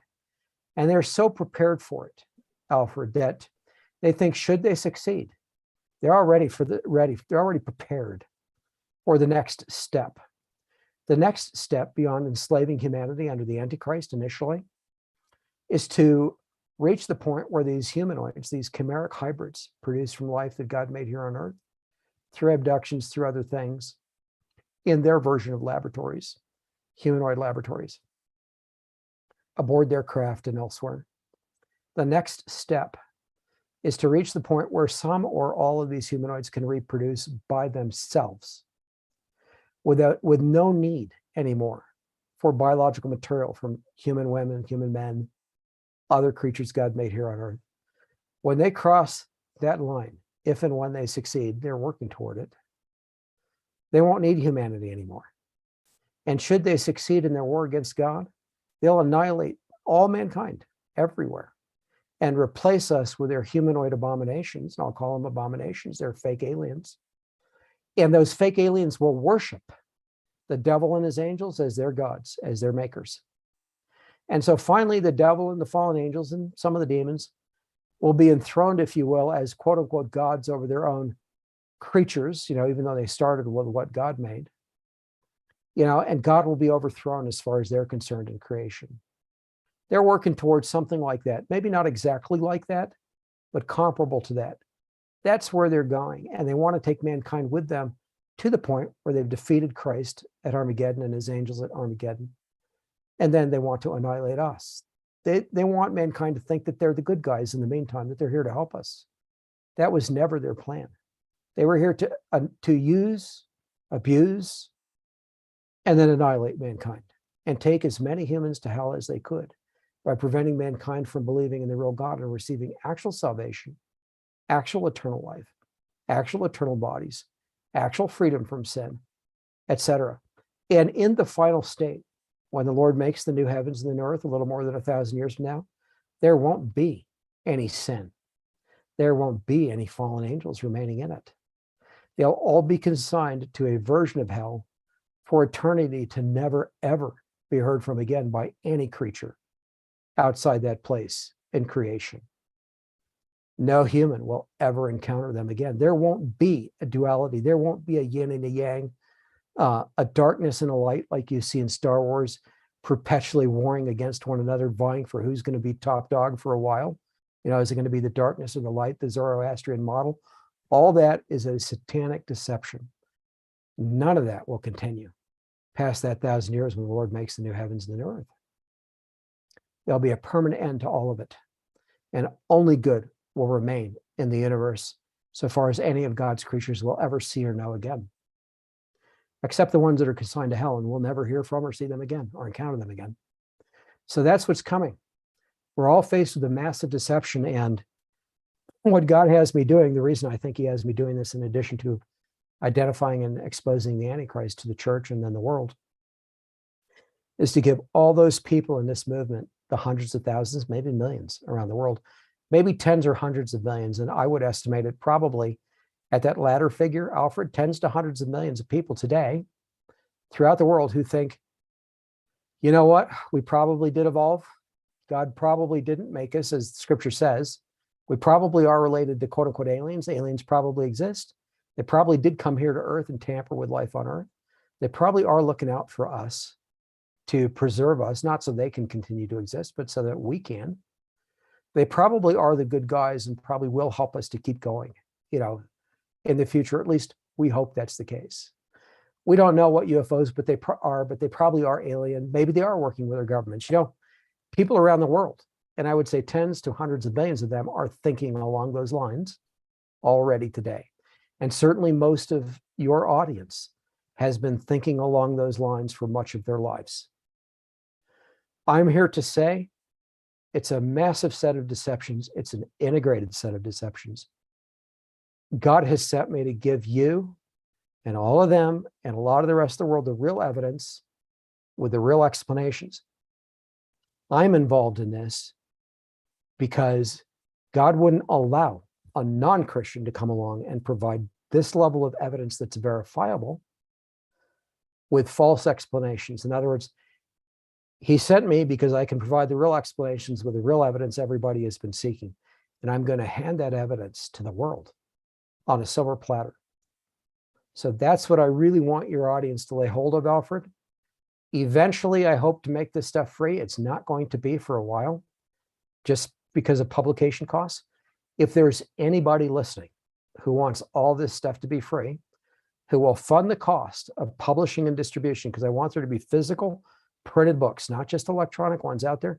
If there's somebody who will fund that, come along, do that. I'll give it all away for free. I won't make a penny on any of it.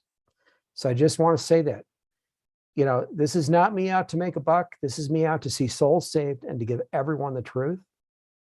I wanted this before I was a believer. I didn't have it. I have it now. God's given it to me to give to everybody else. That's the whole point. It's not to make money. So if anybody is listening, if you know anybody with whom you can share this, for example, like an Elon Musk, like a Jeff Bezos, Elon Musk wants to go to Mars. He wants to be one of the first humans there. He might be one of the first meals for a dinosaur surviving on Mars if he does that, not having heard any of this. That's a real possibility. It's not a joke. Sounds funny. Elon Musk needs to hear this. He alone could fund getting this into the hands of everybody and giving everyone the truth.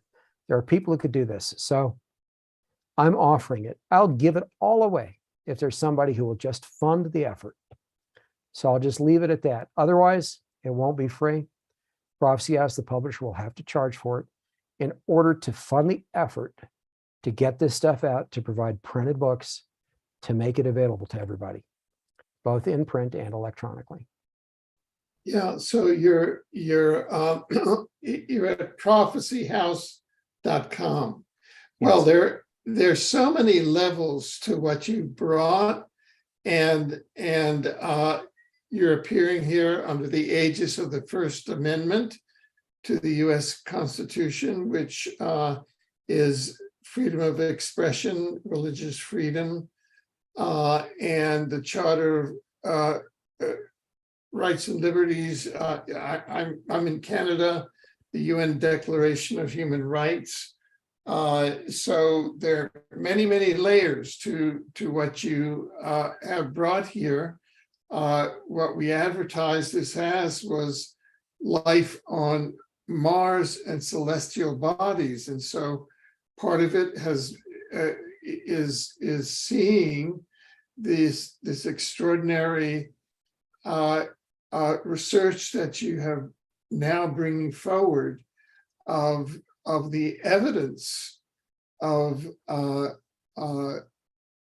fossilized life on Mars and on the moon that is consistent with a solar system catastrophe that is consistent with, on the one hand, the biblical version that you posit, and I also stated that the law of one, we had the person who did the transcriptions of the law of one as a guest here, and the law of one gives us slightly different version of how the Tiamat, Mars, Earth, Venus, Moon, solar system catastrophe occurred.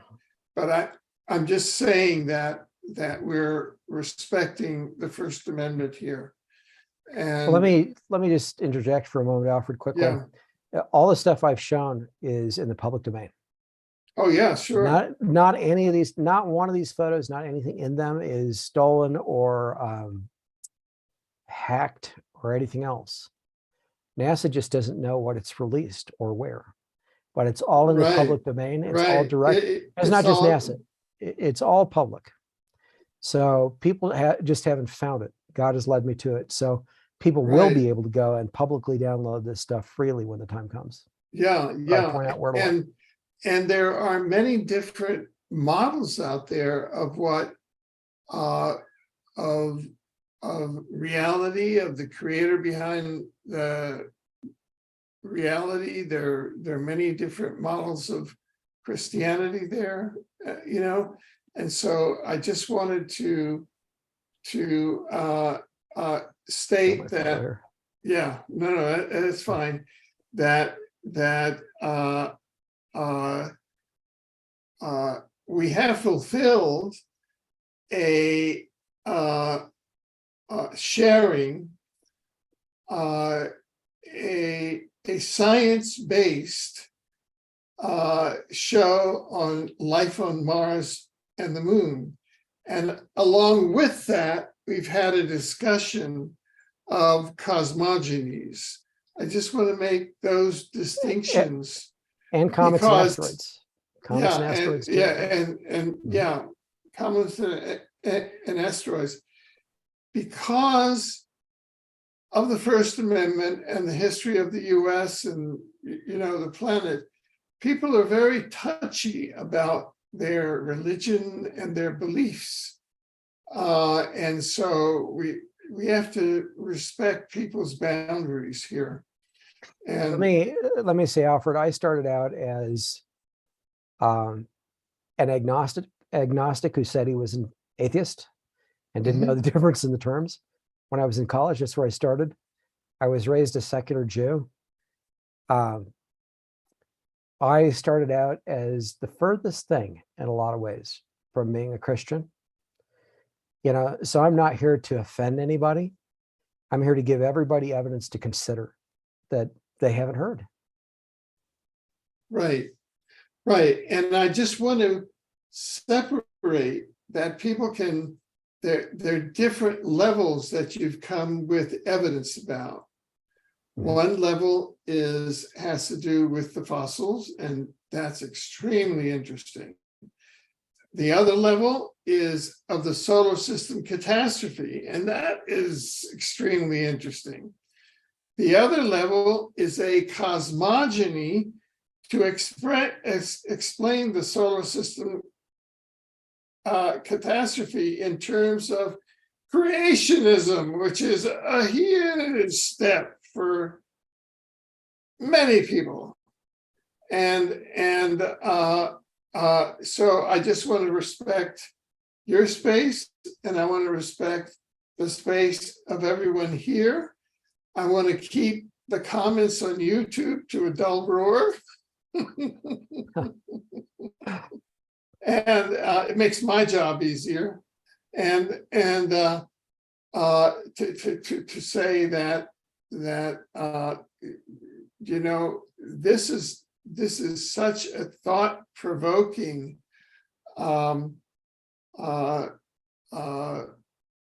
conversation and encounter that you brought here.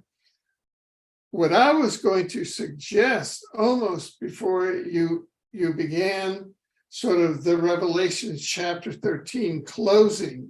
I didn't expect the Revelation chapter 13 closing. What I was going to suggest before you went there, I was going to say, oh, Timothy, you know, it's time for you to get your slideshow with the life on Mars, the fossils, and etc., and to start going to all conferences and, you know, really change, because you were saying this overturns the existing scientific paradigm. And I was about to say, well, you know, start polishing away your show and start going to all the conferences and, you know, upsetting those paradigms. Let me say this. I have attempted, unsuccessfully, but I've attempted to reach out to some of the ancient aliens folks. To some of the ancient aliens folks. Oh, okay. The History Channel. Only one of them I spoke with at a conference, Mike Berry. He's been very polite, and I've enjoyed his company. I haven't spent much time with him, but some. But he hasn't either tried or succeeded, I don't know which, to breach that wall with the ancient aliens folks. Another one, Nick Pope, incredibly polite, really friendly guy. Really, really like him, nice guy. I've interacted with him a bit, you know, just by messaging, but not much. I don't think he shared any of this stuff, to my knowledge, with any of these other folks. All the rest of them completely ignored me. I have attempted, not for years, by the way, but I did attempt in the past, back around the 2016 timeframe, to reach out to some of these groups to suggest maybe you might want to think about having me as a speaker, because I can show some new things to you and do exactly what you're talking about. Never had any response. I attempted to share with one other person who just couldn't get it, couldn't see it, and that was a waste of time. But the bottom line, and I reached out to Michael Salla too. I did show him privately a few of the photos I shared today with you and some others. I hope to speak with him again further, but mostly it's been walls. And I think, honestly, if people can see what I shared today, hopefully some of those walls will come down and there'll be an opportunity to go further. Well, could I ask you, do you share the Mars and Moon fossil information by itself, or do you always share the Christian belief information with it? I do put it in the context, if I'm speaking of the time frame of before Noah's flood and after the creation of Adam and Eve. So I do talk about the catastrophe in the solar system being in that time frame, and that the Nephilim seeded these things to other bodies in our solar system. Beyond that, I don't actually know. I just stick with this non-terrestrial life stuff and what's on the moon and Mars. Well, you see, those are two, the amount of paradigm shifting, that there's a certain amount of paradigm shifting that individuals have to go through just to begin to look at the fossils and to get beyond pareidolia, to get beyond brain patterns. Now, boom, so it's there. Now, if you're going to add on to it a Christian creationist second condition or requirement or add-on. No, there's no requirement. I'll literally speak to any audience.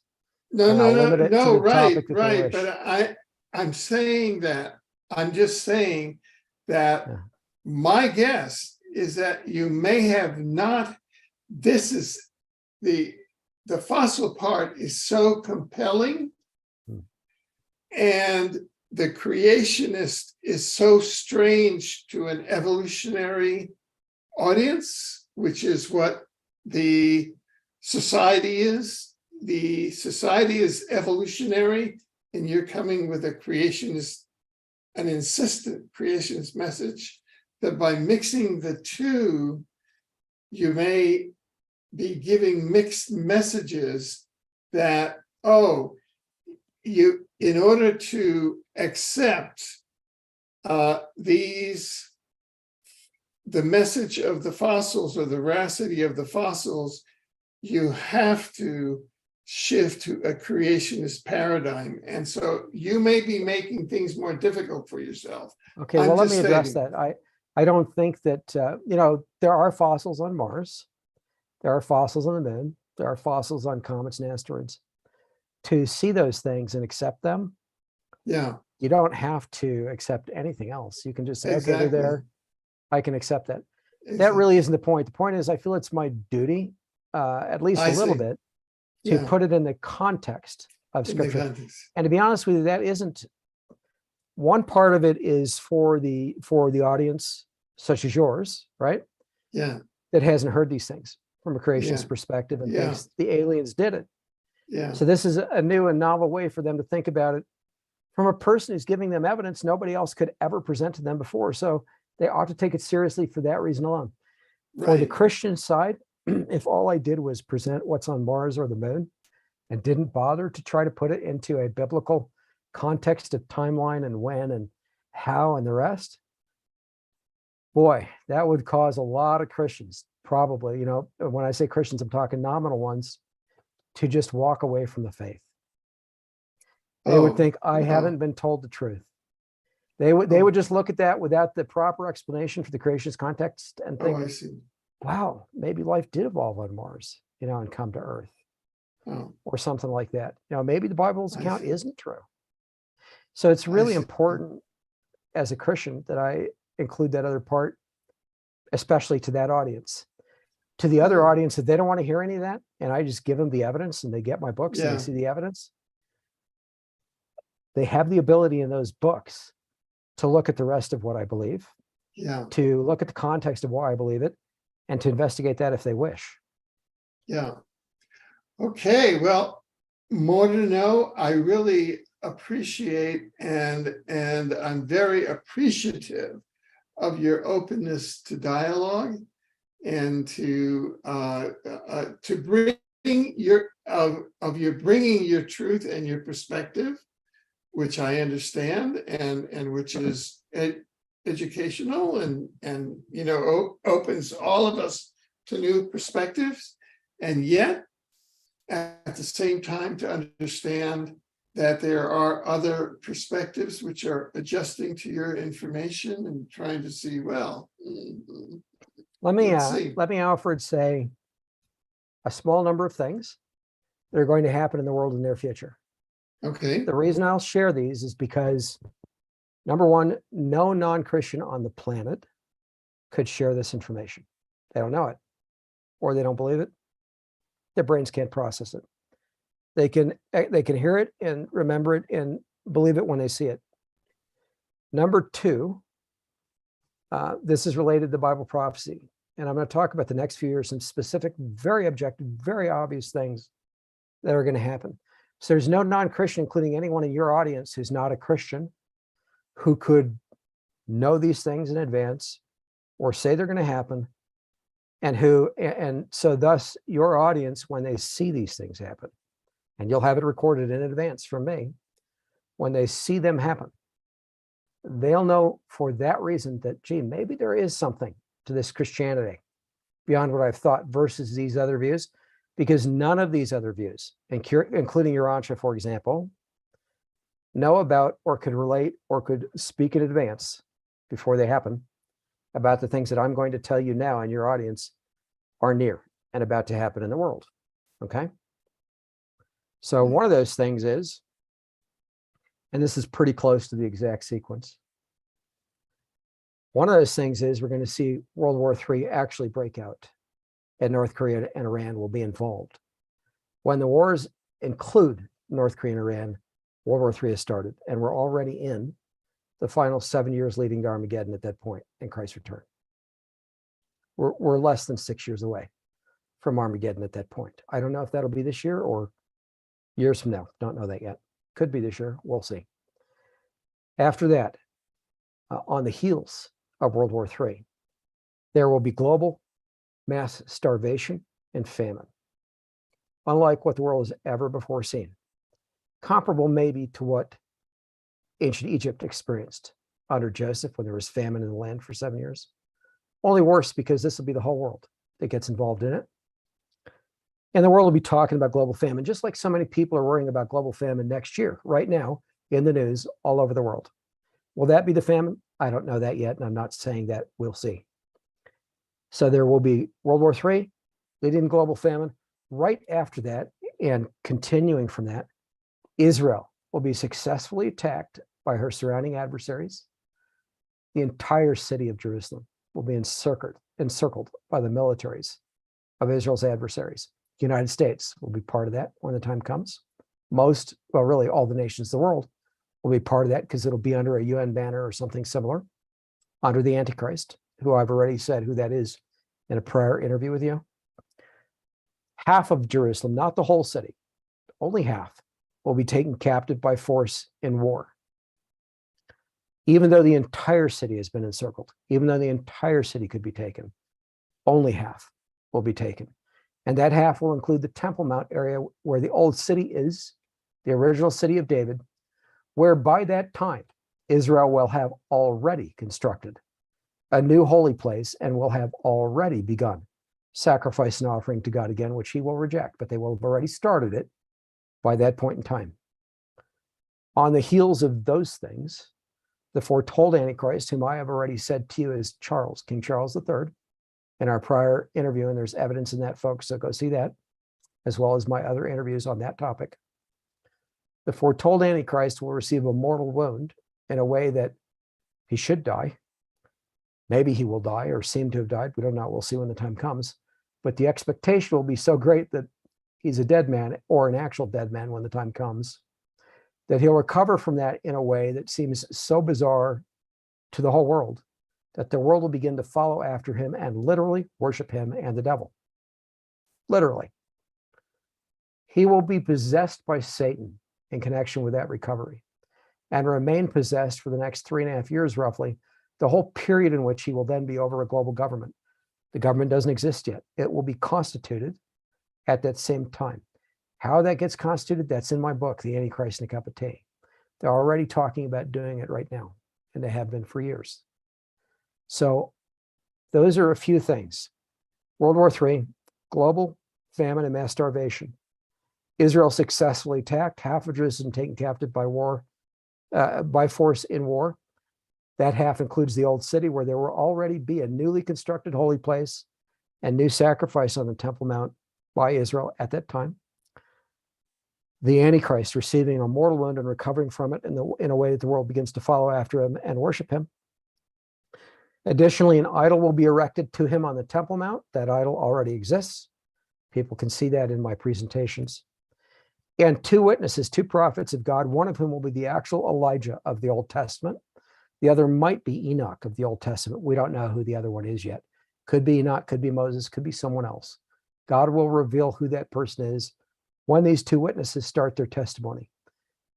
They will prophesy to the nations of the world that are trampling Eastern Jerusalem and the Temple Mount underfoot at that time, and begin to torment the nations of the world as a precursor to Armageddon, which comes 3.5 years later, with Christ's return with his angels from heaven. So there are half a dozen things roughly, and I'm not counting them, that I've specified that are going to occur in the next few years in the order I have stated.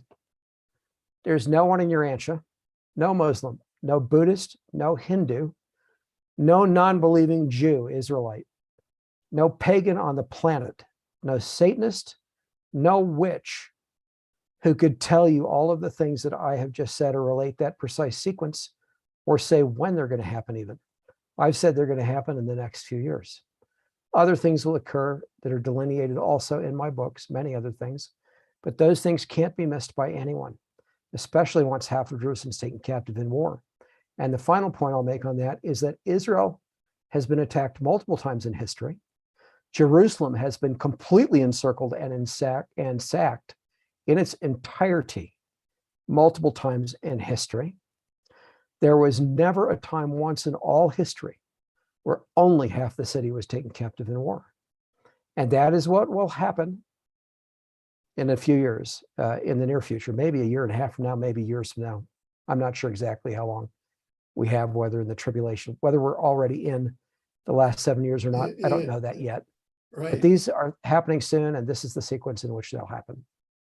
And Timothy's books are at prophecyhouse.com. Now, in the interest of fair and equal balance, Yes. I just have to say, and this is synchronicity or coincidence, that if you go to my book, which you can find by just going to Amazon and entering my name, and go to my book, Tracking the Antichrist, I have an alternative scenario there, because I believe that we're on multiple timelines, and that so I'm just saying, I won't get into the details, but I'm just saying that there are multiple timelines. And so for alternative scenarios, taking into account the hermeneutics that Timothy just states, I just published a book called Tracking the Antichrist that presents alternative scenarios. And that's just in the interests of fair and balanced information. We're always very grateful that you do come onto our programs. Is there anything that you haven't said that you had wanted to bring to the program? Well, I've shared a lot with your audience. I hope you're able to put it all out for them. That being said, I said earlier in the interview, I'm an odd bird. There's an awful lot of stuff God has me doing that most people would look at and say no one person could do all that probably, but I am. And so people can go to my site, prophecyhouse.com, prophecyhouse.com. You'll find my book on the Antichrist. You'll find the Solar Apocalypse series. It's not out yet, not available to get yet, but it will be. Multiple other multi-volume series in which I'm working. The second edition of the Antichrist Decapity will be out this year. It'll go to press this year, ship early next year or in the first half of 2023. People can get that now. I have other books and materials that are out and are available now. Only about 2/3 roughly of what I have coming is mentioned on Prophecy House's site. So there's even more than what the site mentions that's coming. And I'll just leave you folks with that. Please check out the Antichrist and Cup of Tea. Look at my other interviews and materials. Check out my book, North Korea, Iran, and the Coming World War, Behold a Red Horse. That's about to be fulfilled, by the way. That's coming really fast. That was published in 2018. Well, we'd like to, a couple of things. One is that we'd like to certainly invite you back for an author's interview when the second edition of the Antichrist and the Cup of Tea is published. So keep us posted, and if and when you wish, you have an open invitation here. I'd love to do that. The second thing is this. You may or may not know, but a number of years back, I was a foreign correspondent for Press TV, which is the